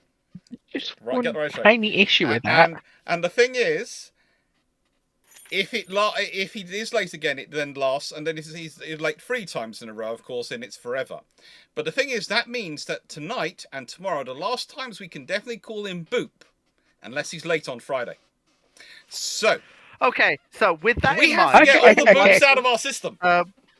With that in mind, Okay, can I just answer Clarke about women? Quickly, can I Let Fox go first, quickly. You see, it works slightly different with females. It becomes a case of the nickname sticks until you do something even more embarrassing. Yeah, that's what I was gonna go for. That's why I don't call him Fillet anymore. Boop. Fair enough. Okay, yeah. But Why so do very I still quickly, call him Feet Devotions? So very quickly, you were all talking about how we were talking about various different things when it came to we were talking about BattleTech, but if we're talking about Gundam, what I will be in, I'm sorry, but no, I am commanding a Dobede class land battleship because it has tumble home, and it's like Hosh, but on the land. That's not a mech, though. And I don't care. I'm sorry, but cower before my land battleshipness. I'll step on you last, Fleet. You can't step on me. I'm bigger than you. You can't step on me either. No, Fleet. Because Fleet. I'm playing the bagpipes. You Right. will know to fear me. There is something in BattleTech called Death from Above. I'm not They talking about can BattleTech, very I'm much. about Gundam. They can very much step on you. Like in BattleTech, That is the I'm whole in a point tank. of Death from Above. Like in BattleTech, I'm in a Gundam. Sorry. In BattleTech, Wait, I'm in no. a tank. In But Gundam, that's what I'm the in a land Vipers do at battleship. speed, isn't it? Doesn't matter. Death from Above does not care what you are in. It's still stepping on you. No, you can't step on a land battleship in Yes, Gundam. you can. Land battleships Watch are more... me. I knew exactly what I was getting into when I was going to do this, as what a sci-fi was going to be fun, but I didn't realize it was going to be this funner. Fleet, stand by for Titanfall. I'm sorry, but look at that. Those are 12-inch guns in those turrets. And? You can't step on something that Yes, you big. can. I'm not sure why Fleet is so reluctant to have sci-fi on Ramblings, because this has been really fun. If you have enjoyed the sci-fi discussion, please put that in the chat. I am not reluctant. Also, Dr. You Clarke, actually- you might want to scroll down. You're missing the Like, image on so- the stream. Actually, here's a quick They one I'll can't ask see the before we do end. differences. Here's a quick one I will add before it does end, because it's something that was asked to me and Fox earlier, and we're not too sure of it. If mother is the necessity, if necessity is the mother of invention, what is the father of invention? Alcohol. Mm-hmm. Iron brew. Honestly, Thank you. How many problems have That's been about- solved because a couple of squaddies got drunk? Or sailors got drunk? Or chiefs got drunk? Or sergeants got Fox's drunk? answer was the ability. My one was the desire. oh boy. But the difference Well, no, the between desire to innovate. necessity and desire are not too dissimilar. But I will say this for everyone: this has been a lot of fun having a sci-fi chat as well as a naval history one. So if people do like All right, it, and please put in the chat and the comments below if you have enjoyed it. I'll make it a thing where roughly every 8 weeks we do one, which is like this, where we do science fiction as well as naval history. If people would like that to be the case, please put it in chat below if you'd like it. If you don't like it, just put it below. And we'll see if we can get Glenn on here as well, so we can have someone who's really, really good at their science fiction to back up Dragon and Foxo when they're explaining what's wrong. Fleet. So, what in God's name have you besmirched our server with? What is that? That's a land battleship of the Xeon Empire. It has a tumble home, so I like it. It's not as good as the Earthland battleships because they have. When you die, your autopsy is going to be so illuminating for science. Anyway, so I can't believe I'm saying this, but given the popularity of this Bruships, and given the fact that the War of the Worlds dry dock was fairly well received, I am saying that tomorrow's ramblings will be a more sci-fi focused ramblings. You may all now cheer if that is what you want to do. If you want to hear me grill me for being wrong about Warhammer. We have some sci-fi stuff. And yes, tomorrow we can torture Fleet with being wrong about Warhammer. No! All I'm going to say is, let me talk about the Mechanicus. Yes, we are. Because, and if you want to do the Imperium versus any sci-fi, specifically exclude the Mechanicus. And what I will say is, you always have to remember is after the random ramblings on a Monday, it tends to be Foxo. What do we call yours session? Foxo's Campfire.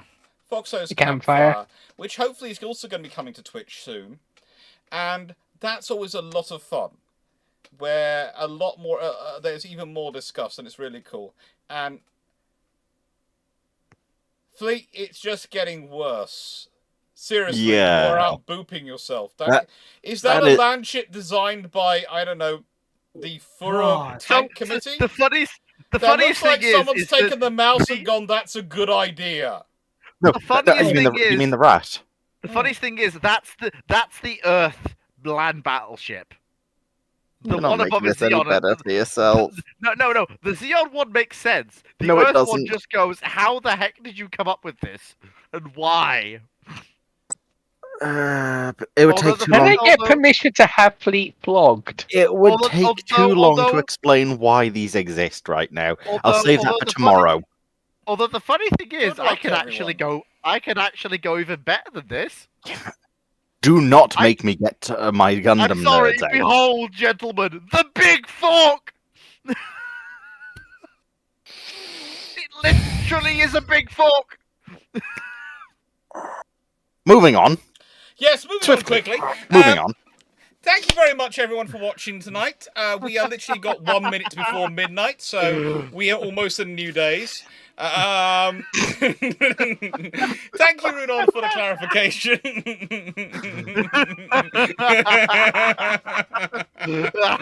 I'm not even mad because the comedy makes it worse than the little one. I'd say I'm not even mad because Rudolph, the I would just comedy add makes it anyone worth with it. eyesight to that list. Thank you, Dan.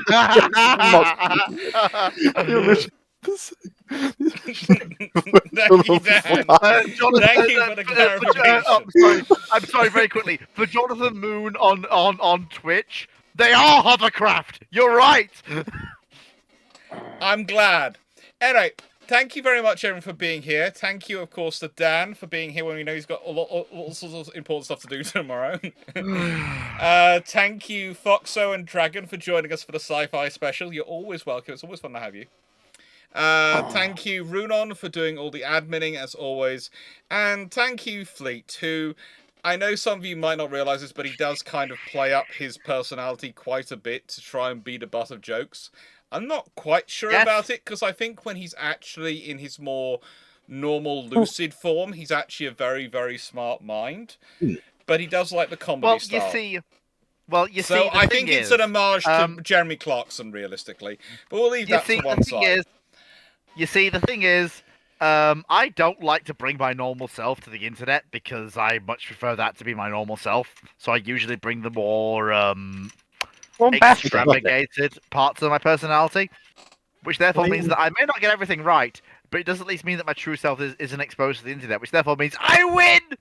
I genuinely don't know why that is. Yeah, but it can also come across a little bit as inauthentic, because people know you're putting on a bit of an act sometimes.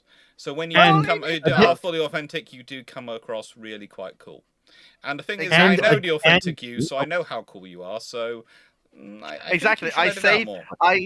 I save the authentic me for when it matters.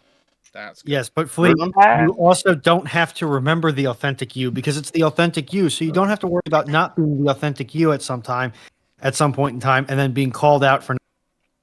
Exactly. See, there you are. This is a debate me and Fox have had many a time. Also, thank you to the Poodle, who was with us for quite a long time. He did enjoy his biscuits.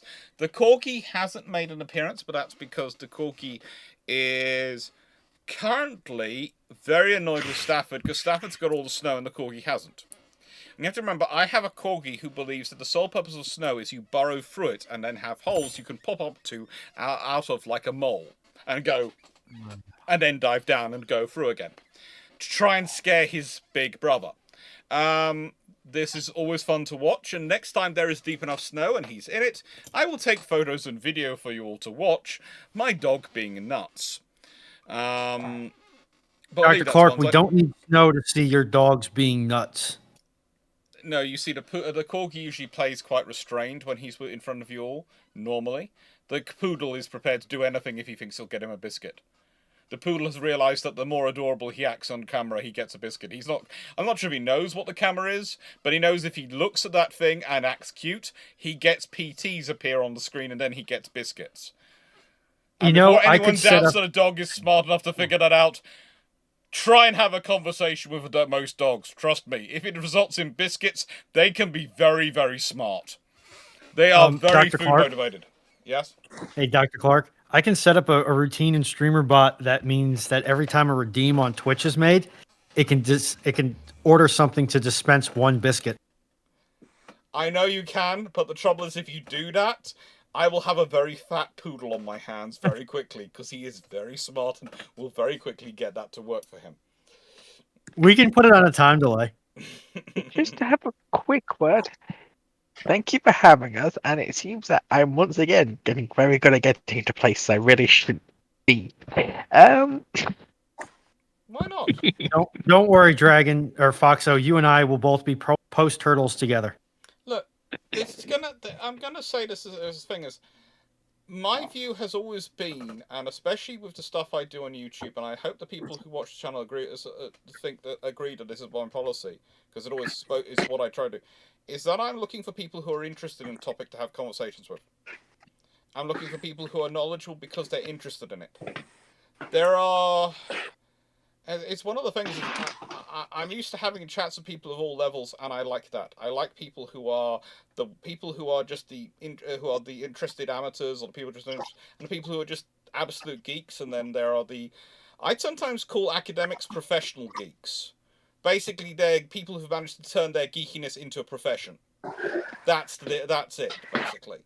But the thing is, I've said this before about historians. There are, the people who are professional historians are people who earn their paycheck from it, not necessarily people. And there are academic historians. There are lots of different types of historians. I like people who are smart and people who are interesting to talk to, and I think people enjoy that. And I like people who are themselves. And having you on not here certain why you're talking to me, but okay. You are yourself, Reno. You're always yourself. I was talking about the smart and interesting part, but yeah, Rowan, you to each his own. You are definitely also smart and interesting. Never be doubtful of that one. And Sure, thank you fam. everyone. And thank you everyone for watching. I hope you've enjoyed. I hope everyone for taking part. And yeah, have fun. Everyone is a geek about something. Yes, although sometimes the things they are geeks about is quite disturbing. And for the point earlier The fact that I have to explain something I said earlier about Dan, about him having a harem, it's because he has quite so many ladies he seems to spend time with. We're never quite sure what his relationship is with any of them, but he always seems to be with a different girl on a regular occasion. Clarke. Oh, Again, it's pronounced harem. I know, but Not when it comes harem. to Dan, we call it harem. No, it's Fair enough. not Anyway, pronounced. It's shall pronounced we wrap haram. this up? No. Shall we wrap this up? Yes. Listen, Yes. just because I have very interesting opinions about wiring standards does not make me interesting. Yeah, but that can be fun. Gentlemen and ladies, shall we wrap this up? Take care, everyone. Peace. Yeah. Like very much. I keep telling you, Rui, you have a very nice voice. Bye bye, folks. Or is Take care, everyone. Have fun. Take care, and thank you for being here. Thank you very much, everyone. Take care, and bye.